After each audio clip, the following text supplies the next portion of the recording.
Hi, Traveler and Paimon. I have bad news. Citlali did not reply to our request, although I suppose I'm not too surprised. Huh? You mean she didn't even bother to give Kenichi a response? Guess she really does have quite the ego then. Yeah, well, she can be also quite eccentric, though she's one of the most gifted people around. Even the Masters of the Nightwind often struggle to work with her. My guess is that she probably has other reasons for not deigning us with a response. But let's go to the stadium and see if we can meet her there. If we do get a chance to talk to her in person, we can still try to work something out.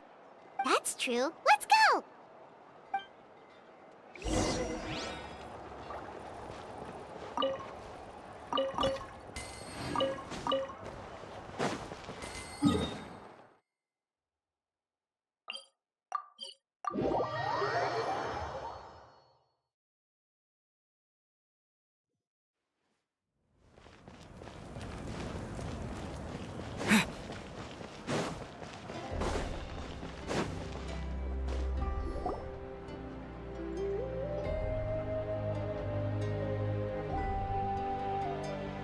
Paimon doesn't see anybody. Seems she's just not gonna show up, huh?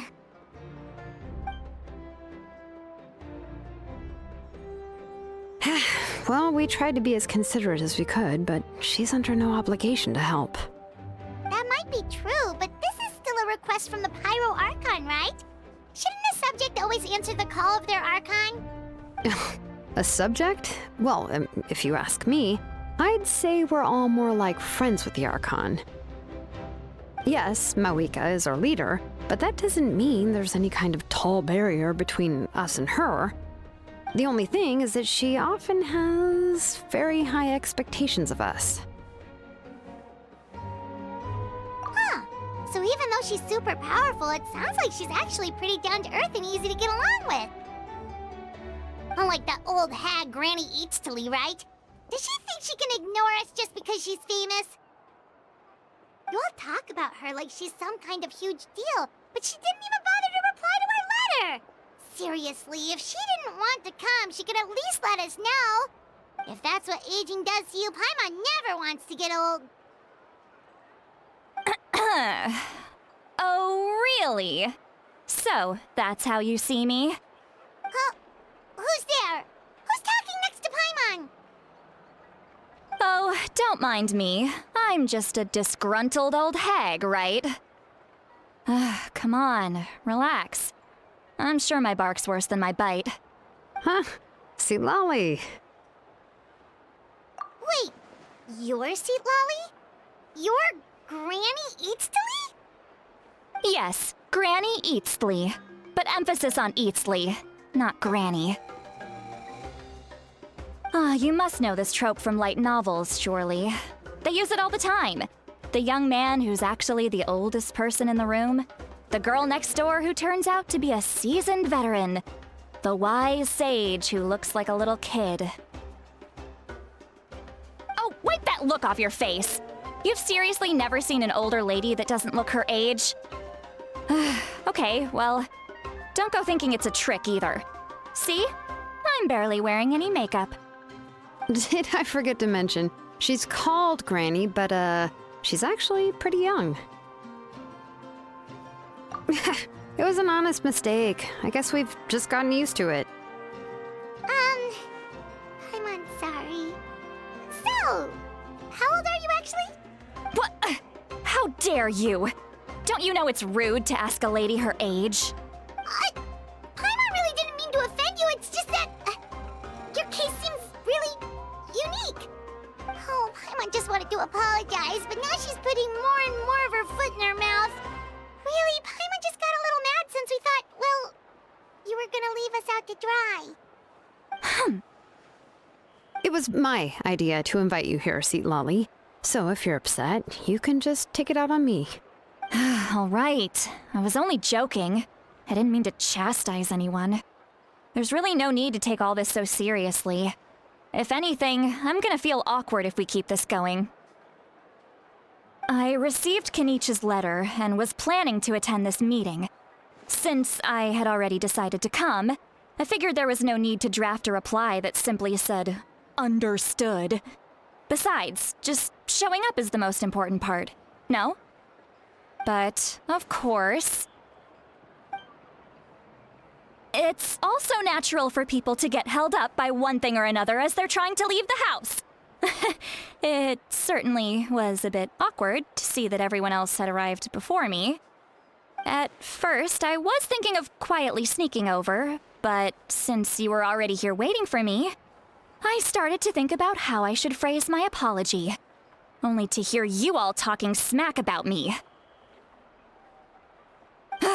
Anyway, that's the whole story.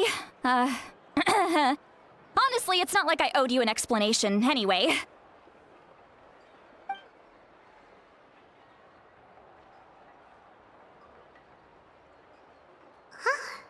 What's with that expression? Was she feeling embarrassed just now?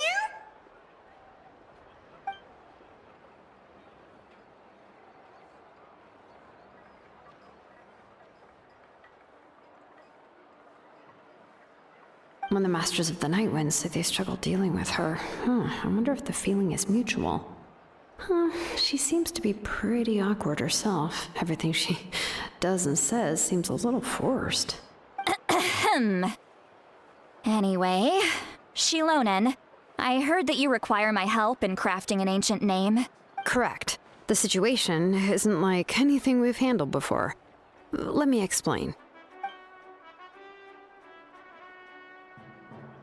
I see. So Mavuika has asked you to forge an ancient name for an Outlander. Well, that would be a first. And you've also heard all about Ororon. I must say, he's always been a good kid. I can't see him joining the Fatui of his own volition. He must have been coerced somehow. Yeah, that's why we came here to ask you. We'll help bring Ororon back if you help us solve the problems of forging the ancient name. What do you think? I suppose I'll just call you Traveler for now. Traveler, come here. Let me take a good look at you.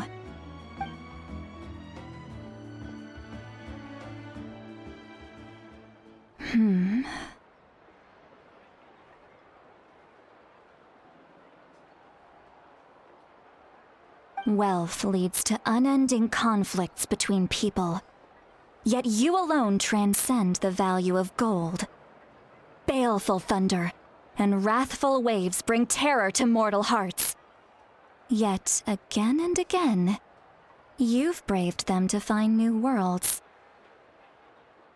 A weary yet free soul, even the most verdant leaf in the forest will pray for your happiness and safe passage. Those are all the things that I could see in you. You've experienced far more than even most mortals could dream of. You possess the heart of a sincere hero, along with the conviction to lift a torch above your head and walk headlong into the night. Huh? Don't move. There's something here. Huh? What thing? Don't scare Paimon. Is the Traveler gonna be okay? Shoo! That should do it. You've just returned from the Night Kingdom, so some fragments of souls were still stuck to your body. No need to worry. I've just cleared out the last of them. Isn't that kinda like having part of a ghost come back with you? It's nothing as serious as that. If left unattended, the most it could do is stir up some chaos in your mind, and generally worsen your mood. Well, in that case, better to get rid of them. It was nothing. Xilonen, let's follow your proposal. Once you've brought Ororon back, I'll take you to see the Lord of the Night. The Lord of the Night? But don't we need to talk to the Wyab of the tribes? Something this important is beyond their jurisdiction. Only the Lord of the Night can decide whether we can grant an ancient name to one who does not hail from our lands. The Lord of the Night is an ancient entity that rules over the entire Night Kingdom, constantly borrowing the power of the sacred flame to combat corrosion from the abyss. Oh, so you're basically saying it's even more powerful than the Wyab of the tribes. Well, that sort of makes sense, being the lord of the entire Night Kingdom and all. Not exactly. It's not so much that one's more powerful than the other. But never mind. That's not important. It would take too much time to explain. Just listen carefully to what I'm about to tell you. The Lord of the Night is currently in a deep slumber, and we can only communicate with its consciousness while in a trance. In other words, in a dream. But I will need to prepare a few more things if we are to hold a ceremony to achieve the state of the trance. I'll make a list. Can any of you get everything for me? I can go. It'll probably be a long list, so better leave it to someone who knows all the local vendors. Sounds good. Then we'll go with Citlali to track down Ororon. Phew, the Fatui are nothing to scoff at, so please, be careful during your investigation. If you need any help, just come find me. Yep, we'll be sure to play it safe.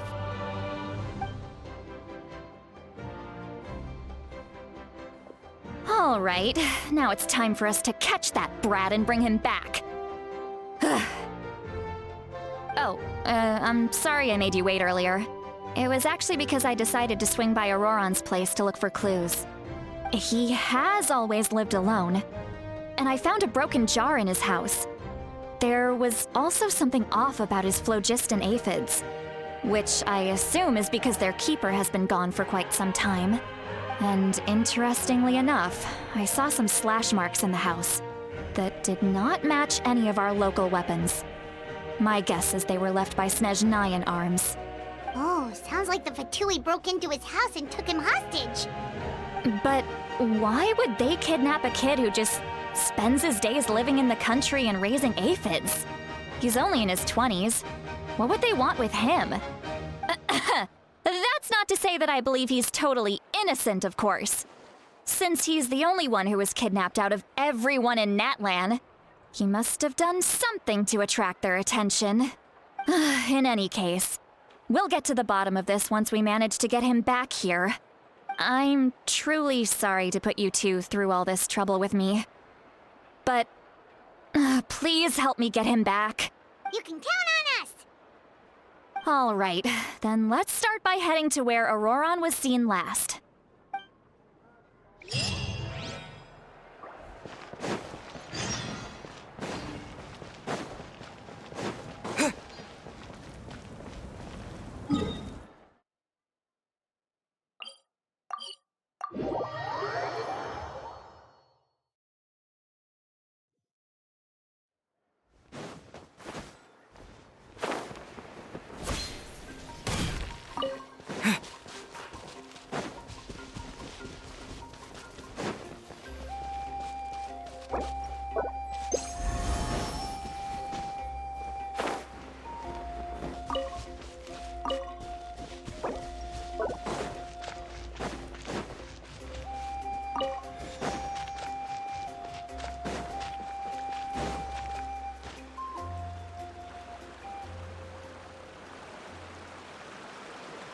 This is the spot.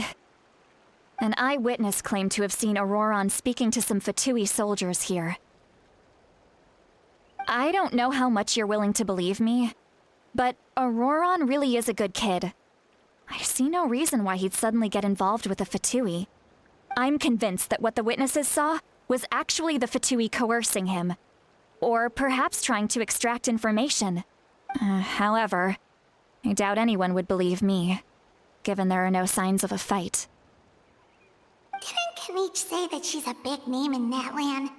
Feels kinda weird to see her so frustrated and helpless like this. Ororon? Well, he was left at the side of the road as an infant, and the people of the tribe took him in. You could say that everyone had a hand in raising him. He learned a lot from us, and once he reached adulthood, he built himself a house out in the countryside. He spends most of his days growing vegetables and raising aphids, living off of what he harvests from the garden. He's always been such a good kid. He would even get his friends to deliver whole bags of fresh produce to my place. Oh well, let's keep looking. He can answer all of our questions once we find him. He's been raising phlogiston aphids for a long time, and since they were disturbed, they secreted a special type of phlogiston. We can use that substance to track his movements. Let's follow the phlogiston trail. Huh? What trail? Paimon doesn't see anything. Oh, right. I forgot your eyes don't naturally perceive such things. Here, give me your hand.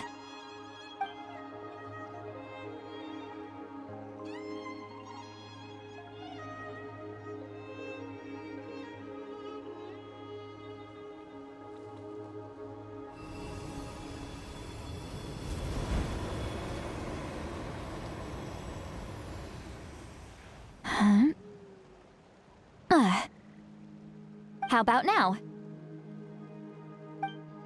What do you see?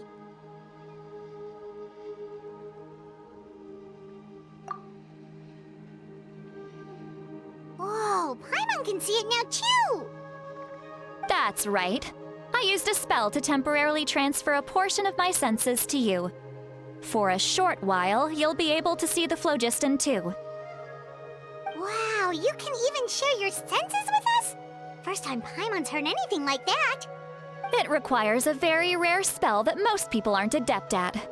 But don't worry, it's a cinch for me.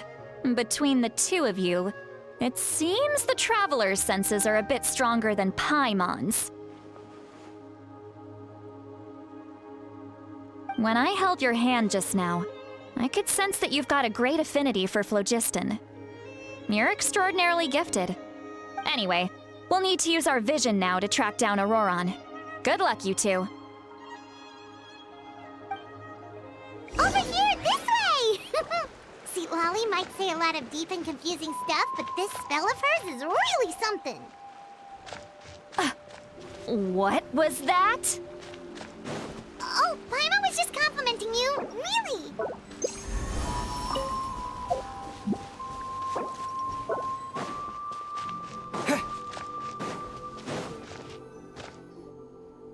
What does she mean by deep and confusing? As far as elderly shamans go, I'd say that I'm already pretty easy to talk to.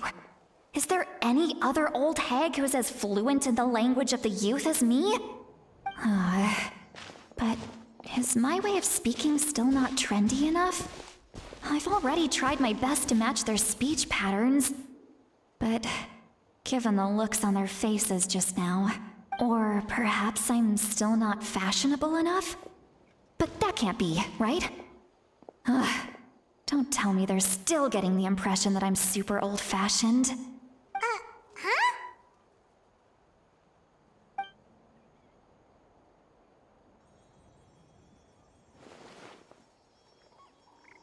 Was that Citlali's voice?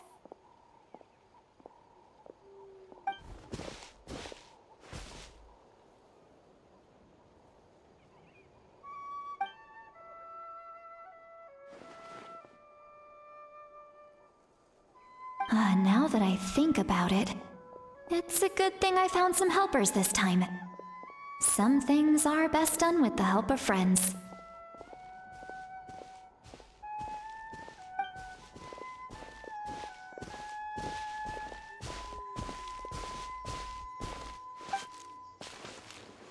Oh?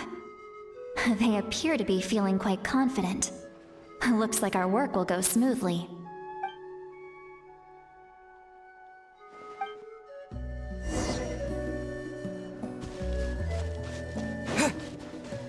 Hey, looks like there's a new camp over there.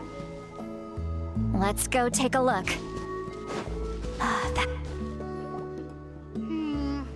Yep. Judging by Paimon's experience as a guide, it definitely looks like people set up camp here. Wait. The phlogiston here is a bit odd. Let me see. Paimon sees a small shape here. Could it be some sort of symbol? This is a distress signal for the Masters of the Night Wind. Only someone from our tribe would recognize it. So Ororon was indeed being threatened. We've got to find him, fast. Leaving such a subtle mark implies that he was trying to be discreet. In other words, He was probably under the Fatui's watch. If they notice us, we can just charge in and fight them to the death. But what if my darling grandson is also there? I can't have him caught in the crossfire. No, I've got to be careful. Otherwise he'd get hit as well. How annoying. No, I've got to stay calm and keep my composure.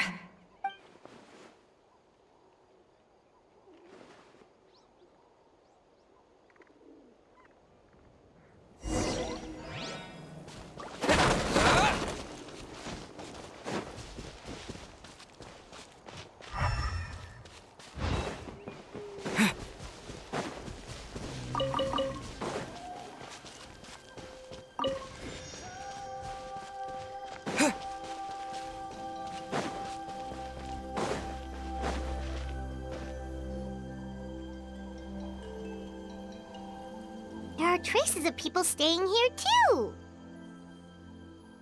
Wait a second. The phlogiston around here is jumbled up. I can also smell a mix of elements in the air. Pyro, electro, and some other elements as well. Kanich told us that you were super amazing. No wonder you can sense so many more things than us. It's about time that little brat said something nice about me. There are signs of a struggle here. Judging from what's left on the scene, there must have been a fight.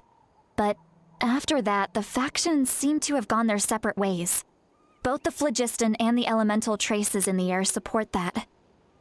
Do you still remember the little mark we found before? Paimon's thinking, what if Ororon wanted to leave another distress signal, but was caught by the Fatui?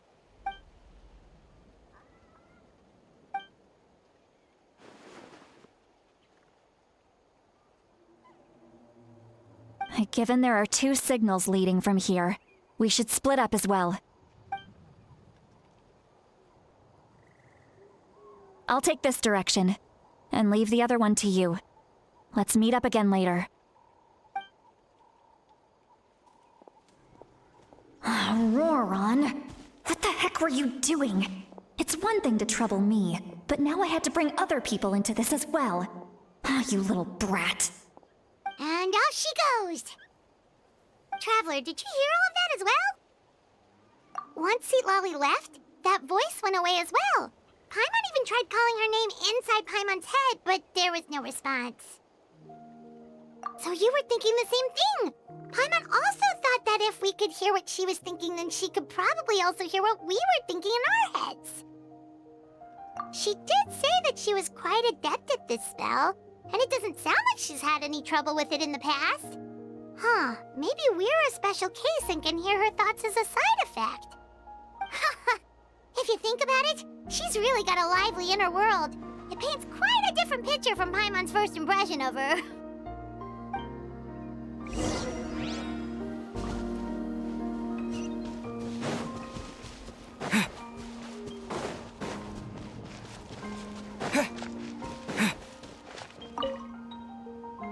Don't think there's anything here. How about we check out somewhere else?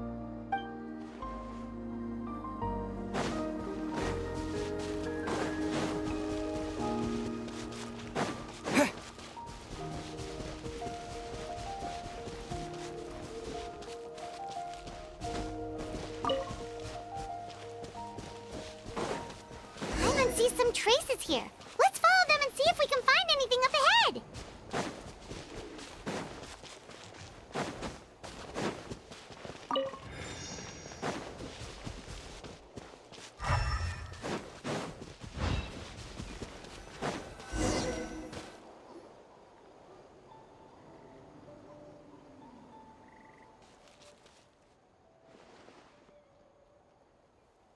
Did you find something?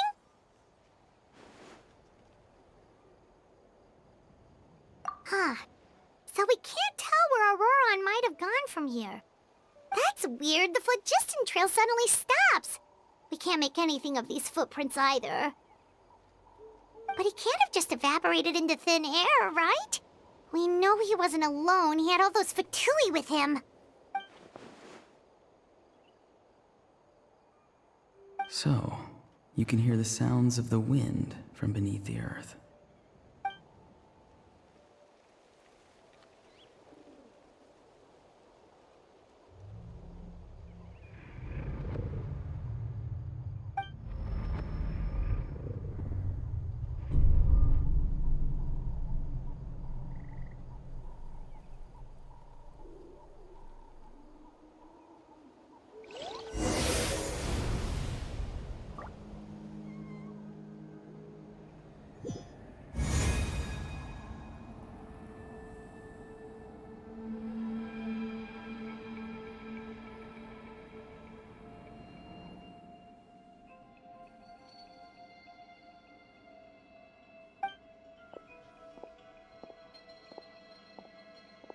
I'm very sorry, but please do not move. I have no desire to hurt you. I apologize that our first meeting has to take place like this. It's just that you're much like one of those animals with ears that perk up as soon as it senses danger in their environment. And given your combat proficiency, I would not have been able to gain an advantage over you if you were anywhere else in the world. However, you're now in the Night Kingdom, a familiar domain to the Masters of the Night Wind. Hello, Traveler. I'm Ororon, the one you've been searching for. Ah, the Fatui's custody. I see, so even Granny has told you that I was coerced by the Fatui. I'm afraid you've been brought here by a lie, like a false omen in the lingering smoke. My friend and I only left those traces to lure you here. Deceiving you was never our true intent, however. It was simply the fastest and most feasible way for us to set up a meeting. Greetings, traveler from afar. Be careful with this traveler.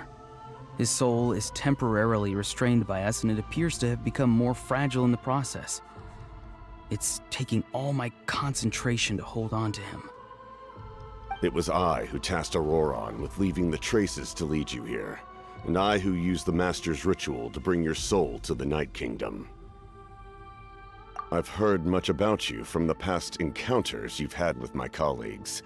Given the present situation in Natlan, I would like to sincerely request a formal meeting with you, in person. I will use the opportunity to explain my goals and motivations to you, as well as why I mistrust Mavuika, the Pyro Archon. I believe there is little reason for you to blindly follow her plan. If you would like to hear our intel, then find us to the east of the stadium. But remember, not a word of this to anyone. I would like to avoid any further conflict. You will see me again once you return to reality. No matter what I say, please, help me keep this a secret. This is all to avoid dragging Granny into this conflict.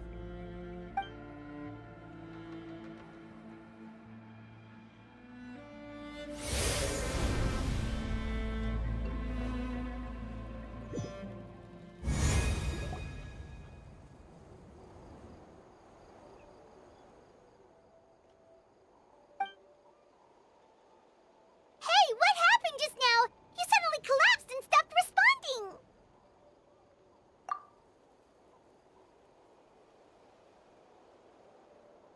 Hey, why are you sitting on the ground? Are you okay? Citlali! He froze for a moment and then just collapsed to the ground! Could it have been those leftover remnants from the Night Kingdom? Do you have any itches or pain anywhere? Don't worry. We can take a short break. Sorry, I know I asked for your help. But had I known you were feeling unwell, I wouldn't have taken you on this trip with me.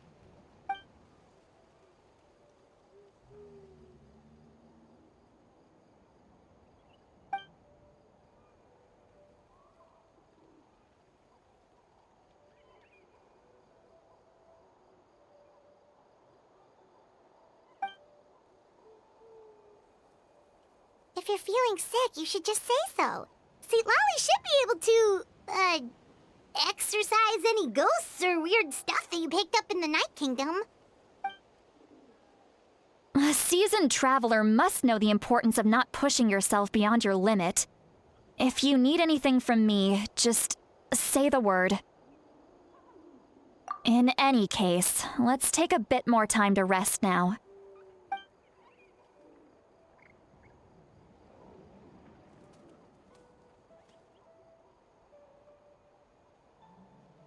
Need to be more careful next time. Feeling better yet, Traveler? All right, let's get ready. I followed my phlogiston trail earlier to a stronghold guarded by soldiers. I have a feeling that Ororon is probably being held inside. Oh, so it's close by. Then let's head over right away. Well, I recruited you to be my helper, which means we're in this together. Like the wind and the clouds. We either move as one or not at all. But if you want to make it up to me, then just be sure to fight extra hard when the time comes.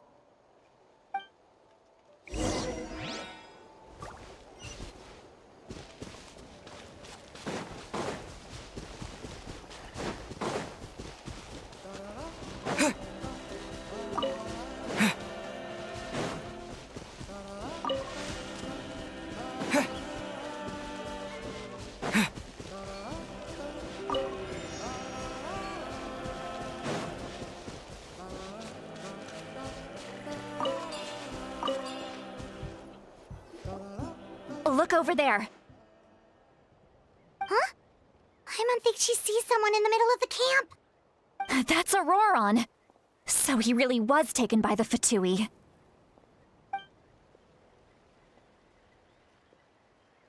All right, we'll take the lead.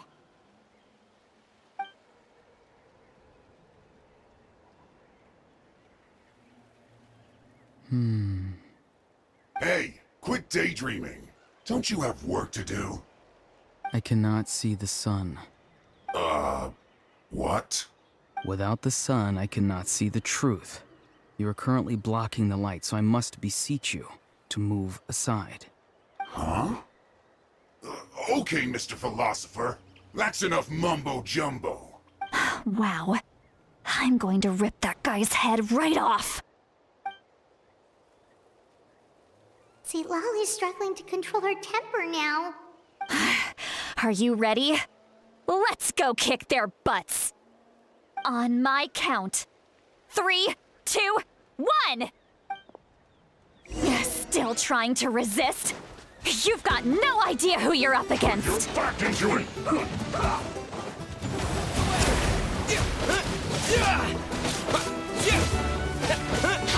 out of my way! Time to fulfill my duty! So sweet! No slacking off! No escape! This should be fun! Prepare yourself!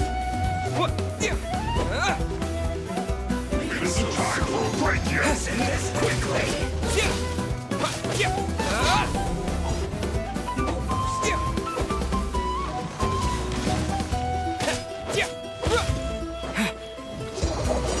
That's it!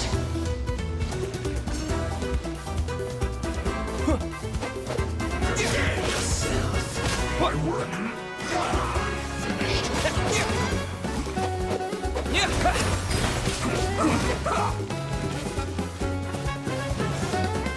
No escape!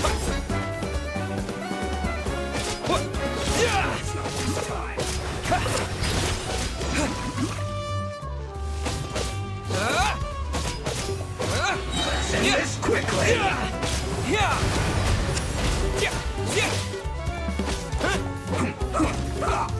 Not so soon!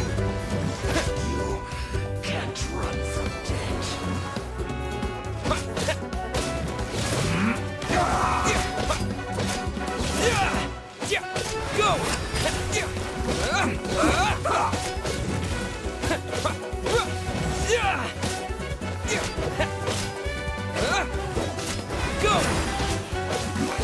Let's end this quickly!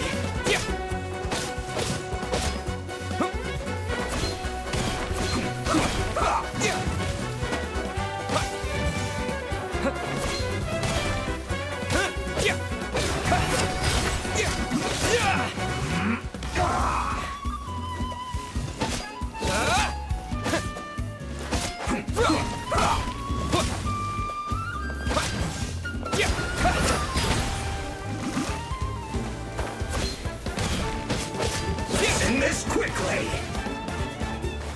Yeah. Yeah.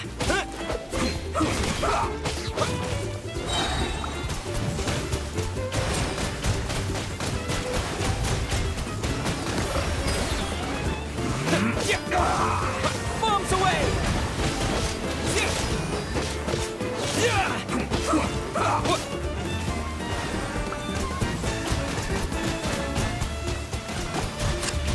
Go! Let's end this quickly!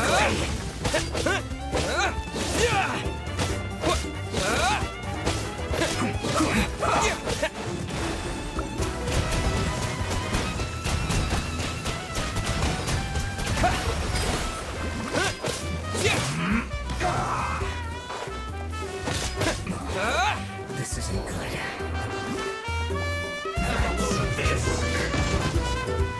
Don't be a killjoy! Just be good. Let's move. And I see through you!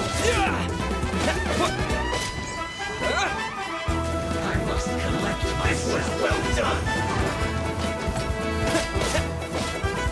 Roast and fry! Go!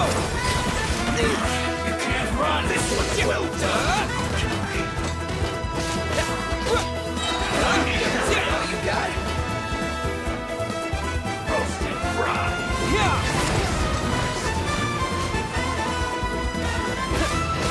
Don't be a killjoy! We've only just begun! I miscalculated.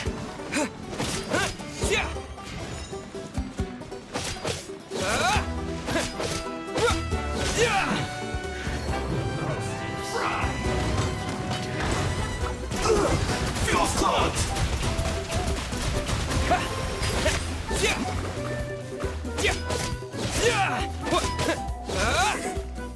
Goodness. Through. Ororon! Granny.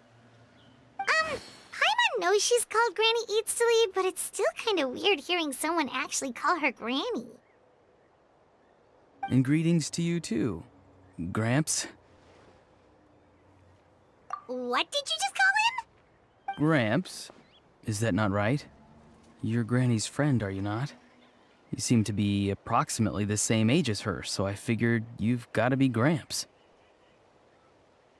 How many times have I told you? It doesn't work like that.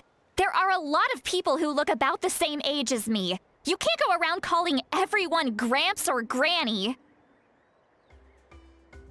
Oh, wait. He's not a child, is he? Don't tell Paimon he's one of those people who look like an adult but are actually only 8 or 9 years old. Oh, your words have pierced my heart like a thorned vine. Given how hard those thorns are to remove, I may just need to find a pair of tweezers. Why are you so upset? You can just say yes or no. Of course I'm not a child. It's just Granny always taught me to show gratitude where it's due. And since the Masters of the Night Wind raised me collectively, I basically see everyone above a certain age as an elder I should look up to.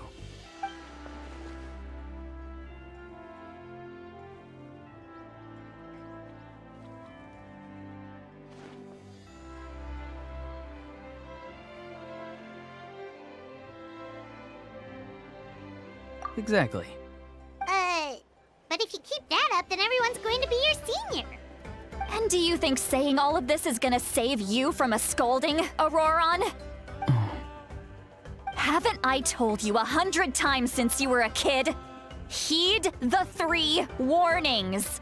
Be wary of beasts prowling around, scammers looking for their next victim, and strange people who appear out of nowhere.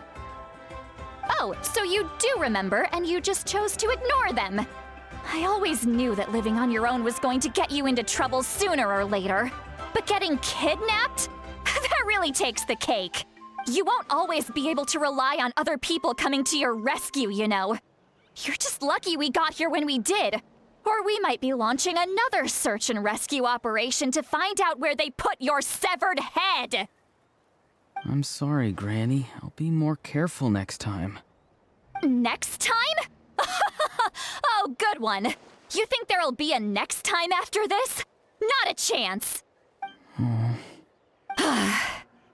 They didn't hurt you, did they? No, they just asked me a lot of questions about Natlan's terrain and made me draw a map of the ley line distribution. Okay, now answer me honestly. Were you the one who helped the captain escape after his battle with the Pyro Archon? Yes. So why did you do it? Because they said they would need my help from there on out. They also said that if I refused, they'd just come to you, Granny, and they'd already figured out a way to make you do their bidding. Hey! I'm no ordinary Granny! Would they really dare to come after me? And you! Did the gods give you a brain just for you to not use it? Did you really believe everything they said at face value, and not stop to think? Thankfully, the Pyro Archon only asked that we find the mysterious individual from the Masters of the Night Wind, and didn't slap your name on a wanted poster. Don't think for a second that she doesn't know what's happening. Even if the truth that you see will soon manifest into reality, there is still no need to preemptively panic. Have you forgotten the words that I've taught you? I'm sorry. Forget it. We can submit the details of this camp and the defeated Fatui as evidence of your innocence. Let's clean this place up and get back to the city. Ororon, you better remember this lesson well and seriously reflect on your actions. Also, once we return to the city, come to the speaker's chamber with me. I'll need you to explain everything. Sounds good. Should I bring some of my homegrown vegetables as well? Your vegetables? Yes. I grow a lot of fresh produce in my garden. I hope the Pyro Archon won't be too picky about the selection. Now's not the time to be thinking about that. If you do come face to face with the Pyro Archon, the first thing you should do is... Recite the 3 warnings. Huh? No! You should emphasize that you were not in cahoots with the Fatui! How exactly did the Masters raise this guy? Oh, right.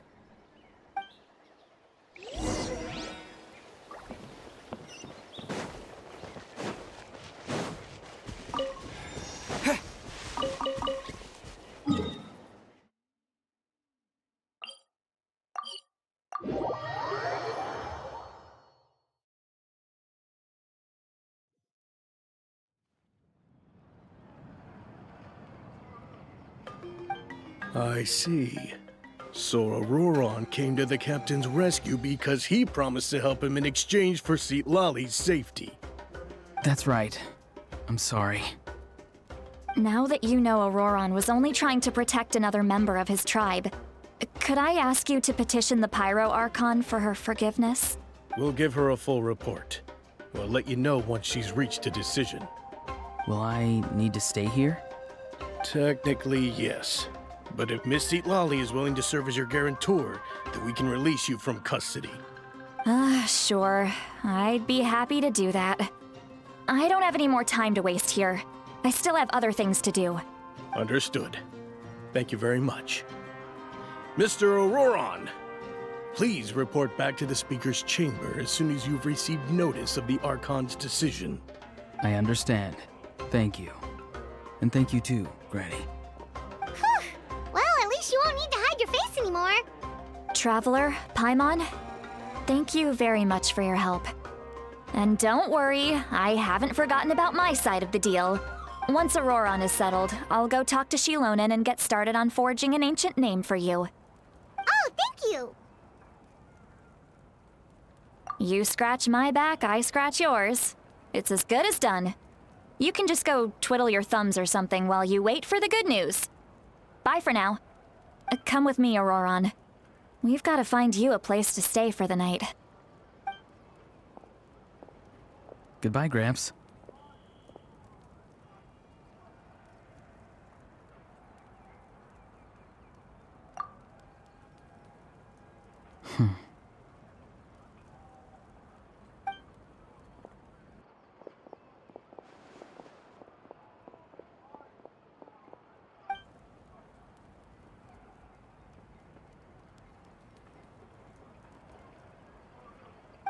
We're finally done. Alright, it's time to find some grub. Huh? What is it, Traveler?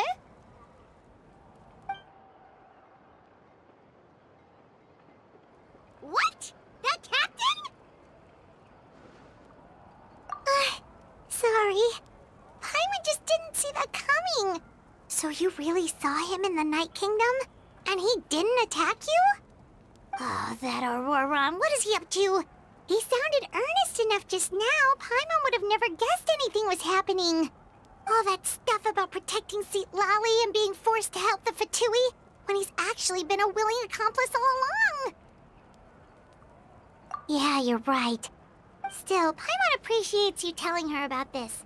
Paimon will support your choice no matter what, so if you want to go, we can go together. We still have another whole day before the meeting, so we'll just meet with them when the time comes.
Weird. Paimon doesn't see anyone.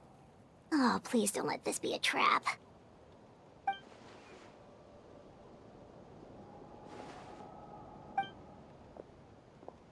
What was that? Good evening. Nice to see you again. It's you. You shouldn't pop up from behind people like that. What are you, a ghost? I'm terribly sorry. It's just a force of habit. And what's with you apologizing all the time? You sound so polite and honest, but you're actually doing shady stuff behind people's backs. You're right. Granny tells me that too. Huh. Come to think of it, you remind me of her. Sometimes you two sound really similar, you know. Oh, so you're gonna call Paimon Granny too now? Well, I could.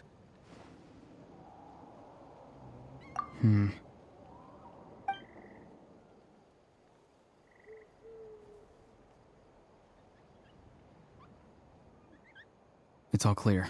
Over to you. Excellent. The fact that you showed up proves that I was right about your character.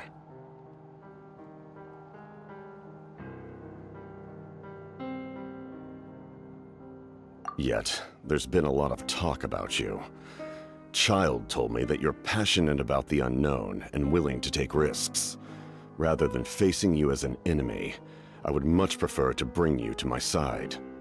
If we allow the current state of things to continue, we will inevitably clash, and that's a scenario that I'd very much like to avoid.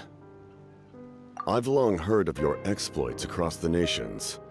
Though you have crossed swords with my colleagues many times, I know that you are by no means an unreasonable person. And once you've learned the truth that the Pyro Archon Mavuika would never willingly share with you, You may just find it in your heart to consider my proposal. I assume you've already been informed of the Pyro Archon's plan. In order to defeat the Abyss and save Natlan, she still needs 2 more heroes to appear. Wait, how did you know that? Never mind. Guess that's not important now. I've long kept a close eye on her plan. To be frank, it's an exceedingly risky plan. Will the heroes really appear? And even if they come to her, will their power be enough to drive the Abyss back? If any part of the plan goes awry, all of Natlan, even all of Teyvat, will pay for her mistakes. Now, you may have been led to believe that this is the only plan available to her. But what if I told you she's had another emergency plan all along, the details of which she has chosen to keep hidden from you? An emergency plan? Yes. A way to keep Natlan intact, even if her original plan fails. But given the painful cost of its execution, she has chosen to keep it as a mere backup plan. Whether this stems from hesitation, fear, or even naivete, I cannot say. But Natlan cannot afford to wait until she comes to her senses. My fear is that given the enormity of the decision, she will be reluctant to confront the dire reality we face until it is too late. There will be no time left to execute the backup plan, and all of Natlan will be lost to the Abyss. We have to make the decision for her, here and now. Yeah, do you have any evidence for all this? Just telling us a bunch of scary stuff isn't enough, you know. Besides, wasn't it you who tried to seize the Gnosis for the Tsaritsa's plan?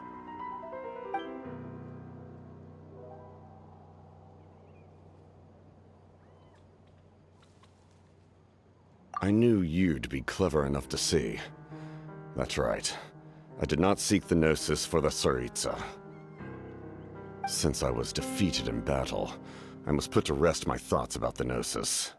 But even so, my desire to save Natlan remains unchanged. And now, I have found a new way to solve the crisis. We can implement it immediately if we reach an agreement.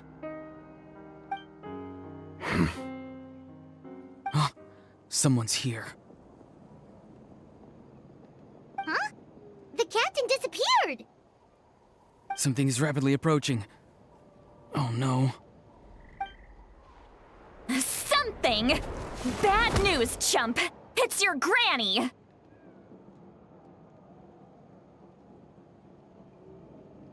Citlali! When did you get here? I knew something was amiss after we were separated. Hidden ceremonial tools, an unconscious traveler. I must say, I'm very curious about what you're up to. How dare you go behind our backs like this, Ororon? Colluding with the Fatui? Really? Oh, here we go again. Cat got your tongue, huh? You really think you can avoid a scolding just by staying quiet? I'm not trying to avoid anything.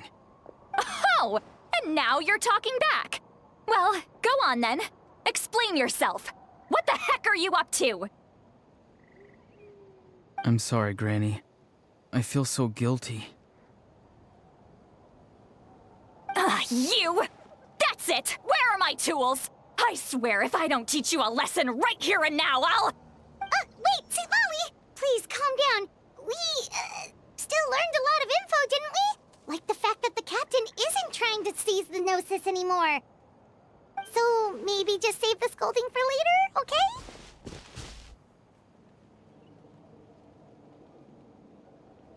Listen well, Ororon. You're only getting out of this now because of the Traveler's plea. This isn't over. You hear me? You're right, Traveler. Let's go. We can discuss this more back in the city. You two keep an eye on Ororon for me, okay?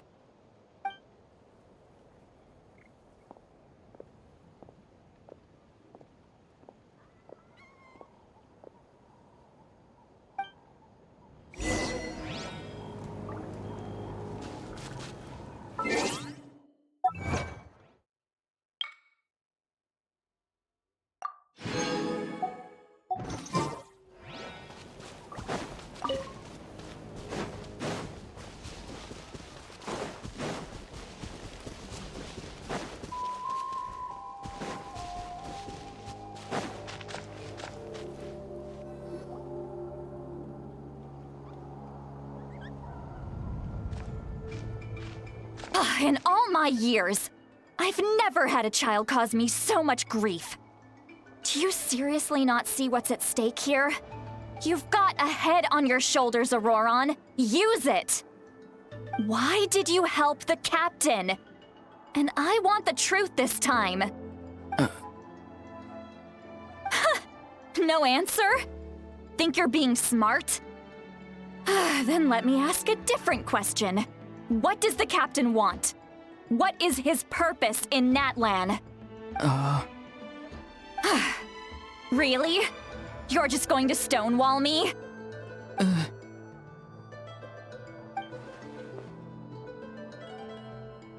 Just use your brain for a second. What do you possibly stand to gain by helping the captain? Only endless trouble awaits you and everyone in the tribe. You've always been a good kid. Why would you throw that all away now? If you're worried about something, just talk to me. Granny would much rather we had a conversation instead of constantly clashing like this.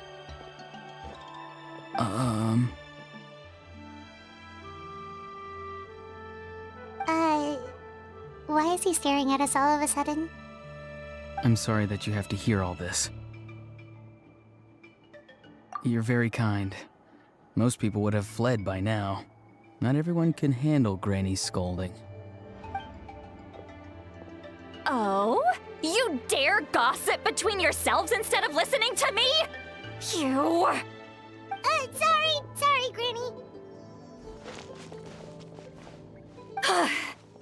Sorry, Granny.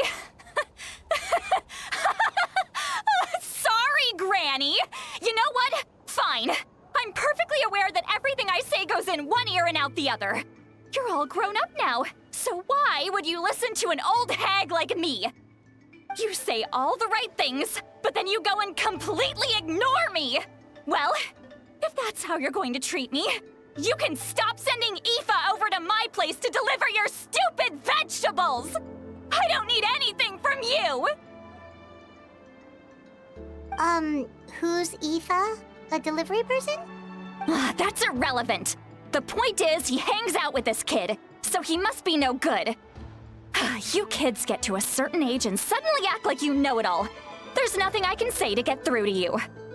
Ororon, if you're still thinking about that so-called duty, then please, just forget about it. The ley lines did not fall to this state because of you. And we've long closed the book on that incident. Seems they've started talking about some kind of tribal history. I'm starting to get lost. That's not it, Granny. I know you tend to get down on yourself when you're upset, but I can tell I really hurt you this time. All I can say is I'm sorry. His voice. Ororon! Where have you gone? It sounds like he's somewhere super far away, but isn't he right here in front of us? I'm really sorry. It's up to all of us to do everything we can to save Natlan. So I've got to go.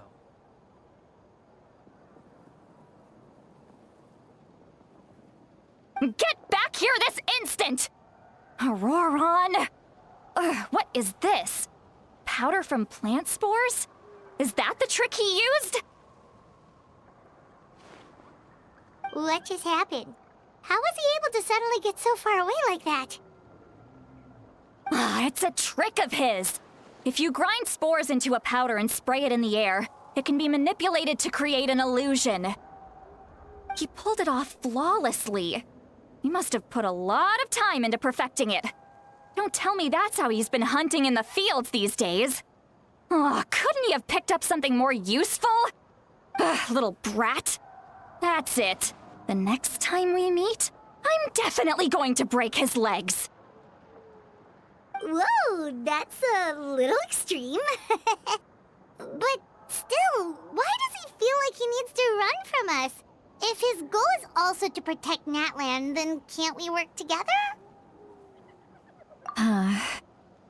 I'm sorry for interrupting your conversation with them earlier. But even if you'd been able to hear them out, there's no guarantee you would have gained anything substantial. Ororon probably did everything he could to get away because he knew I'd get the truth out of him sooner or later. Ah, that brat. I swear.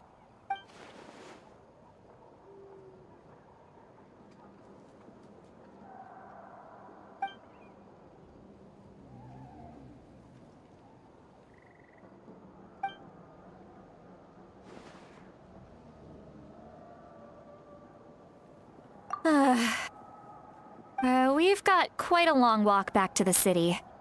Let's take our time. It'll give me a moment to figure out how to explain all this.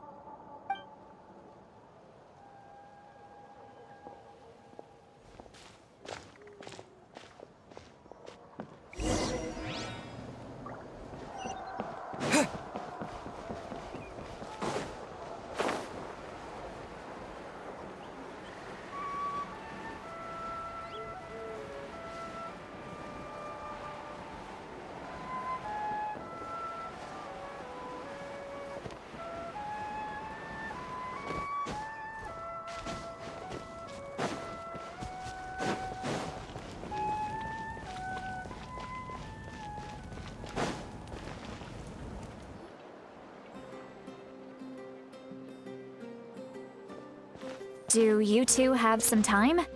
Feeling hungry? How about we get something to eat? Oh, right. It's been a while since we last ate. Now that we can relax, Paimon just realized how hungry she is. Then let's go. We can find somewhere to sit down and talk. Food and drinks are on me. Really? You're not gonna take her offer? That's right. Citlali has gotten a lot quieter since Ororon ran away. She seems to be having a hard time. He's right. We're seasoned adventurers, so we're more than capable of paying our own bill. Hey, come on now. You won't even let me take you out for some food and drinks? I just wanted to treat you to a meal. Are you sure? We can save you some Mora. Mora is the least of my concerns. Besides, we're definitely due a meal after all the time we've spent together. Let me get this one. I might be an old hag, but I like to think I'm not completely useless. Sure, that's fine with us, but Paimon doesn't want you to be sad, Citlali. Don't worry. I'm sure a juicy grilled steak will work wonders.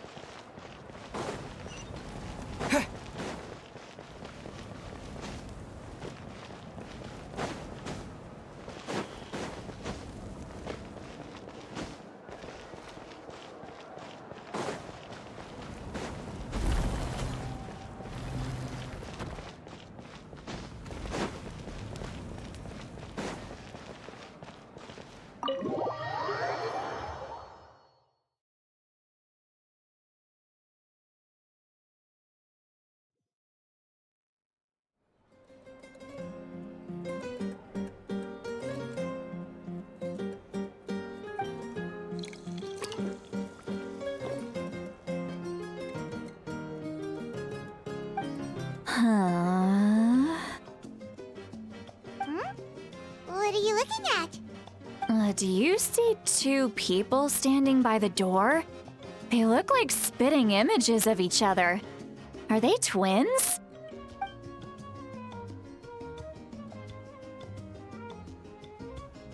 But Paimon only sees one person there. Huh? How could that be? I guess my mind isn't as sharp as it used to be. Give me another bottle, boss! Do you think she's drunk? There you go, miss. Oh my, it's not every day you get to see Granny Itzley here with some friends. Not to mention ones who've made a huge name for themselves recently. Oh, so you've heard of us? Of course I have. Aren't you the ones who saved Kachina and brought her back? No wonder you hit it off with Granny Citlali. She wouldn't spend time with just anybody, you know. I don't even remember the last time I saw her with a new friend. Wait, so you call her Granny too? Well, given our ages, It'd probably be more accurate for me to call her my great-great-granny. She's one of the most famous people at the Masters of the Nightwind. Most days, hardly anyone even dares talk to her. Huh? Gossiping about me right in front of my face now, are you, Chonka? Oh, please, Granny, I wouldn't dare. I'm just beyond happy to see you bring over some new friends. After all, any friends of our regulars are sure to be great customers too. All right, that's enough. Go on now. I'm sure the other customers would like to talk to you as well. There's no need to keep staring at me. I promise I'll keep my alcohol down until I leave. Well then, you have my thanks.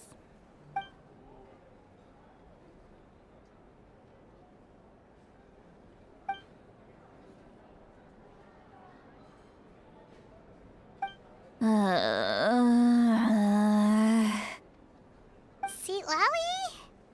Citlali? Who's that?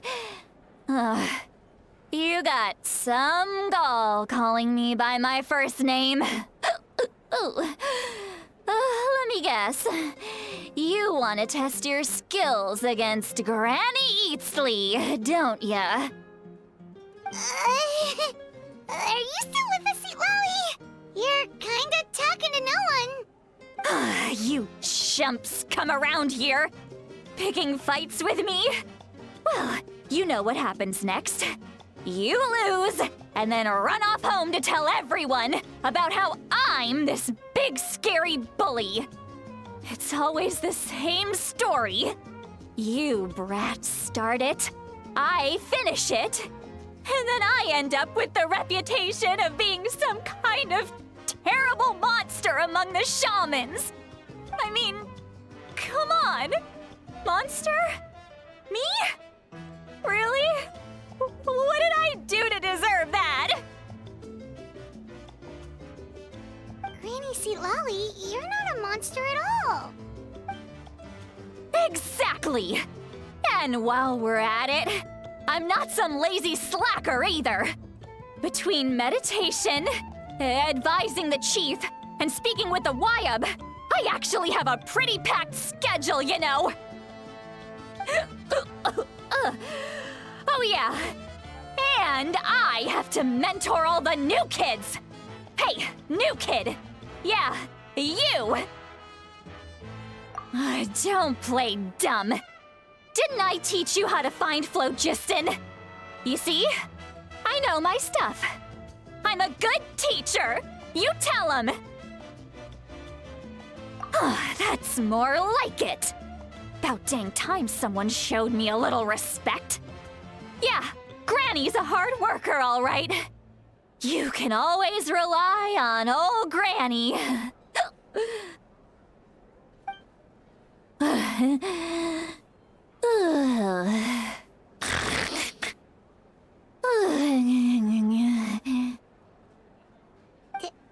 Did she just fall asleep with her eyes open? Oh, jeez. Behind this pitch-black curtain, a chapter of hatred reveals itself. Behind the smoke, the lingering smoke. Ah, she's meditating again. She does this whenever she's had a few too many drinks. Her mind's actually racing at this point. It's quite the opposite of sleep. Is this another specialty of the Masters of the Nightwind? No, I'd say it's an ability that's unique to Citlali herself. While she can easily pick up everyone else's skills and tricks, few have been able to master hers. Warning, warning. Red, the color of danger, has now arisen within that pair of eyes. Huh?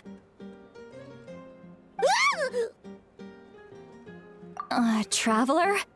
Paimon? What's wrong? I'm gonna hurl. Hang on, just keep it in! Phew. Okay, it's passed.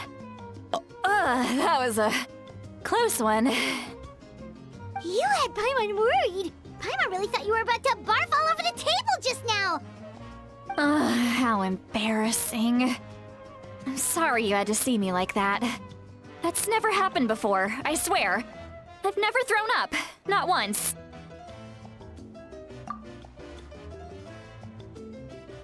Are you feeling okay? Wanna take a quick walk and get some fresh air? There's so much that I want to say, but I can't. Why not? Of course you can. Just say whatever's on your mind. Please, Paimon, it's not as simple as you think. We've only known each other for a few days, right? What would you think of me if I were to start dumping all of my complaints on you after we've only just met? Oh, Paimon gets it. You're hoping that we wouldn't think less of you no matter what you're about to say. No, that wasn't my point at all! Seriously, don't you youngsters know anything about shame? I'm talking about shame! I've lived all these years and still can't get rid of it! Surely, you know the feeling too? Actually, about that. Huh? Tell me what? Yeah, this is as good a time as any.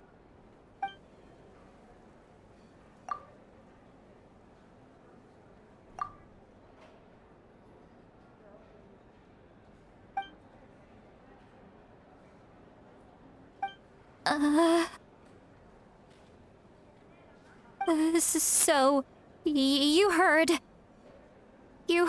my... It's okay, Citlali. You had every right to complain about those things. I can't take it anymore! Why do these things happen to me? Hearing me mumble under my breath is one thing, but hearing what I mumble in my own head? That's too much! It's just like when you're rolling on the floor in your pajamas, but you forget to lock the door, and someone bursts in to deliver cabbages and sees the whole thing! So that, happens to you a lot. It happens to people in general, okay? Doesn't matter if you're 200 years old or 1,000 years old. Everyone rolls around in their pajamas sometimes. I was just picking something generic.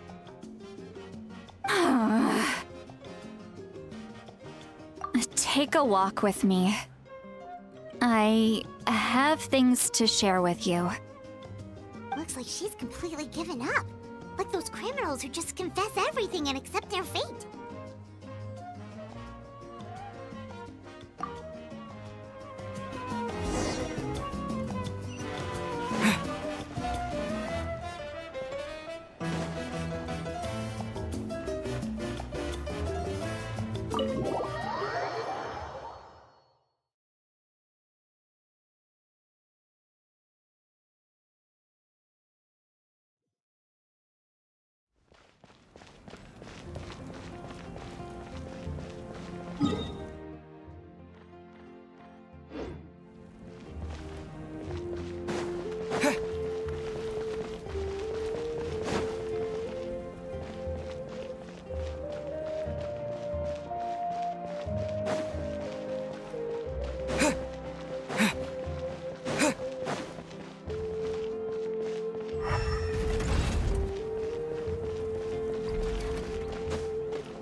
Well, great view, right? I love coming here by myself.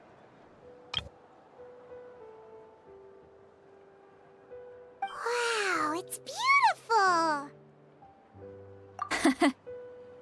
You're making me want to cry.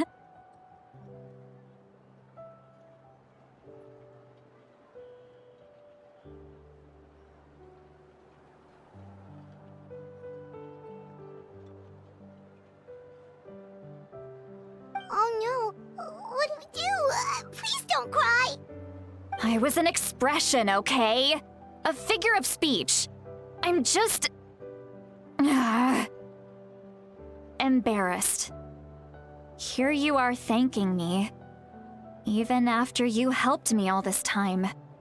Let's just have a casual conversation. It's easiest that way. Really? You don't seem like the kind of person who keeps things casual. Well, I guess I used to be more of a stickler for the rules. And you're right, I don't usually open up to the people of my tribe like this. I'm just an eccentric old hag to them. That story's been passed down so long, it might as well be true. But you're just a regular person. The kids of my tribe would have a heart attack if they heard you say that. Granny Eatsley is a powerful figure. Be careful around her. That's what they'd say. Well, you are powerful. Are they afraid of you? Some are. Others are mad I always come out on top. A few decades like that, and people stop knowing how to deal with you. What about you? Are you scared of me? We don't find you scary at all. That's because you're not from my tribe. You don't know how many delusions of grandeur I've destroyed just by existing. I make people realize that no matter how hard they work, they'll never become a living legend like me. Oh, not to brag or anything. Maybe it's hard to believe. Just pretend I never said anything. We believe you. Xilonen has full faith in your abilities, and Ororon didn't seem scared of you. He thinks of you as his granny, right?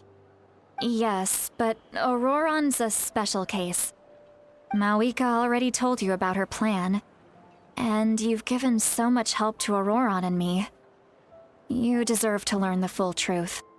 Ororon's not like other people. As I mentioned, he was abandoned as a child. The reason being, his soul is incomplete. The Masters of the Nightwind view this as a bad omen, capable of bringing about illness and misfortune. No one knows who his parents were.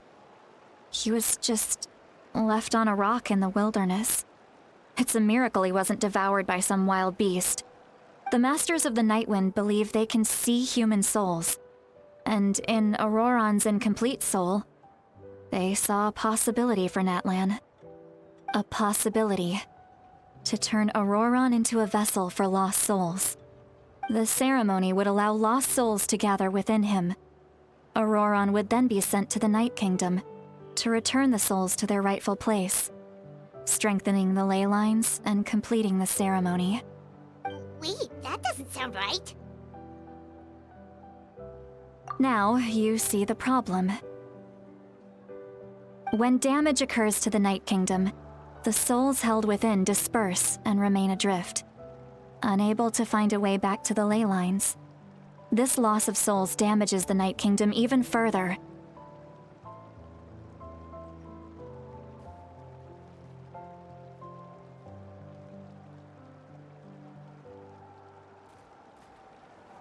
The ceremony can send back countless souls at once, which would benefit the Night Kingdom and the souls themselves. Of course, the vessel, Ororon, would be sacrificed in the process. I wasn't surprised the chief at the time came up with the plan. The ley lines were already in a terrible state. A suitable candidate for the ceremony appears, and now you have the chance to make things better. Of course you're going to take it. When the chief asked for my opinion, I didn't give my approval, but I didn't object either. So they went ahead with the ceremony. It failed, and Ororon escaped with his life. Pathetic, isn't it? By not objecting, I basically gave them the go-ahead. Maybe they didn't have my explicit approval, But it's not like I did the right thing. If the ceremony was successful, Ororon would probably be dead. Of course, in my tribe, death is rarely something to fear. But what kind of message would we be sending by sentencing a newborn to death? By using a human life as a tool? It's not right. So, when I learned the ceremony had failed, I was ashamed by my inaction, and absolutely relieved by the result. The plan was never a secret. Or, I guess I should say, there was no point to keeping it a secret. A simple investigation from Ororon would reveal everything. Everyone thought he would be happy he survived.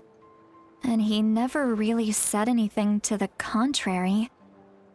But just as I was about to put all of it behind me, he asks this question.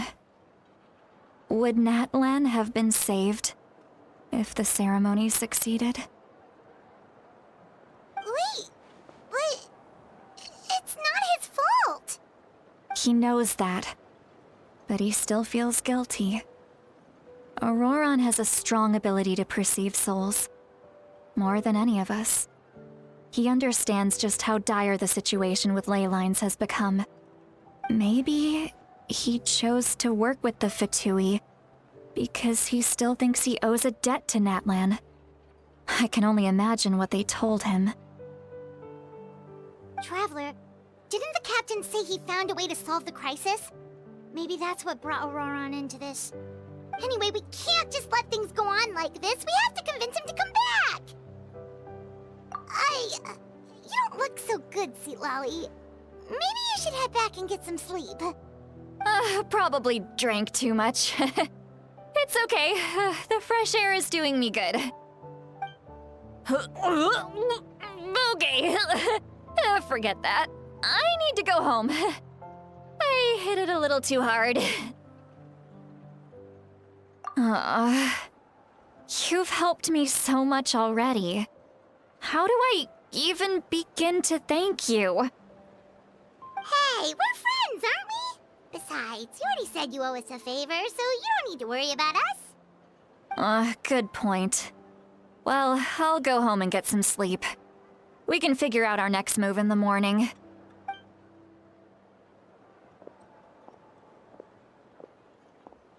Friends.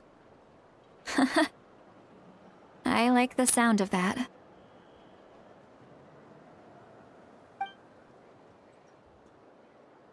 Ororon's probably back with the captain, don't you think?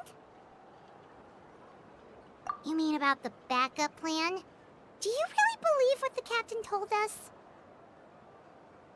Yeah, you're right. We should just go to her directly. But she's probably asleep. We can find her first thing in the morning. For now, let's... go to bed.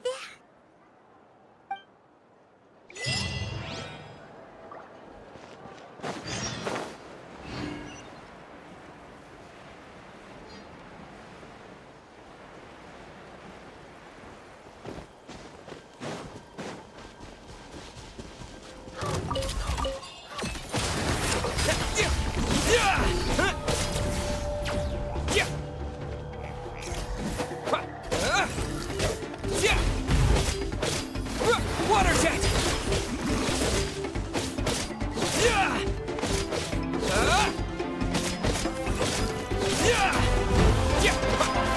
Go!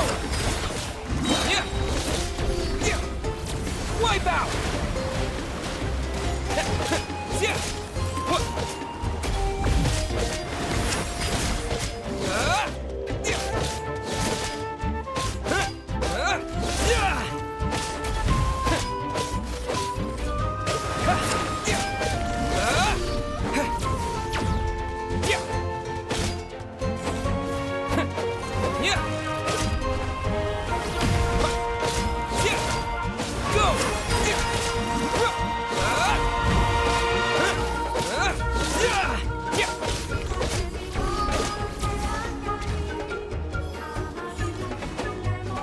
Water jet!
Outside. Pirates still haven't sleep. Well, guess we should see what's going on.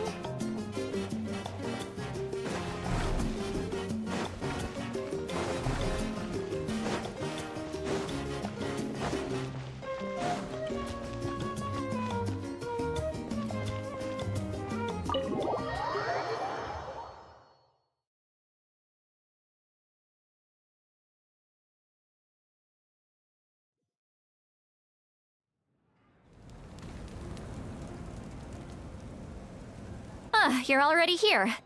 I was just about to come get you. Wow, you're up early. That's impressive, especially after all the drinking last night. Let's not bring up last night. I'm embarrassed about the whole thing. Anyway, I was also woken up by the commotion. Looks like all the warriors from the stadium are on the move. I heard many areas have been attacked by the Abyss, including the Masters of the Nightwind. I need to head back right away. The Abyss attacked again? Are you sure you can handle it on your own? Do you need our help? I'll be fine. We also have the support of the warriors stationed at the various outposts. Given the quick response, things shouldn't get too serious. The stadium could always use more manpower, so you should join the forces here. I'm done making excuses for him. He's not a child anymore. He needs to take responsibility for his actions. I was the one who vouched for him, so I need to report back to the Speaker's chamber. I'll accept however they choose to handle the situation. But I should be able to convince them to let me go back to my tribe first to deal with the attack. As for the ancient name, once we handle this crisis, I'll talk to Xilonen right away. Don't worry, I never forget a promise to a friend. Thank you. All right, I need to start heading back. She left in a hurry. The situation must be really serious. Oh, looks like a lot of people are heading to the stadium. Let's see what's going on.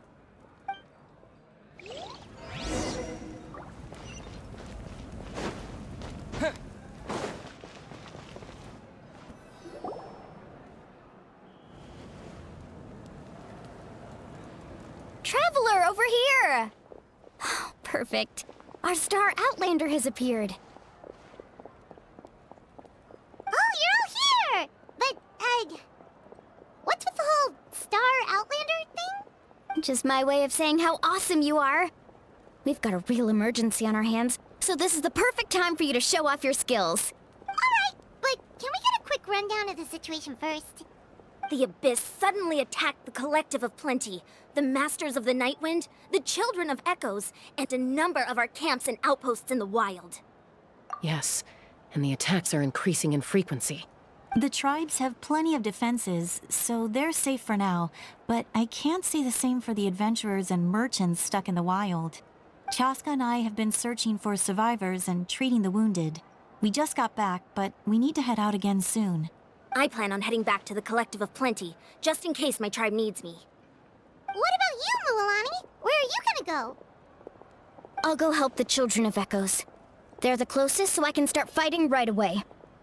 What about you guys? We could go together.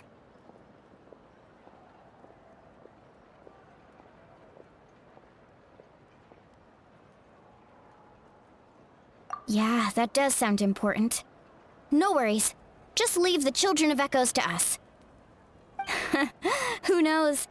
Maybe yours truly will have the Abyss on the run by the time you're finished.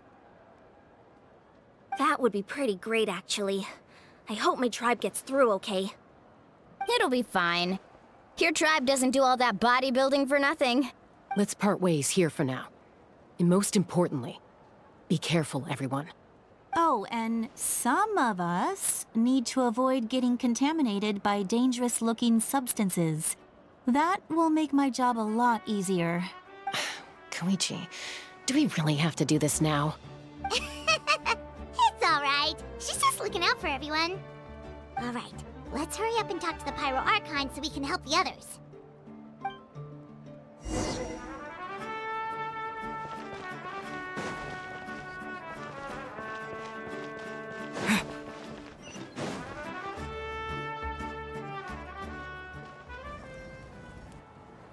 Oh, it's you two. As you can see, things are not looking good right now. People across Natlan are in danger. Look, I'm very interested in your recent adventures, but this is not a good time. So we'll have to keep our conversation short. That's alright, we're also in a hurry. We're gonna go help the Children of Echoes after this. What?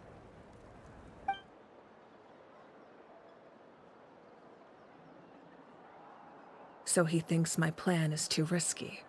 He thinks I'm being stubborn. I shouldn't underestimate the Fatui's ability to gather intelligence.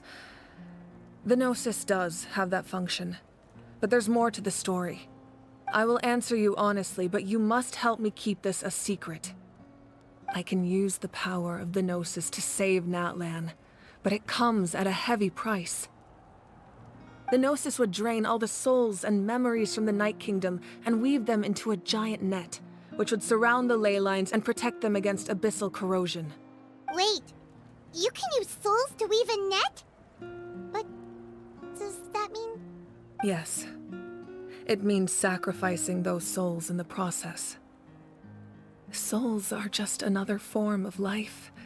The cruelty of this method is self-evident. The Night Kingdom not only houses the souls of the dead, but also our memories and legends. Using the Gnosis means converting all three into material for the net, erasing our history and culture. Even then, the net can still become corroded. If we cannot find a way to repair the damaged ley lines before that happens, then all those sacrifices are for nothing. Given the enormity of the price, it's a solution I refuse to consider right now. I want us to win, but I also care about how we win, and what that means for us in the end. Now it's true, both plans come at a risk, but after weighing our options, this is our best bet. Natlan is unique among the nations of Teyvat. Given the ever-looming threat of the Abyss, the Pyro Archons had to account for the worst-case scenario. Having a contingency plan is our duty, not just to the people of Natlan, but to all who live on this continent. Still, this has always been a well-kept secret. I'm very curious how the captain learned this information. Oh, one more thing? The captain said he found another way to solve the problem. Could be equally as extreme, though. Without the Gnosis, he should have no other option. But I see no reason for him to lie. Seems like our only path forward is to track him down, so he can answer that question for us.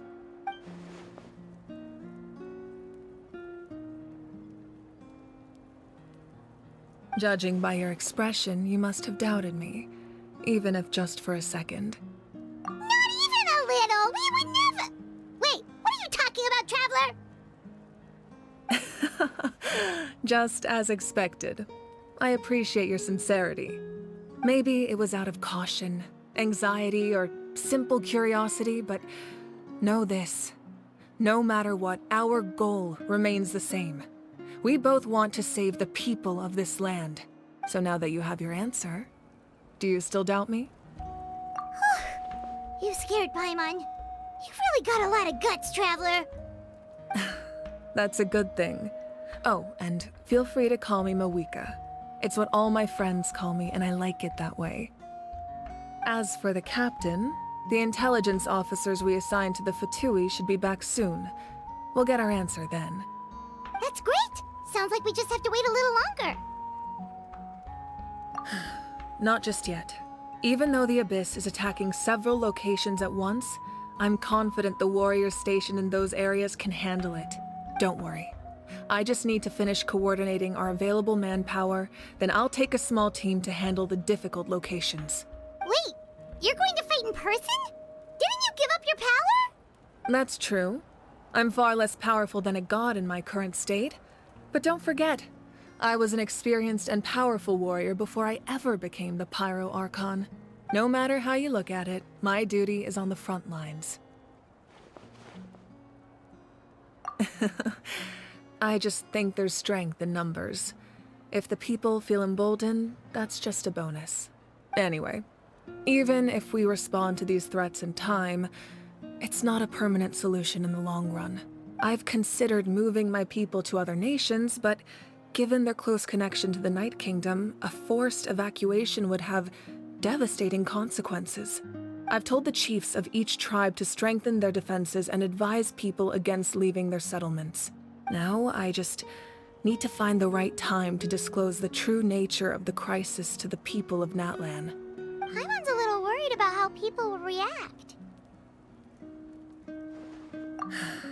Yes, but that won't be the only response. In any case, that's for me to worry about. I'll let you know when we have more information on the captain. All right, we should head out. Maybe we can join up with Milani. She can't be too far ahead. No need to worry about me.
Need a surfboard?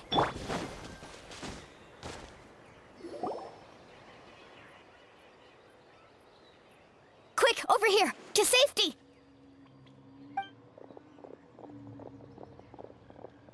Kachina, how many people do you have left?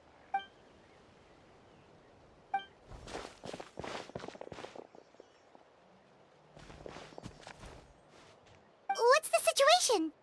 There's a trapped caravan that needs our help. We need to rescue them as soon as possible. We'll go together.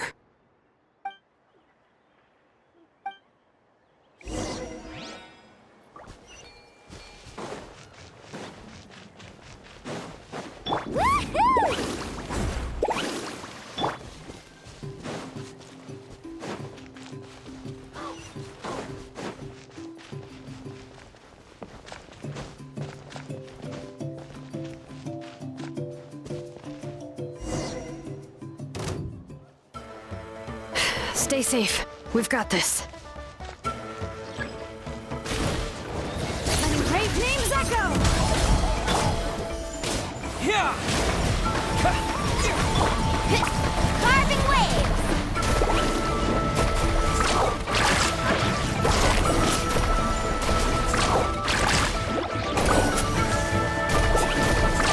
Amazing! Let's shred, Turkey! Water jet! Clear the area!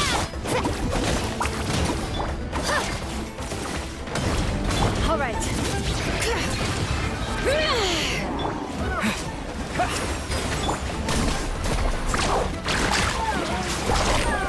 Need a surfboard?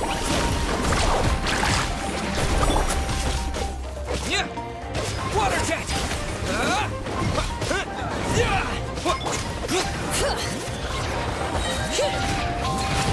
Let the mountain flames boil! Catch it as it flames! I really thought I was done for. I can't thank you enough. Don't worry about it. We're just glad you're okay. Let's see. Your goods look fine too. Guess the Abyss isn't after Mora. That should be the last abyssal pylon near the Children of Echoes.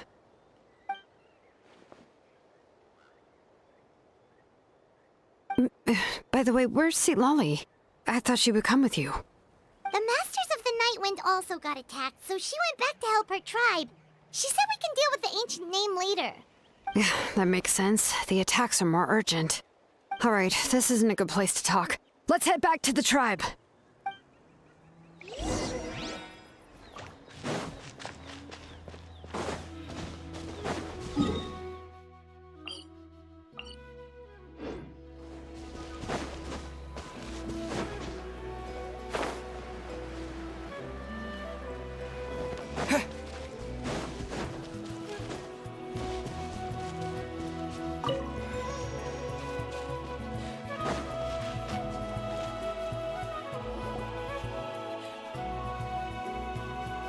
Looks like a few people were hurt after all. Oh, I should have got here sooner. The Abyss threw a lot at us at once. I rushed out as soon as I heard the alarm, and there were already so many monsters. Before long, Kachina brought over a whole group of warriors, and just like that, we destroyed several pylons as a team.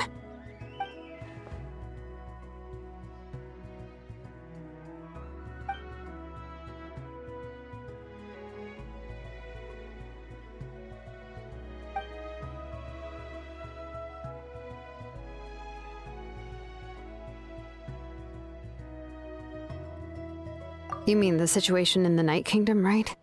Yeah, I feel the same way. We've managed to keep it a secret all this time, but more and more people are realizing something's wrong. It's impossible not to feel anxious when things are getting worse by the second, and all we can do is wait. That just means we need to buy the Pyro Archon more time. Keep pushing, everyone. Every battle is worth something. You really are an eternal optimist, Mualani. You always find a way to cheer people up. Why, thank you. I guess it's one of my better qualities.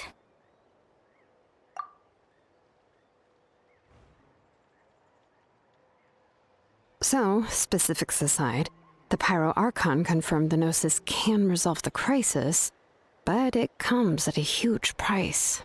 And somehow the captain finds out about it, goes to fight the Pyro Archon, and calls her out for having a solution but refusing to use it.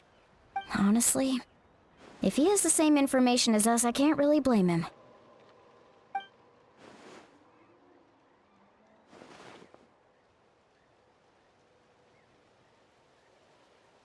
We talked to Mavuika before we left the stadium.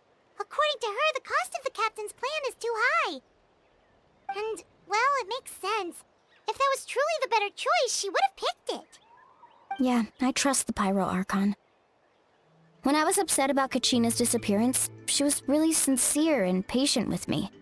Plus, she burned down all those precious mementos for Kachina. She's already proven how much she values even a single person's life. When it comes to Natlan's survival, there's no way she would hold back. I agree. Maybe the captain weighed the costs and came to his own conclusion, but I'm sure we have different priorities. Life is important, but so are history and memory. As the Archon, she can't tell us everything, but it seemed like she wasn't holding anything back this time. The next question is, if the captain found a new way to save Natlan, how come the Pyro Archon has never heard of it?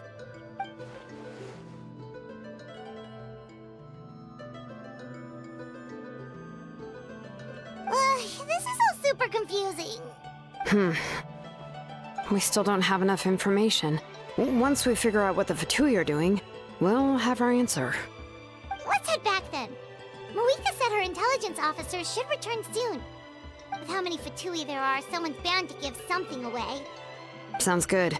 I have a few theories of my own. With a bit more information, we just might get to the bottom of the whole thing. I was just about to ask. Count me in.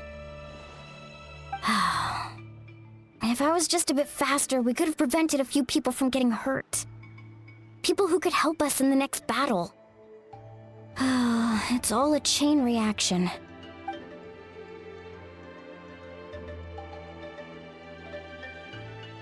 Registered? Nah.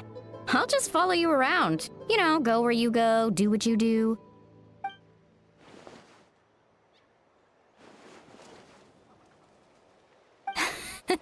You got it. I just don't want to make the trip back. It's so far. All right. See you all later. Let's get together and celebrate once this is over. Oh, you betcha!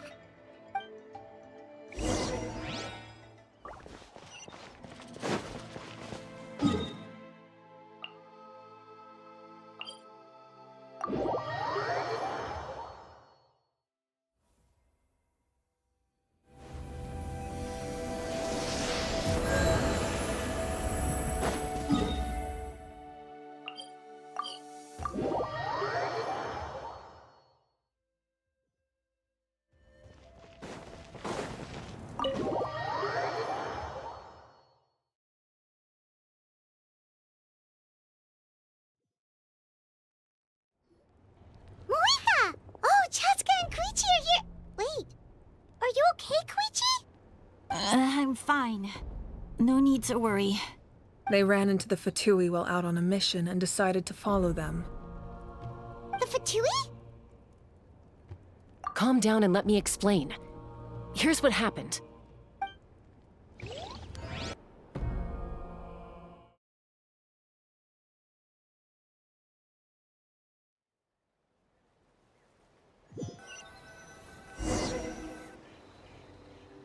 Watch out.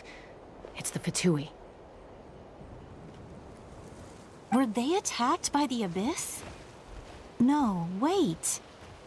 It looks like they're protecting a group of travelers. Over there. Do you see? You're right. That's a traveling group from Natlan. Could they be trading for something? Let's keep observing for now. We're glad you're okay. Given the appearance of abyss monsters all over Natlan, you should cancel your journey and seek shelter at the stadium or one of the tribes. Thank you so much. I wish there was something we could give you. We don't expect anything in return. We were out on a mission and saw you being attacked. It was our decision to help. If you truly wish to repay the favor, you can keep this a secret. If anyone asks, just say you were saved by warriors from Natlan. Oh, okay. We can do that. But... We're not asking you to cover up our activities. We haven't done anything illegal. Our captain simply wishes to remain undisturbed. Nonetheless, the decision remains yours. If we wanted to keep you quiet, we would have employed a harsher method. Got it. We'll get going now. Did you hear that? They mentioned a captain. Isn't that who the Pyro Archon is looking for? Exactly. We could be onto something big. Still, there was no trade. They were just helping people in need. I didn't sense an ulterior motive. I didn't believe the captain when he said he wanted to save Natlan. But based on what we just saw, it's possible he was telling the truth. Maybe we've been wrong about the Fatui this whole time. It's too early to say. Let's follow them and see what's really going on.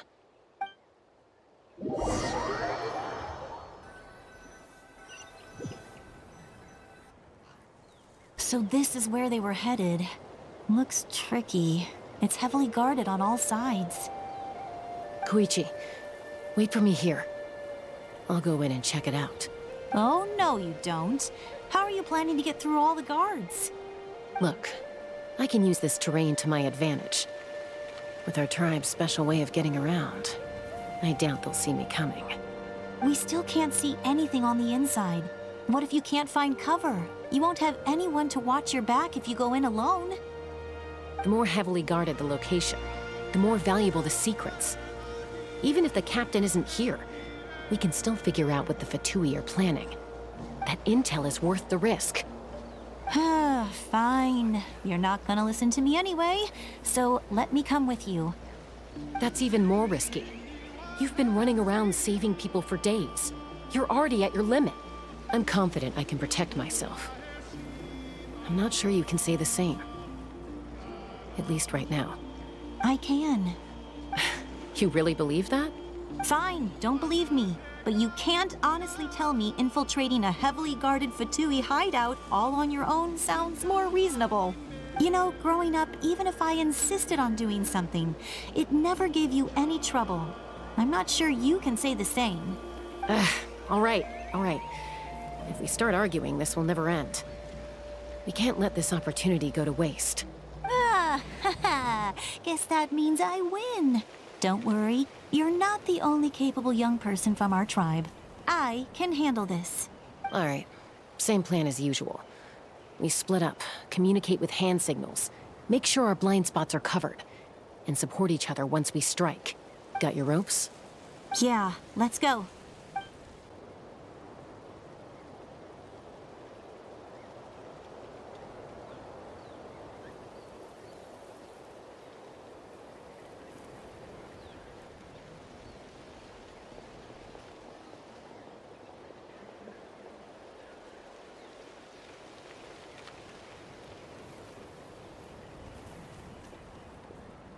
The Fatui have eyes all over this place.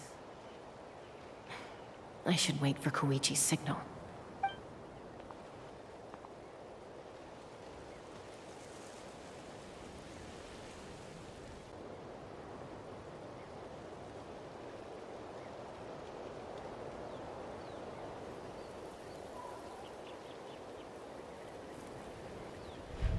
Now.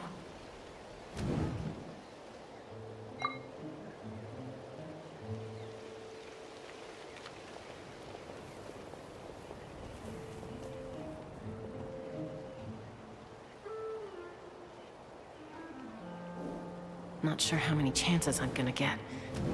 I need to act.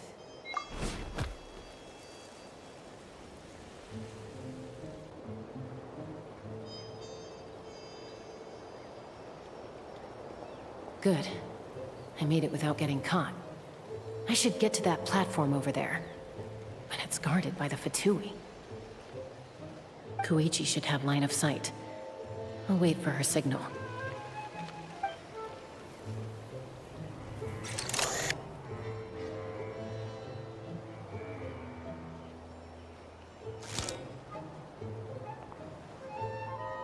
That's it. Now's my chance.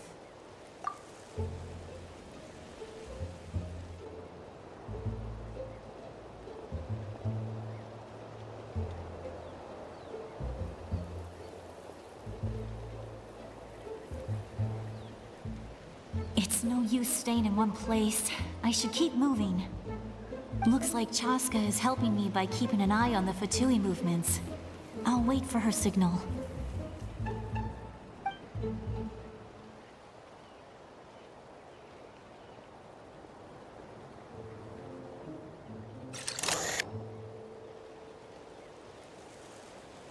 Time to move.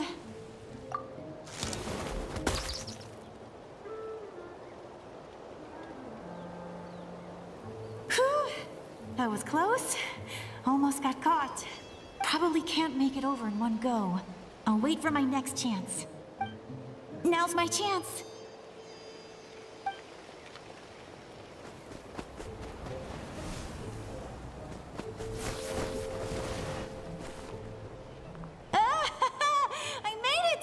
That'll show my sister. Let's see. The Fatui's occupying all the best locations. If we could just get past them somehow. Wait, I've got it!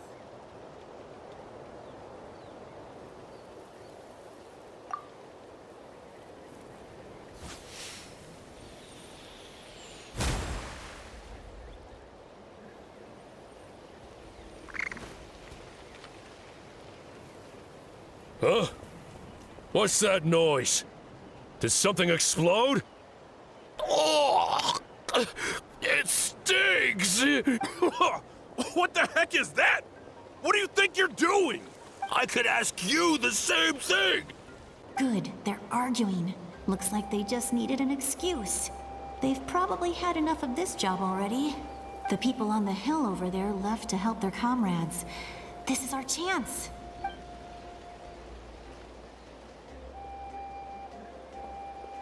Come get me, Chaska. I hope she gets this hand signal. That's Koichi's signal. Smart idea. Alright, time to move. Give me your hand, quick. Coming! I checked, and this way is completely clear. It should lead us to the deepest part of this place.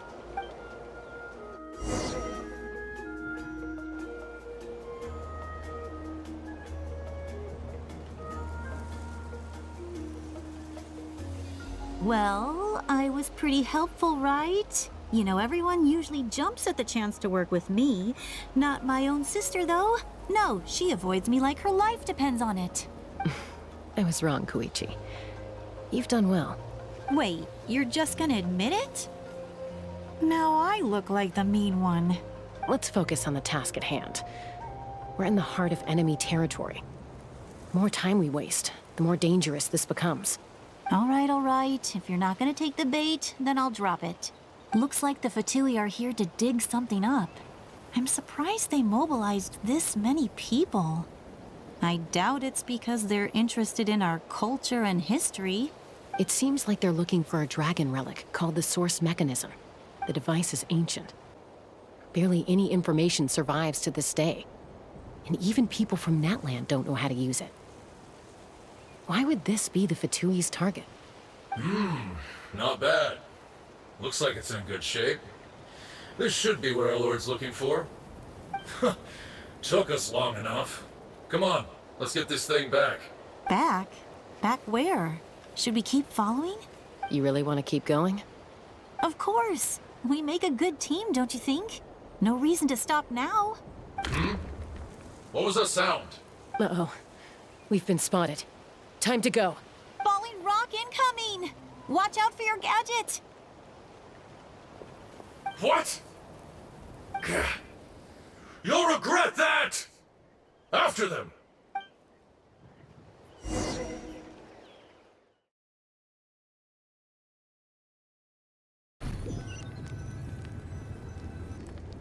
Once we got them off our tail, we went back to observe some more. They'd collected several identical pieces of something. It looked like they were waiting, though. So we decided to come back. So, Koichi got injured trying to get them off your tail? She pushed herself too hard and collapsed on the way back to the stadium. Well, I didn't cause you any trouble while we were fighting, right? So my perfect record remains. You've done very well. I could make a comment on knowing your limits, but it's not my place. I know. I'm already reflecting on my actions. So, our current intel suggests the Fatui is after the source mechanism. The device is a complete mystery, even to us. What does the captain want with it? I have no idea. But it's safe to assume the device could serve a similar purpose to the Gnosis. Xilonen, I need you to gather every scholar in Natlan familiar with the secret source. Yeah, I'll get right on it. Thank you both for your hard work. Koichi, it's time for you to get some rest. Oh, and there are gifts from your patients waiting at the speaker's chamber. I've prepared a small gift of my own as a token of gratitude. I'll send it to your home along with the others. My patients. That's so nice of them. Guess that means I'm doing something right. You don't need to give us anything, Archon. We were just doing our duty for Natlan. I should take Koichi home now. Well, if Koichi doesn't want her favorite Saurus crackers, then... I accept. Thank you, Archon. What am I gonna do with you? There's some for the rest of you as well. They're one of my favorites too, so don't be shy. I'll start investigating the source mechanism right away. If I learn anything, you'll be the first to know. Yummy snacks!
What's next for you two?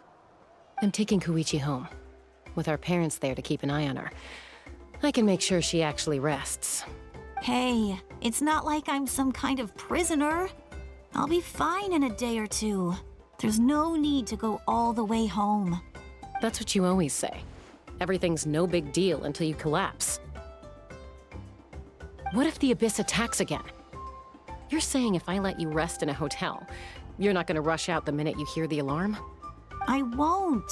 Triple promise I won't. Mm-hmm. Fine. On the off chance something like that were to happen, I might. But I'm a doctor. I have a duty to help people in need, no matter how hard or tiring the work gets. I guess you're right. But I don't have to like it. This reminds Paimon of when we first met. Except you were the one trying to stop Chaska from doing something dangerous. I'd do the same for anyone trying to put their life in danger. As a doctor, I don't want people to get hurt because of a rash decision. Then try to see things from my perspective. You clearly want to protect your patients. So can't you understand why your own sister would feel the same way about you? The two of you are the same, you know? I disagree. I understand the risks and costs of my decisions. Who wants to be like her? Overconfident, always making excuses when things go wrong. That's just not true. You think I don't have proof? Okay, don't get into another fight. Just pretend Paimon never said anything. Don't worry, Paimon. You didn't do anything wrong. Arguing is just how we communicate. Neither of us really takes it to heart. Plus, I guess we are similar in some ways. Maybe I rush into things without thinking, but I learned that from her. We're family. I can't help it if my older sister is a bad influence. Okay, you don't have to put it that way. So, you're all good now? Neither of us are really the type to back down, so we'll always have our differences. But still, we get along in our own way. Plus, I know you'll wake up one day and realize I was right all along. I just need to wait. Be my guest. Come on, let's get you home. See you later, Traveler and Paimon. I'll be back once everything's settled at home. There's no rush. At least grab a nice meal with your family. Bye, you two. Take care of yourselves out there.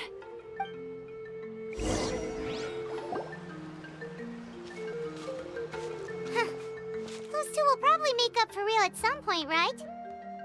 Well, we've learned a lot. Let's go over everything that we know so far.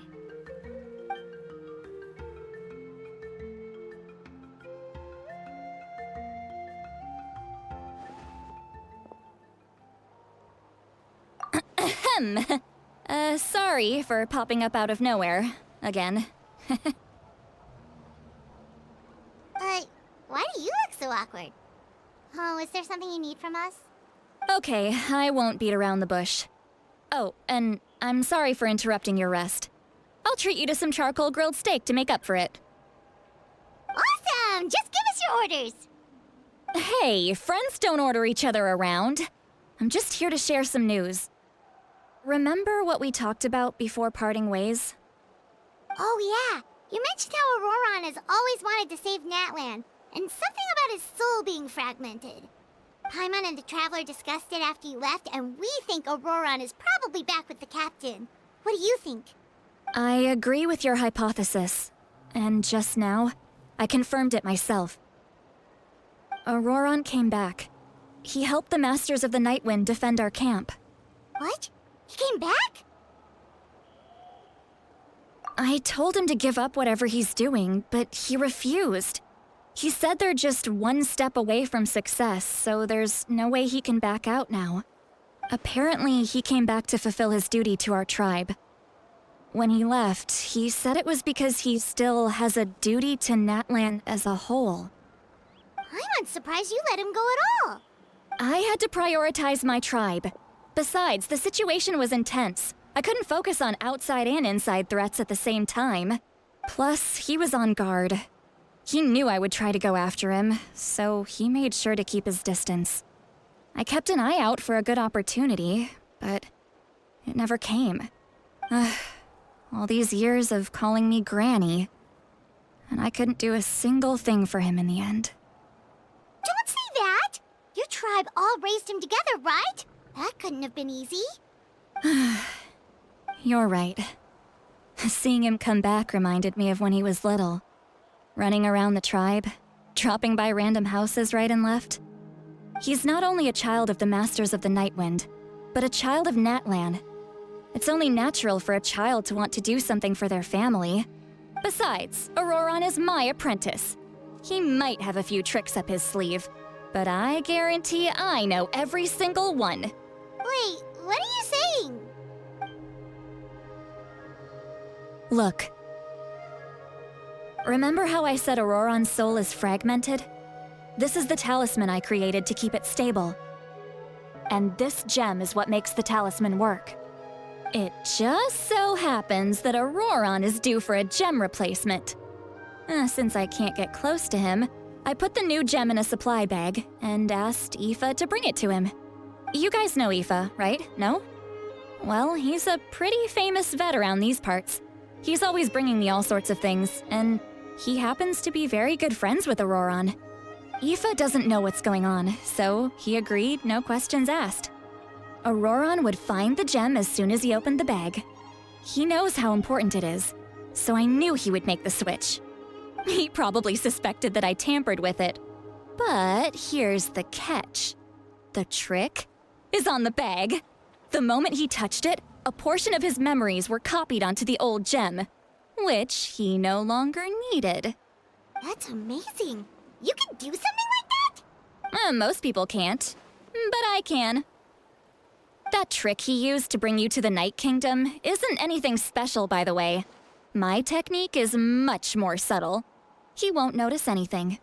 So in other words, we have a whole backup of Ororon's memories in this gem. The kid thinks he can take me on? Like I wasn't the one who taught him everything he knows? That's amazing, Citlali. Let's take a look right away. Once we get to the bottom of this, we can finally track him down. I know he thinks of me as his grandma, but do you think he'll get mad at me for this? You can be honest. That's a tough question. Paimon doesn't have a grandma, so she's not the best person to ask.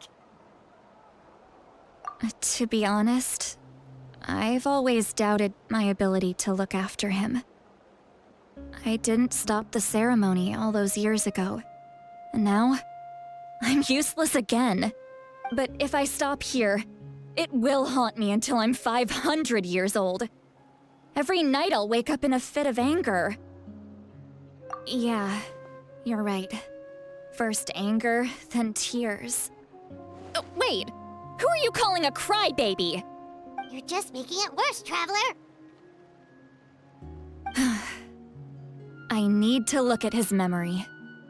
Even if he resents me, refuses to see me, or runs away for good, I don't care, and I won't blame him. A family does whatever it takes to protect their own. You sure you'll be okay? We can come with you if you want. Did you just say you'll come with me? Is that okay? We have a pretty good reason to see it too, don't we? Because, right, we need leads on the Fatui. You really mean it? Fine, you can come. Just promise me you'll see this through. No backing out. Got it? Don't worry, we're professional adventurers. Then I place my trust in your professionalism. All right, time to sneak into someone else's memory and engage in some, unwanted spying. You heard it here first. I wouldn't be doing this if I had any other choice. Are you ready?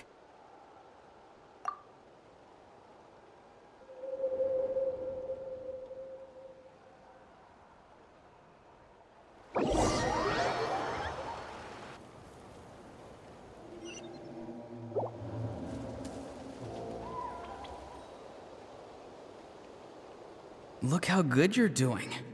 You'll grow into nice big radishes in the future. And you? Aoife says you're taking up too much space, but I think you're a good tree. What do you think?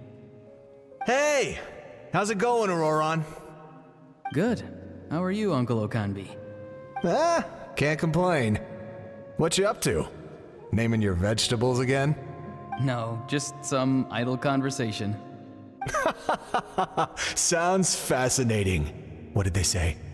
They told me you were coming and that you would take some produce with you. Ha! Only if you're offering. By the way, I ran into Aoife yesterday. He told me Chaska's fostering a saurian at his place. Said the thing trampled over a part of your radish garden. I hope you two didn't get into a huge fight. No, don't worry. I'll find a way for him to make it up to me. I've already wrapped your share of the produce. Here you go. You really knew I was coming. That's pretty amazing. Light up the smoke and you can see the path through the shadows. That's what everyone says. Hey, have you seen that strange group of people that just appeared out of nowhere? Appeared out of nowhere? I don't think so. It's the Fatui. Their leader seems like a big deal. He didn't bring many men with him, but they're all elite warriors. It seems like they're looking for someone, but I wouldn't go around asking too many questions. If you run into them, be careful.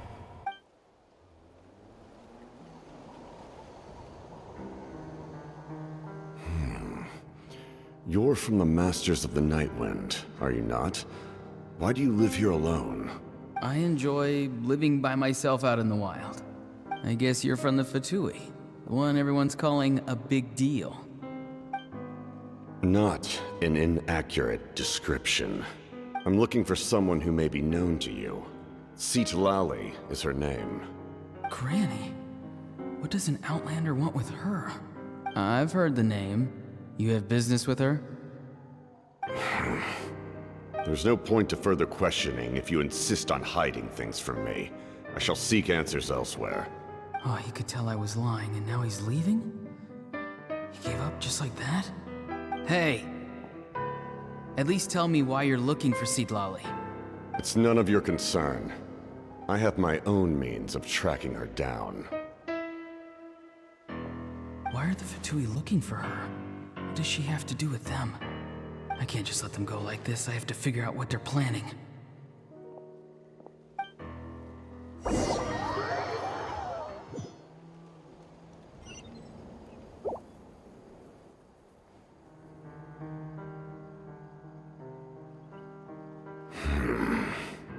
They've just been studying the ley lines and asking for leads on Granny. I can definitely rule out some sort of invasion. The situation has seen no true improvement. The Pyro Archon did not fulfill her promise. My lord! Ignore him. He is no threat. He knows I'm following him, but he doesn't seem to care. He's strong, I can tell. But there's something unusual about him and also familiar in some way. I can't describe it. What is it? My lord, I feel dizzy. A ley line disturbance. Certain presences have been forced to wander outside their rightful realm.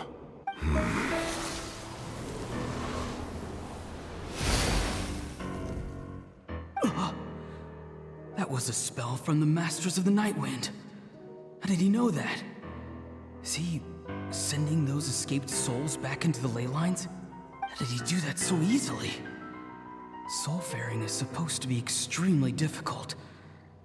This could be related to why he's searching for Granny. I feel much better. Thank you, my lord. Think nothing of it. Stay vigilant, and continue to gather information. The Abyss could attack at any moment. If you notice any irregularities, assume drill formation and be prepared to fight. However, there is no reason to over-engage. Information is our first priority. Yes, sir. Why are the Fatui fighting against the Abyss? Do they really mean us no harm?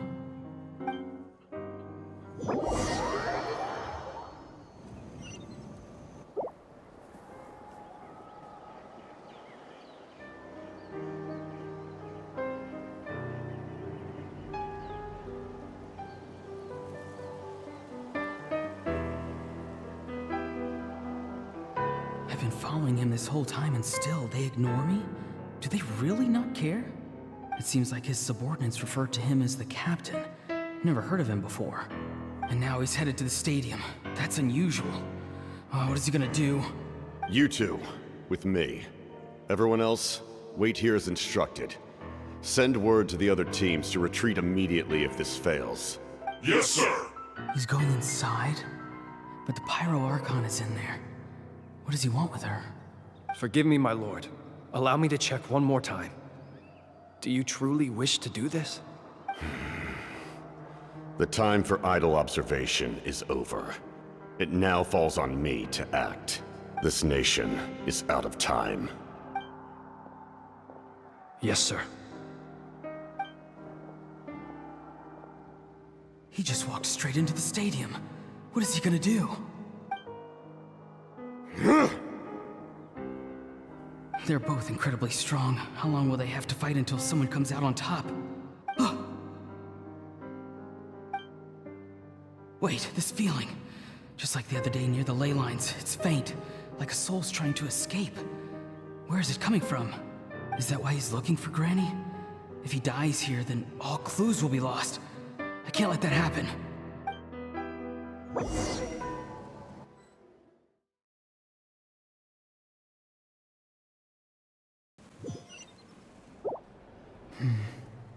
As for you, I must confess, I did not expect that little trick of yours to save the day. No matter how dense the fog, as long as the sun remains, we cannot turn day into night. She could have dispelled it. She simply chose not to. You don't have much time, and you're injured on top of that. What do you plan to do next? I'm beginning to see just how useful you may turn out to be. You heard something from here, didn't you?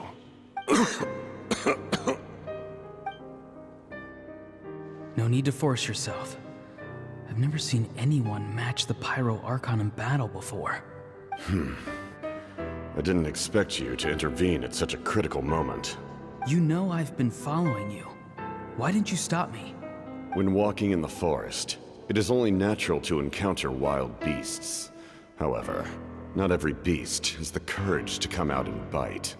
And yet, one of those very beasts saved your life.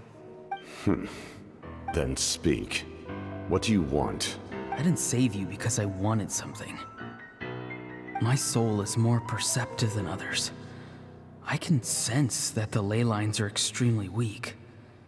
I don't know what the Pyro Archon is planning. Can she really save us? The questions you asked her just now, well, I've had very similar doubts. So I felt like I had to help you.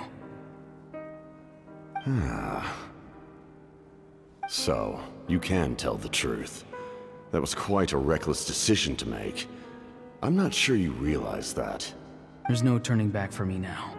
What I did back there is going to get me in a lot of trouble. You attacked the Pyro Archon in broad daylight, and I used my spell to save you. A single glance was likely all it took for her to recognize my tribe. So, we're in the same boat. You seem to care little for my thoughts on the matter. It's too late for that. Start from the beginning. Why are you looking for Citlali? Do you know her? Explain your relation to her first. I know you two are acquainted. It was obvious the moment I mentioned her name. Citlali is my elder and my teacher. She taught me everything I know. It's my duty to protect her. If you truly wish to protect her, you should have let me perish at the Pyro Archon's hand. Yet, you chose otherwise. Do I really need to tell you what that means? I want to do something to change Natlan for the better. Something I can accomplish with my own two hands. You're stranger than anyone I've ever met. But maybe, just maybe, you can show me the way. Strange? Citlali is said to be the legendary Granny Citlali, someone capable of communicating with the Wyub, and the Wyub are the key to information on the Night Kingdom. Why do you need knowledge on the Night Kingdom? That is not something you need to know. Don't forget, I saved your life. Do you not believe the Fatui capable of betraying a debt? People can lie, but souls cannot. I can tell there's a weight to your soul, a sense of justice. You may not live among your tribe, but you certainly know their tricks. I apologize for my rash judgment. You are more capable than I imagined. Let's go. We'll see if you have what it takes to join my plan.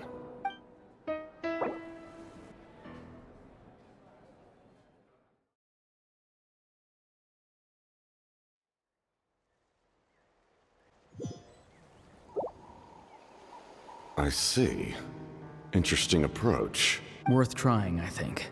Rather than weaving a net to protect the ley lines, this method would address the root problem by reconstructing the ley lines themselves.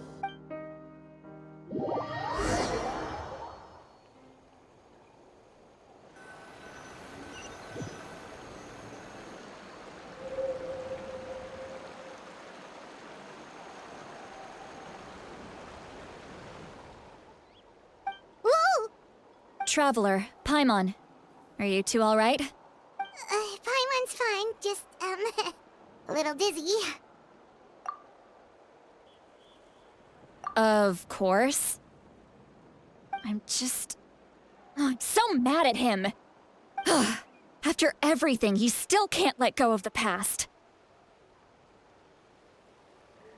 For some reason, he thinks he owes something to the people who cared for him. Stubborn, self-righteous fool. Where's that gonna get him? Now that he's all grown up, he thinks no one can tell him what to do? He thinks he can just run away whenever he wants. I'll show him. If he tries to run one more time, he's got another thing coming. Maybe stubbornness runs in the family. Like grandmother, like grandson, as they say. Is that supposed to be a compliment? Huh, that kid's got nothing on me. Anyway, back to what we just saw. I don't even know what to make of it.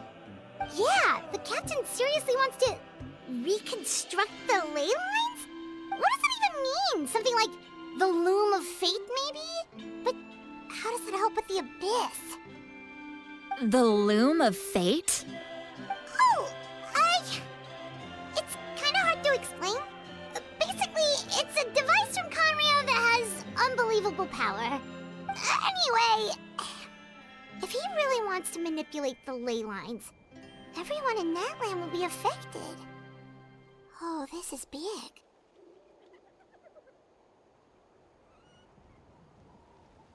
Which means the captain has been honest from the very beginning. Ororon's memory proves that. Why is he so obsessed with saving Natlan? Oh, we've got to tell Mavuika about this right away. Yes, she needs to know about this. Now.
Mavuika!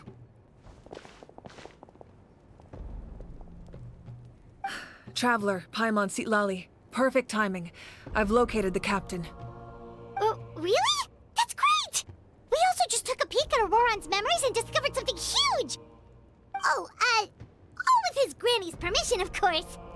Or no, actually it was... Calm down, Paimon. I'll take it from here.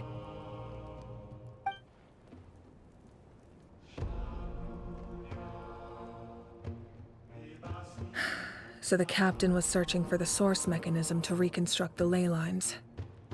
If his plan is already in motion, that means he knows exactly how to accomplish his goal. We have to stop him. Is reconstructing the ley lines a bad thing? Yes. It's not a simple fix. It would mean sacrificing nearly everything contained within the current ley lines, very similar to the price of using a Gnosis. If he activates the mechanism, it's all over. We need to mobilize our forces as soon as possible. But what forces do we have? Kanich, Xilonen, you two, and myself. All other warriors are working to push back the abyss on the front lines. But that's barely any people! Not to mention you lost your power, and they've got the captain on their side!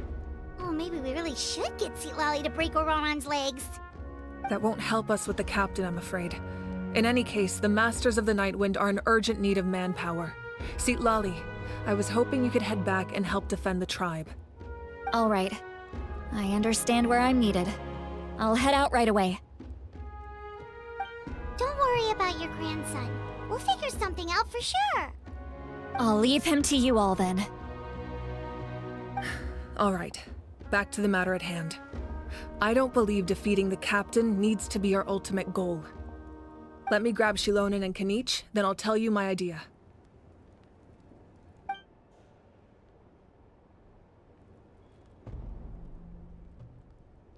As you all know, Ororon is working with the captain and we need to stop their plan. The captain is a formidable opponent, but that shouldn't deter us. In any case, a head-on confrontation isn't the best way to solve the issue. Their plan hinges entirely on a single element, the source mechanism.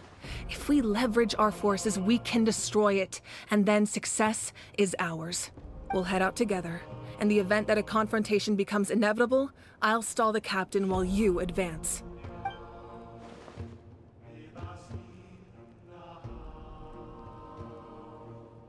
I agree with Kanich. The two of us can handle it.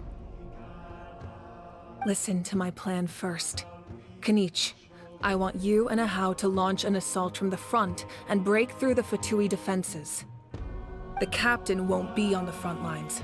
As a seasoned warrior, he'll be stationed in close proximity to the device to ensure its protection. No. The purpose of the frontal assault is to gather the Fatui forces in one place. That way, it's easier for the rest of us to avoid them. Xilonen, I need you to do what your tribe does best, and dig a tunnel from the outskirts of the ruin. Once we get close to the device, we just need to destroy it. Exactly. The Traveler and I will join her as well. No one can create a distraction better than you, Kanich, not even myself. By combining our strengths, we just might manage to break through the captain's defenses. Understood. Then we should head out now. Just promise us you won't do anything reckless. You cannot face the captain straight on unless you have no other choice. You mean everything to us. Losing you would be the worst possible outcome. Thank you, everyone. You have my word. I'll proceed with caution.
Right, this is the place.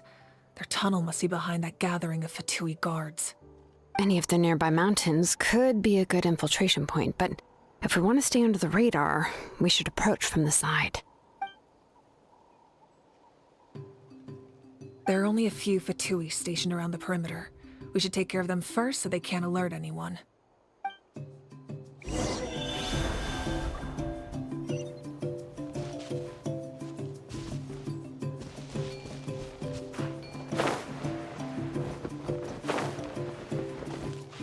All right.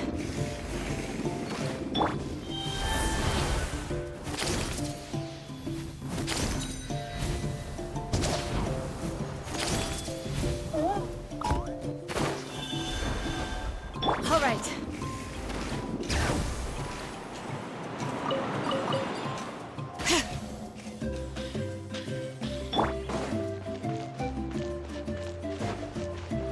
You'll get frostbite. Wipe out!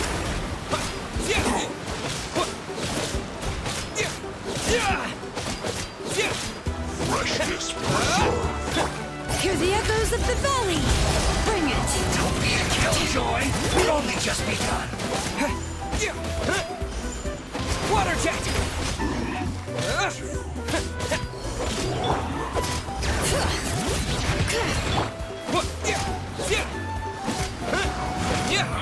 You can't run! All right, that's done. Let's head to the foot of the mountain.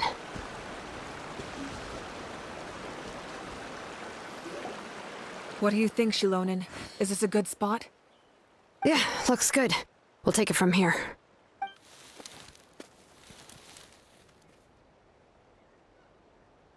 I can see the inside!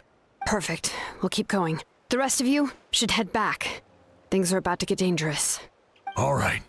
Please, take care.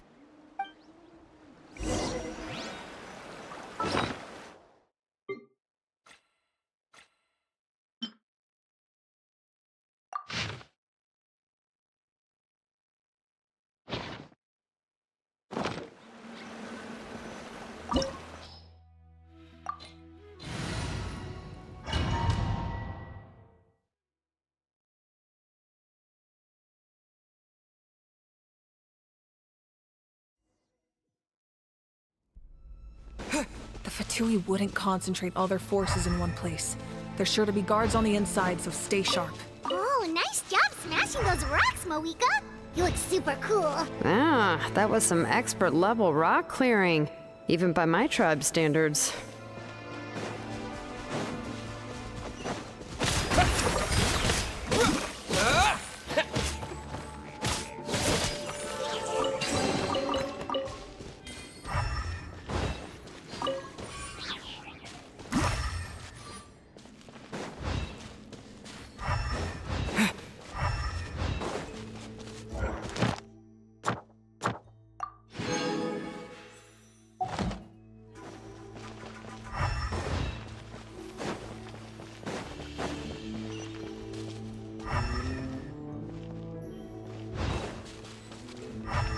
That must be the Fatui tunnel over there. We should steer clear and approach from the side.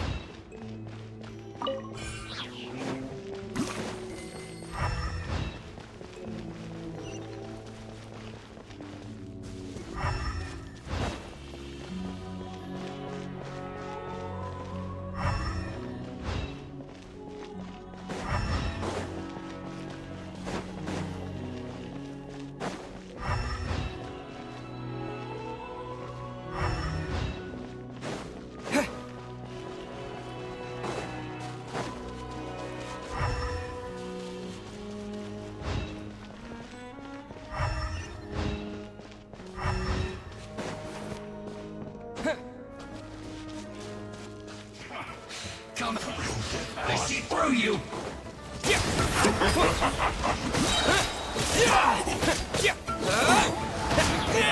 You can't run. Well, bombs away. Bring it. All you got is escape. Let the mountain's veins boil. I see through you. Get back! Check this out. That's the rock. Miscalculate.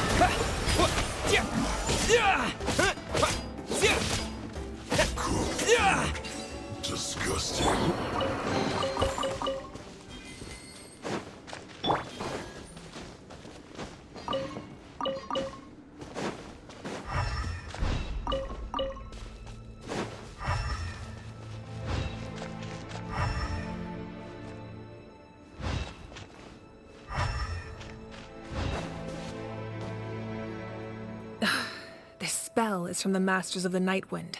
It's Ororon's doing. They're probably trying to buy time.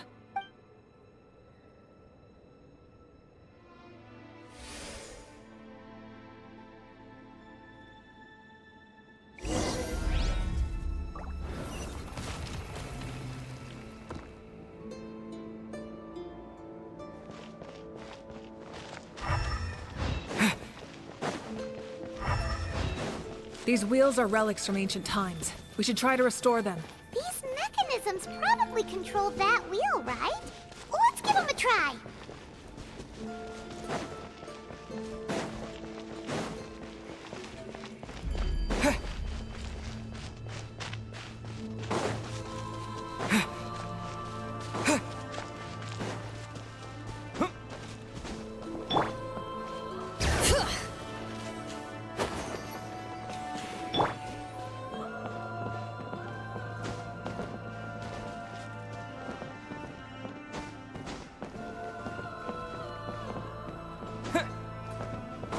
All right.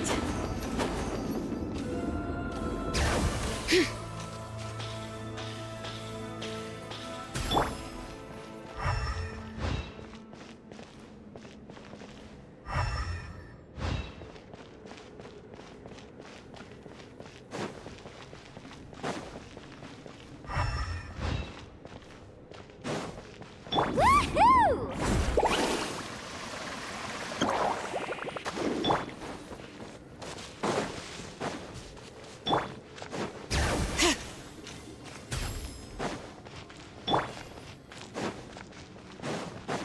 All right.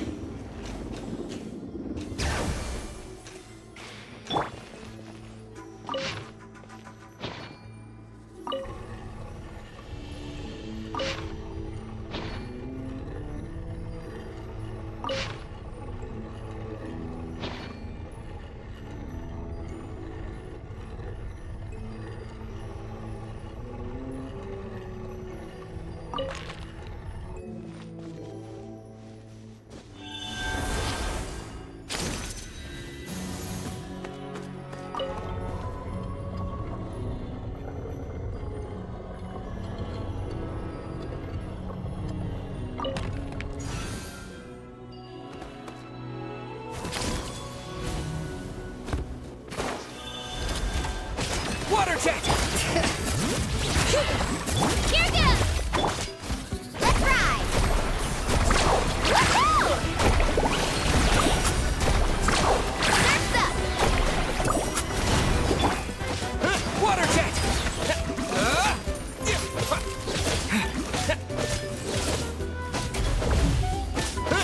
Bring it! Hear the echoes of the valley!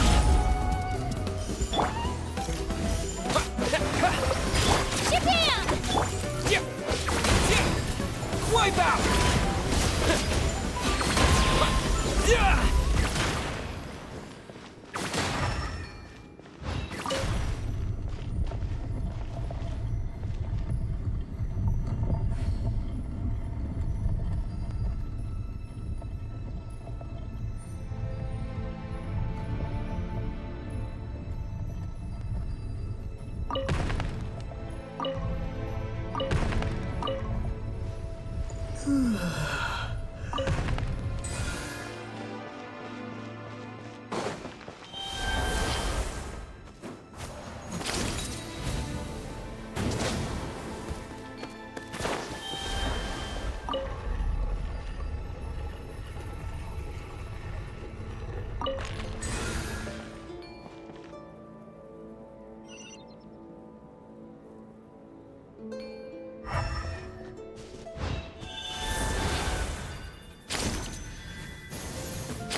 Fatui wouldn't concentrate all their forces in one place. There's sure to be guards on the inside, so stay sharp. Oh, nice job smashing those rocks, Mavuika! You look super cool. Ah, that was some expert-level rock clearing, even by my tribe's standards. That must be the Fatui tunnel over there. We should steer clear and approach from the side.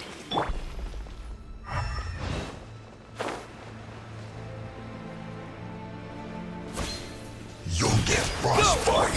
That's an epic wave! Flash frost. That all you got? It's time for a flash freeze. You can't run! Well, I see through you! I was toxifying heat! Water jet! Let the mountain's veins boil!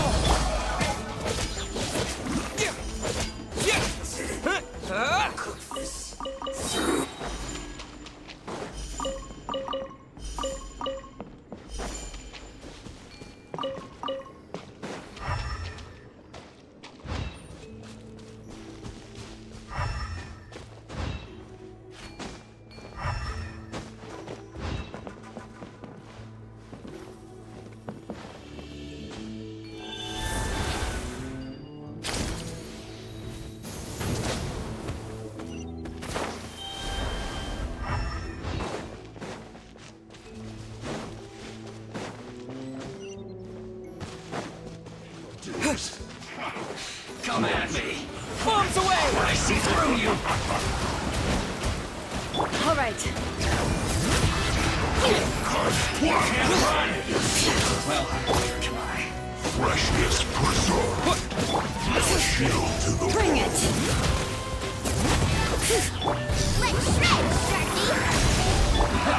That all you got? Clear the area! Killjoy! It just looks like I went too far. Hear the echoes of the valley! Go! Carving wave!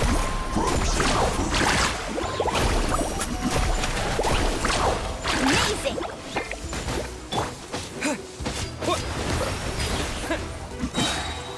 cooked food. Disgusting.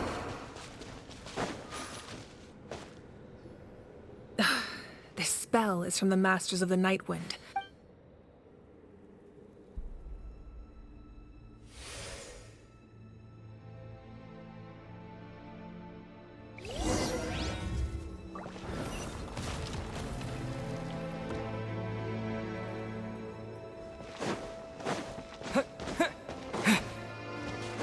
These wheels are relics from ancient times. We should try to restore them. These mechanisms probably control that wheel, right? Let's give them a try.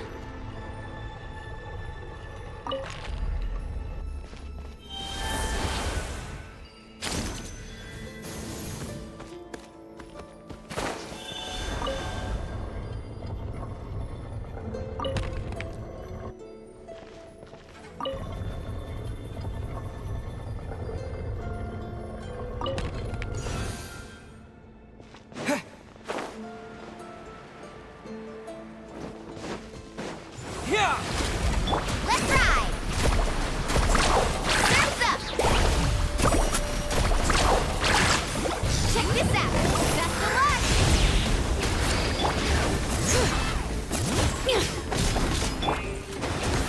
Here goes!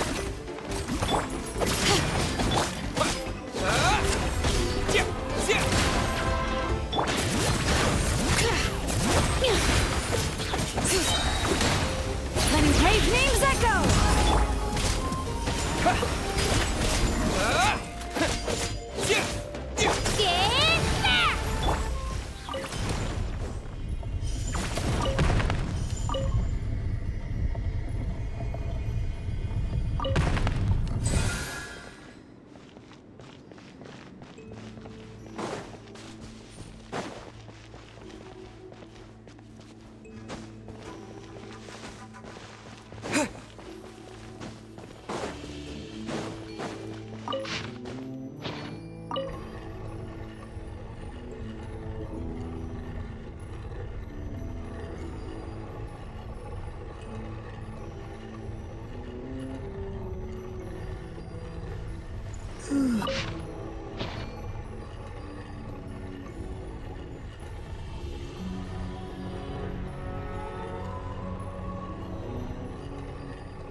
This must be it. There they are! Oh, the captain's here too. Perfect. Looks like they focused their defenses over there. Oh, they're here. Huh. I thought the Pyro Archon would choose a frontal assault. It doesn't matter. They're too late anyway. Stop! It's too late. We need to turn it off! I won't let you do this!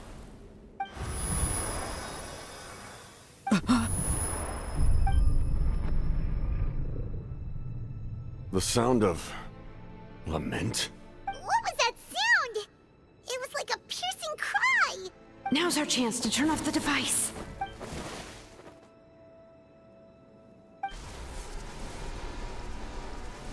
Oh, Ororon? How did he just... His movements have gotten a lot faster. Was Ororon always this good in battle?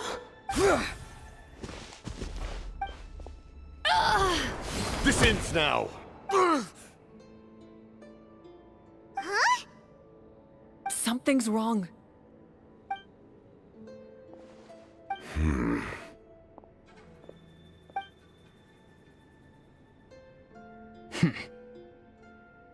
You are not Ororon. Who are you? What?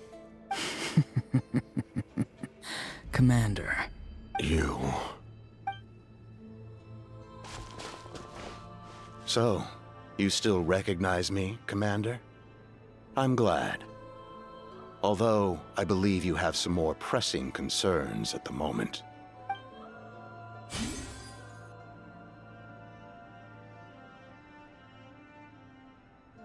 We did it!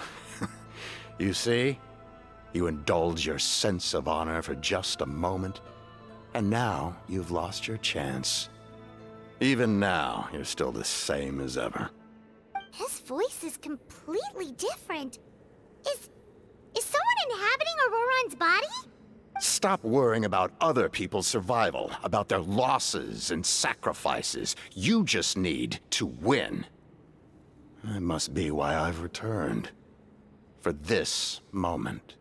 Please finish what you set out to do, Commander. I didn't expect to see you here, but I have to disagree.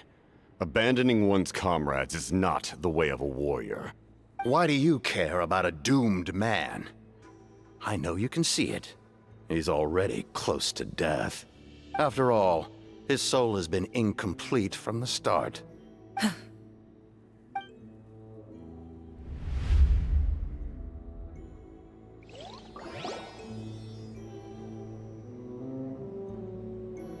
Oh, someone said I'm close to death. Is it because of that noise just now? The piercing cry came from underground when I activated the device. What's down there? Natlan's ley lines must be hiding some kind of secret.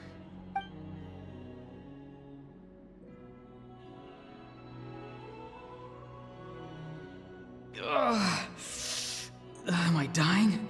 Oh, no. It's too soon. Ah, Ororon, it's you. What'll it be today? Oh, why the long face? Don't tell me you still haven't let that go. I knew it was a bad idea to tell you. I heard everyone wanted me to be the savior. Savior? Ha! Sounds nice, doesn't it? But, does such a person truly exist? Even if they do, why would you have to become that person? Ororon, is that you? Oh, here, have a seat. Let Granny cut you some fruit. We just got a fresh batch. Can I get you anything else? Some grilled meatloaf, maybe? Ask for anything you want. We've got plenty of ingredients. What about those spiced rub mushrooms you made me last time, Granny Kuimi? Ah, you liked those, did you? An outlander taught me that recipe, actually. A merchant, to be exact. Never thought about going into business yourself, my boy. You could travel all over. Our Ororon? A merchant? He's far too honest for that line of work. Well, at least an honest merchant like him wouldn't prey on old-timers like us. Everyone said a true savior does not really exist, but then why did my birth open the door to the possibility? Why give people false hope? Maybe I don't need to sacrifice myself, but surely everyone is born for a purpose. So, what's mine? If I had succeeded back then, would the world have become a better place? What's the meaning of my existence? Done spacing out, Ororon? Did you finish your homework? Yes, Granny, it's just... Will learning all this really make me as strong as you? Of course not. I'm a special case. Other shamans study their whole lives without reaching a fraction of my abilities. Because you're a genius, right? You could say that. Or maybe I've just been alive longer than the rest of them, and picked up a few tricks that they didn't want to touch. It's rude to bring up a woman's age. Never do that again, no matter the circumstances. I wasn't the one who brought it up. Anyway, class is canceled tomorrow. Go have fun. What about my homework then? Do what you want. What use is it being as strong as me anyway? You've seen how the tribe treats me. They're all afraid. I try to go about my business, and they practically tremble in fear. Not the most fun way to go about living one's life, I'd say. Take it from me. The happiest people are the ones who do their own thing. So do what you want, Ororon. No matter what anyone else has to say. Granny didn't say it outright, but I think she was trying to comfort me. Don't force yourself. Don't beat yourself up over the past. That's what she always says. But I never forced myself. I never even got the chance to try before it was all over. Hey, you zoning out over here again? There's such a thing as overwatering the radishes, you know. I was just looking at the aphids. Something interesting about them today? I noticed some on the ground. Maybe it got too cold yesterday and they couldn't handle it. Bummer. Guess that means less honey this year. Aoife, do you think being a vet is fun? Fun? I'm not sure about that. Do you think planting vegetables is fun? Fun enough, I guess. I don't have anything else to do. Exactly. Most people live like that. No special purpose or calling. That's just how the world works. Oh, jeez. That troublemaker's at it again. Ororon, my man, come inside and give me a hand, would you? Why should I? I thought being a vet was no fun. Well, I guess there is a fun part. Trying to outsmart these rascals. Come on, give me a hand.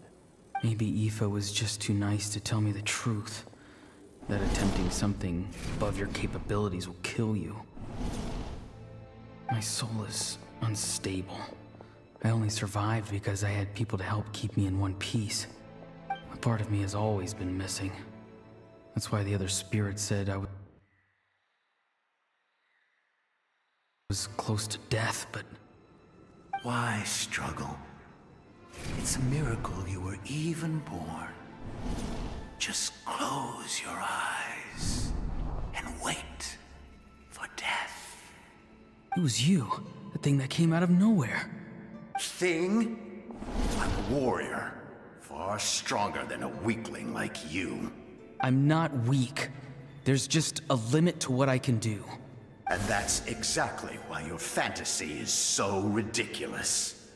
You really think a useless thing like you can save the world? Useless? Savior? Ha! Sounds nice, doesn't it? But, does such a person truly exist? Even if they do, why would you have to become that person? Exactly. Most people live like that. No special purpose or calling. That's just how the world works. Take it from me. The happiest people are the ones who do their own thing. So do what you want, Ororon. No matter what anyone else has to say. But I don't want things to end here. Ororon? It's all right. We'll take things from here. Every time they marched into battle, I had to stay behind. Don't worry. With the Archon on our side, the Abyss doesn't stand a chance. All the best warriors are fighting on the front lines. I want to do my part too. Both of us are bound to disappear. But your end will come sooner than mine, because you've been broken from the start. Once your soul shatters into pieces and dissipates into the wind, I will take temporary control over this body. I will serve my commander until the end. No. No, this isn't right. My life can't end like this. I still haven't done anything important with my life. My end will not come first, and I'm not giving up. I can't die here, no! I won't die here!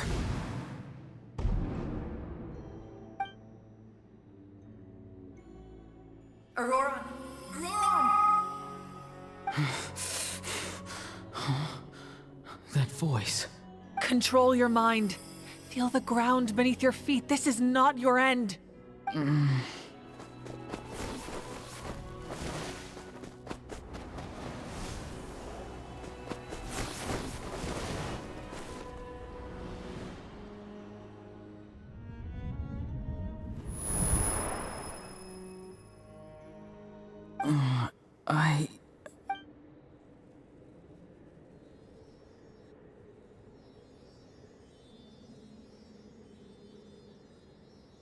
His eyes are open! He's alive! Well done. You managed to do the impossible. Uh-huh. What do you mean? Don't try to talk. Focus on holding yourself together. I can't believe the captain did that. Maybe he thinks of Ororon as a comrade. He was helping to rein him in all this time.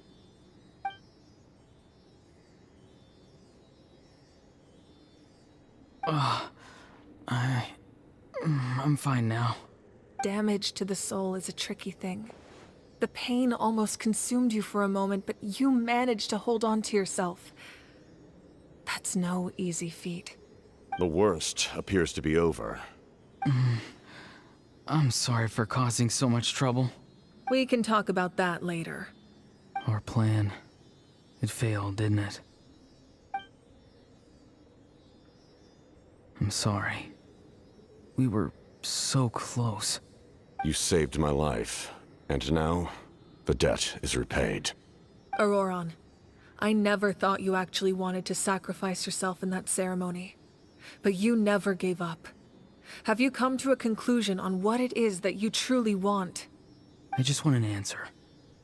A reason why I exist and why everyone always did so much for me. No one is born a hero, and no one should be treated like one from birth. I had a chance to do something important back then, but I failed. All I want is to find some more ways to make up for that. The answer you seek now lies before you.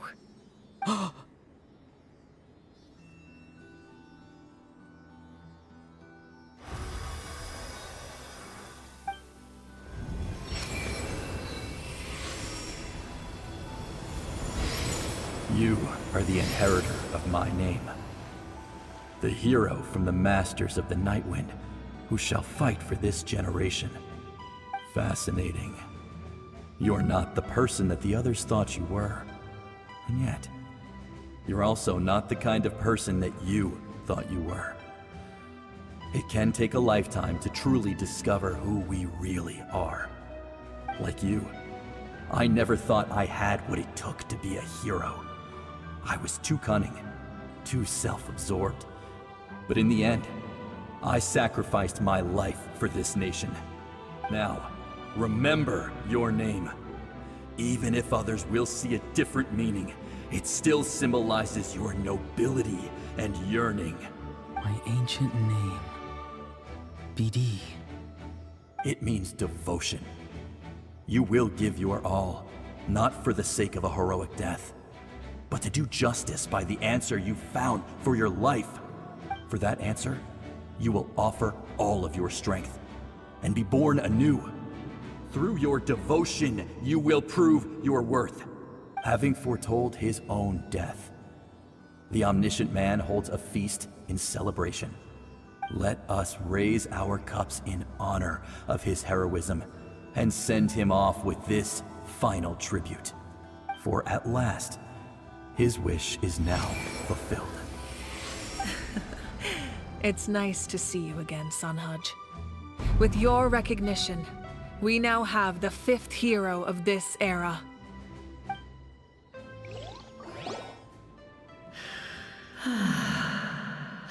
I am happy to see your plan advance one step further. It seems that my cry did not cause irreversible damage. What is that voice? Just as I thought. The Lord of the Night has awakened.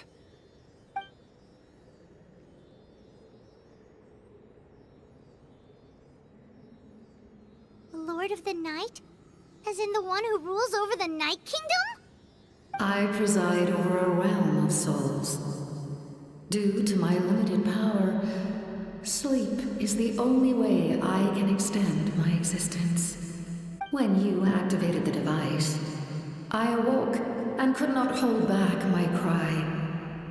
It is a sound that agitates souls. Most of you are unaffected because your souls are intact. But with a damaged soul, the effect on your friend was heightened, and his soul almost shattered as a result. And yet, his soul remains in one piece. He managed to overcome this obstacle through sheer strength of will. A truly impressive feat for a human. So, was that what caused all his strange behavior earlier? No. An additional soul was affected. It tried to take refuge in the missing part of your friend's soul, but was ultimately expelled. However, this soul does not hail from Natlan or the Night Kingdom. Its origins remain a mystery to me. Activating the source mechanism was supposed to reconstruct the ley lines. Why did it awaken you instead? Because I was the one who originally constructed Natlan's ley lines, otherwise known as the Night Kingdom. The ancient battle between the Descender and the dragons destroyed the corner of the world, allowing the Abyss to invade. Natlan's ley lines took the worst of the damage. To aid the people of Natlan, the Lord of the Night used the fragments of the old ley lines to reconstruct a similar network. That's how the Night Kingdom was born. The first Pyro Archon, Xilonen, strengthened that realm and established the rules that aid our fight against the Abyss. The Ode of Resurrection and the Pilgrimage, both of which are practices that survive to this day. Oh, right! You said before it all came from the power of the heavens. The ancient dragons tried to use this device to strengthen the ley lines by imbuing them with power. Back then, this method was rather ineffective. They lacked the skills to navigate the intricate structure of the ley lines. And now, the structure of the ley lines has also completely changed. I am the only possible vehicle for the power generated by the device. It was an incredibly crude and painful method, but I managed to absorb some of that power. Now, I can speak to you like this and provide you with aid, such as rebuilding the ley lines once more, at the cost of my own existence. But why would you make that kind of sacrifice? The people of Natlan worship me and call me their lord. In the ancient past, before we died out, we were also known by a different name: angels. But adventurers like you are probably more familiar with our devolved form, Seelies. No wonder there are Seelies around here. A Seelie also helped us in the Night Kingdom. Few angels remain in Natlan, so the same is true of Seelies. Everyone rallied around me and offered offered their power to humanity to reconstruct the ley lines. Now, I have witnessed your determined pursuit for survival, and I have become your faith. I am very pleased. Mavuika, inheritor of Xilolen's will, and leader of Natlan. Despite all the obstacles and misunderstandings, I have awoken, and the efforts of this harbinger and the young hero have imbued me with power. Say the word, and I will once again work to fulfill my mandate, just as I did thousands of years ago. You need only nod your head. For the sake of your people and your nation, for the sake of overcoming the invasion from the Abyss, give me your orders. I will not. After reconstructing new ley lines, you will cease to exist. The rules of Natlan are founded in the Night Kingdom. If you disappear, so do they. Not to mention, all the memories and legends recorded within the old ley lines will disappear along with you. The people of Natlan will face memory loss, mental disorders, and cognitive issues. Just like the consequences of using the Gnosis, that is a price I refuse to accept. Humanity's survival is worth any price. Once the Abyss runs rampant, all that remains will be a land of corpses and ruin. And when the new ley lines are invaded again by the Abyss? What then? How are future generations supposed to survive? A land without the Lord of the Night, without the protection of the rules, is doomed from the start. You presume too much. If you cannot ensure survival in the present, you have no right to think about the future. What will it take for you to realize that? How many hundreds or thousands will have to die? The situation hasn't gotten that dire yet, has it? Why? Because I am a survivor of Conria. I've witnessed the devastation and terror of the Abyss with my own eyes. Conria? That's right. My family, my comrades, my homeland, were all lost to the Abyss. It is an unforgettable pain. One that no amount of time could ever dull. Not even 500 years. You've experienced something similar, Mavuika. You should know exactly what I mean. You're right. The pain, the regret, the catastrophe. They all haunt my dreams to this day. If I could go back, I would reject all false hope. I would do whatever it took to ensure their survival. You have that chance before you now. Why do you refuse to take it? Because we don't have the right to make that decision. We love this world because it contains everything we hold dear. Everything that has happened here has moved us, shaped us, and turned us into who we are today. Giving up our memories and history would mean rewriting everything. The people of this world would then become fundamentally different beings, their physical bodies the only connection to their former selves. Even so, given enough time, a new civilization would inevitably flourish. If you believe in humanity, you should trust in their ability to create a new future. Or, history could repeat itself. The Abyss could invade once more, and it would all be for nothing.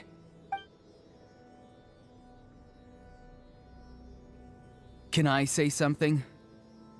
I once carried the hopes of many people, and I was also desperate to save our nation. In the captain's plan, I saw a chance to ensure our survival. But as I was on the brink of death, my wish for life and purpose was rekindled. I've been very fortunate to be well cared for by all the people in my life. I refuse to forget that.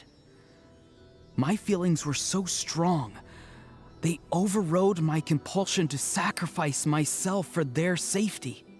No matter what path lies before us, we still have a destination. If we lose our way now, we will lose the meaning of our existence. That's right. Natlan's heroes gave their lives so we could have this chance against the Abyss. Their sacrifices are our blessings.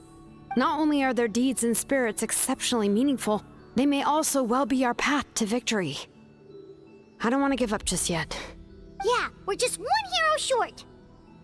The power from the device will allow me to remain awake for some time. I stand at the ready should you change your mind. Even if you fail, you need only send someone my way. My offer still stands. Humanity is truly remarkable. Even the gods in the heavens hold you to be special. Even now, you stand before me, dazzling, like the sun. You must have a profound connection to this land since you're so determined to save it. But what are you really trying to protect? The land, or its people?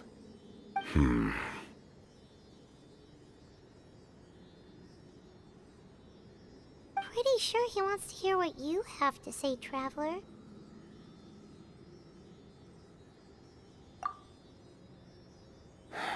Fine. I suppose we can wait. Now that Ororon has inherited the memories of his forebear, there's only one hero left. Your plan does have the potential to generate the best outcome. In the meantime, you shall have the aid of all the Fatui under my command. Thank you. Having such a powerful harbinger on my side is a big advantage. I know we may never completely see eye to eye on what it means to protect life, but for now, I'm willing to fight by your side.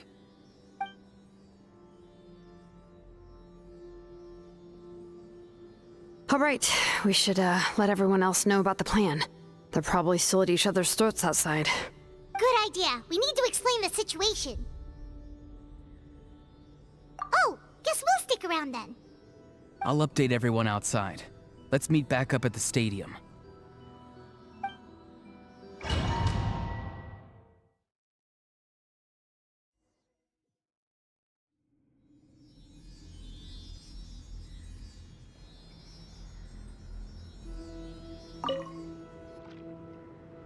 You come to me with many questions, and you should be rewarded for your bravery. Ask, and you shall have the knowledge you seek. They do not like being mentioned by name by any living being, be it an ordinary human or one of the seven. They prefer to remain in the shadows as shades. The one you wish to know about? I call her the Ruler of Death. She helped Natlan establish the rules. It was also under her guidance that I created the Night Kingdom. It was an expression of love, as well as an act of reparation. She was seen as having significantly overstepped her authorities as a shade, which quite displeased the almighty heavenly principles. She succumbed to self-pity as a result, and no longer cared if others discussed her identity. Even so, her existence remains unknown to all but a select few. Self-pity? Please don't tell anyone I used that word. I'm just trying to speak plainly to conserve energy. You come to me with many questions. I'm not familiar with that concept. The device is capable of weaving and creating ley lines, you say? Even I cannot create something from nothing. I can only reconstruct the ley lines by reassembling the yet intact components into a new structure. If that power were available to the people of Natlan, they might have a new option against the Abyss. You come to me with many questions. Phlogiston is Teyvat's primordial form of energy. The heavenly principles used phlogiston as a basis for the creation of elemental energy, to develop a power to better counter the Abyss. Have you heard of the concepts of the light realm and the human realm? That explanation might take too long. Light refracts into 7 different colors, which we collectively refer to as a rainbow. Elemental energy is a similar concept. It's essentially the modern counterpart of phlogiston. You come to me with many questions, and you should be rewarded for your bravery. Ah, yes, yes. The artisan from the Children of Echoes has yet to mention the matter to me. Probably because the young girl from the Masters of the Nightwind is absent.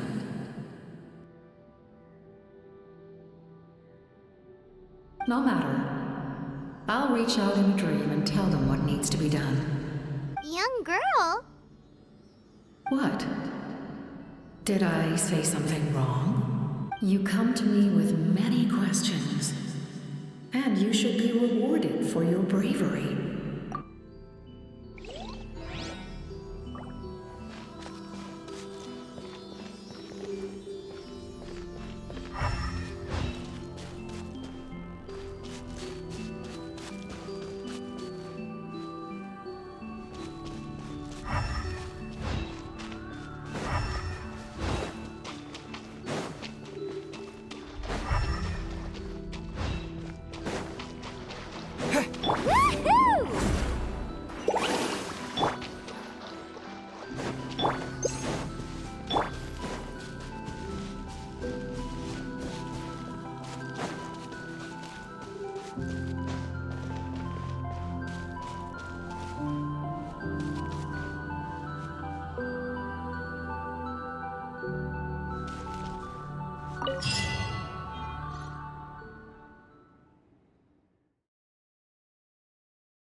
The captain says a group of us need to stay behind to guard the source mechanism. It's extremely important. Of course, you're free to come and go as you please.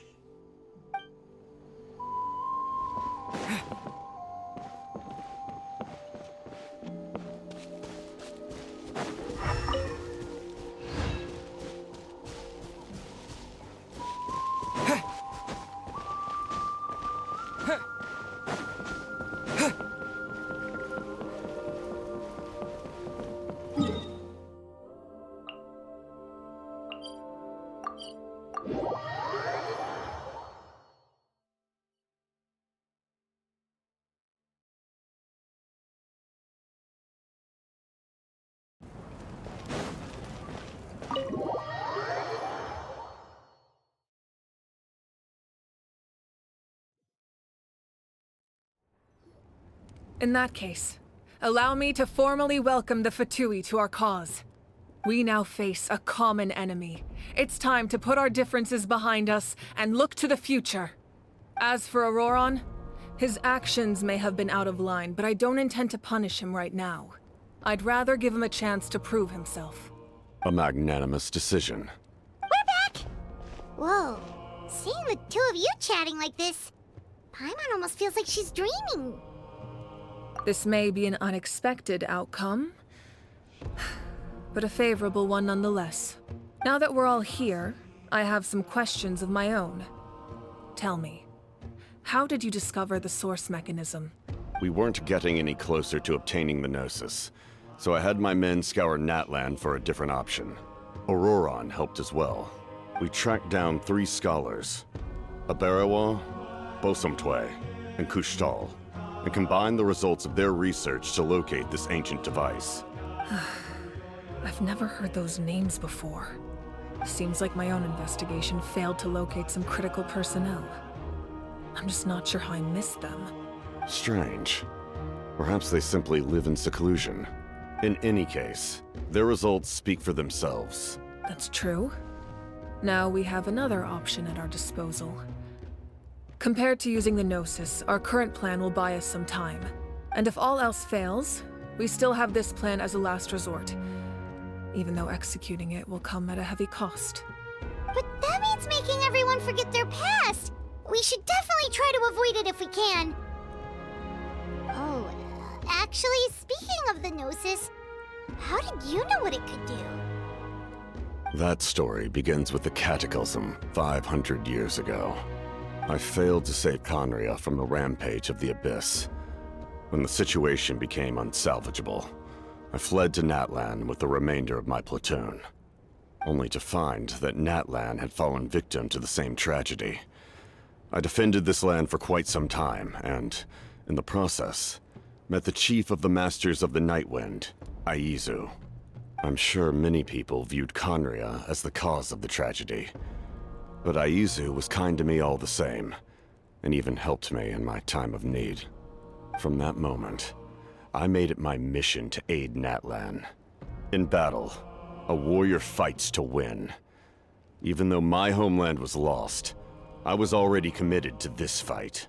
Together, Aizu and I fought many battles and overcame countless hardships. However, he was unable to escape his fate. And, in his final moments, told me the secret of the Gnosis. So it was him. He recommended using the Gnosis on several occasions, even before the tragedy. But I turned him down each time. You knew him, and you fought for Natlan all those years ago. Why don't I recognize you? It must be the mask. Even without the mask, my past appearance is long gone. Even with the curse of immortality, the flesh still rots. Wait, do you know someone named Dainsleif? That problem doesn't seem quite so extreme for him. You've met him already? Yeah, a bunch of times. Sounds like you know him too. During the Age of Conria, all I knew was his name. The last time I saw him in person, he was traveling with the princess. He carries a degree of pain and hatred that far surpasses my own. Yes, you're the brother of the princess. Given the role I held in Conria, I would prefer not to harm you. Although, this is likely a self-imposed burden. If the princess saw me now, I doubt she would even recognize me. As for your question, I don't know how Dane managed to slow the deterioration of his body. My appearance is much changed, and that's not the only thing. Even my physical strength is a shadow of what it once was. I would have never known. During our battle, it felt like I was fighting against the pinnacle of human strength. And I still lost. I deserve no praise for that outcome. Still, it's a shame we never faced off 500 years ago. You could have seen what I was truly capable of. I agree. Had we fought then, I'd also have been more motivated to go all out. So, all that commotion back at the stadium, and you're saying neither of you were using your full strength? I'd say we're evenly matched. If we face off again, victory will come down to who wants it more. I imagine you held back since there were spectators around that could have gotten hurt. But capitalizing on that situation would have only led to a hollow victory. It would have been no different than taking hostages. My goal was the Gnosis, and I failed to obtain it. That means I lost, plain and simple. Her Majesty the Tsaritsa allows every Harbinger the freedom to pursue the meaning of their existence. When the time comes, that freedom can take precedence over her orders. That's why our methods can be so radically different, despite sharing the same goal and the same sovereign. I needed the Gnosis because I came here to save Natlan. That was my primary motive. Once Natlan is saved, if the Gnosis still remained in my possession, I could bring it back to Snezhnaya. My decision regarding the Gnosis will not change. So let's focus on the Abyss for now. Right! What happens when all 6 heroes are together? We will unleash a great power that can be used to thwart the Abyss. But only once. It's a power that Xbalanque gained from Renova. Renova is a god whose existence predates any Archon. You can think of her like an emissary of the heavenly principles. She controls the power of death. Wait, is that why you have the Ode of Resurrection? Yes. Renova also orchestrated Natlan's rules. As for the Divine Throne, like I said before, when a human ascends to the Divine Throne, their inner flame will awaken. The size of the flame depends on the person's potential. The same principle applies to the ruler of Death's power, with one notable distinction. The amount of power inherited will not change depending on your ability to tolerate it. in other words. It's a kind of power that not everyone can withstand. But if you survive the trial, you will gain unprecedented strength, and the ability to harness powers more formidable than any Archon. That still sounds really risky. We cannot walk this path without accepting risk. Mualani charged into the Night Kingdom despite the abyssal contamination. Ororon fought back from the brink of death. In the face of their bravery, I must respond in kind. That is my duty. Spoken like a true leader. All right, that's enough for one day. You should head back and get some rest. I'm sure you're exhausted. The Abyss will likely sense the change in Ororon. It's possible the frequency of the attacks will increase. There are many challenges to come, so we need to be prepared. When you put it that way, Paimon feels even more exhausted. All right, let's head back.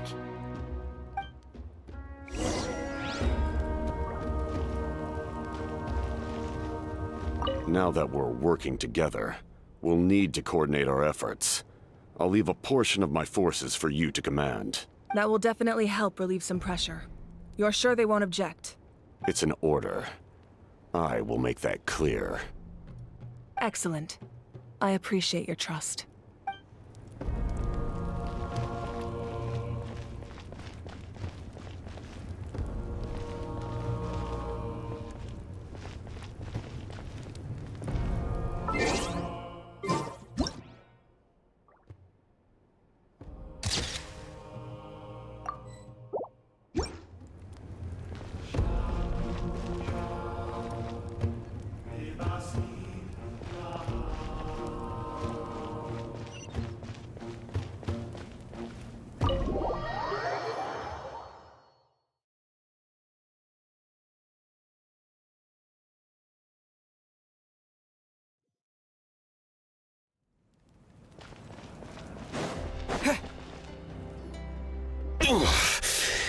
That hurts.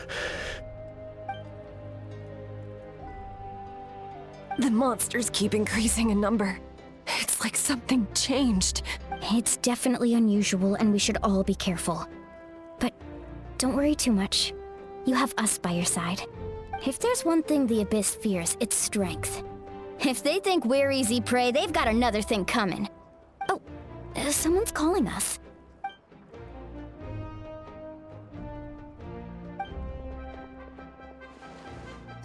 Something wrong, Traveler?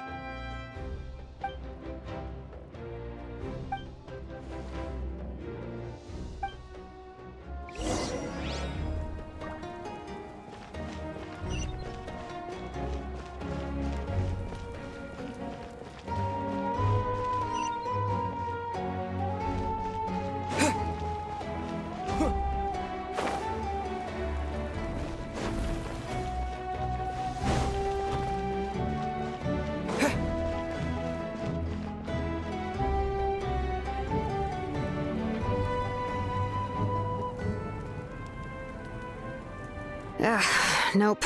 We can't give any of these to our soldiers. They were not tempered correctly at the forge. Well-made weapons and shields are vital for the survival of our people. I know we're under a lot of pressure, but we can't compromise on quality. Listen, I'm not blaming you. I know this isn't your usual standard of work. Why don't you all just take a break and I'll take care of the pieces.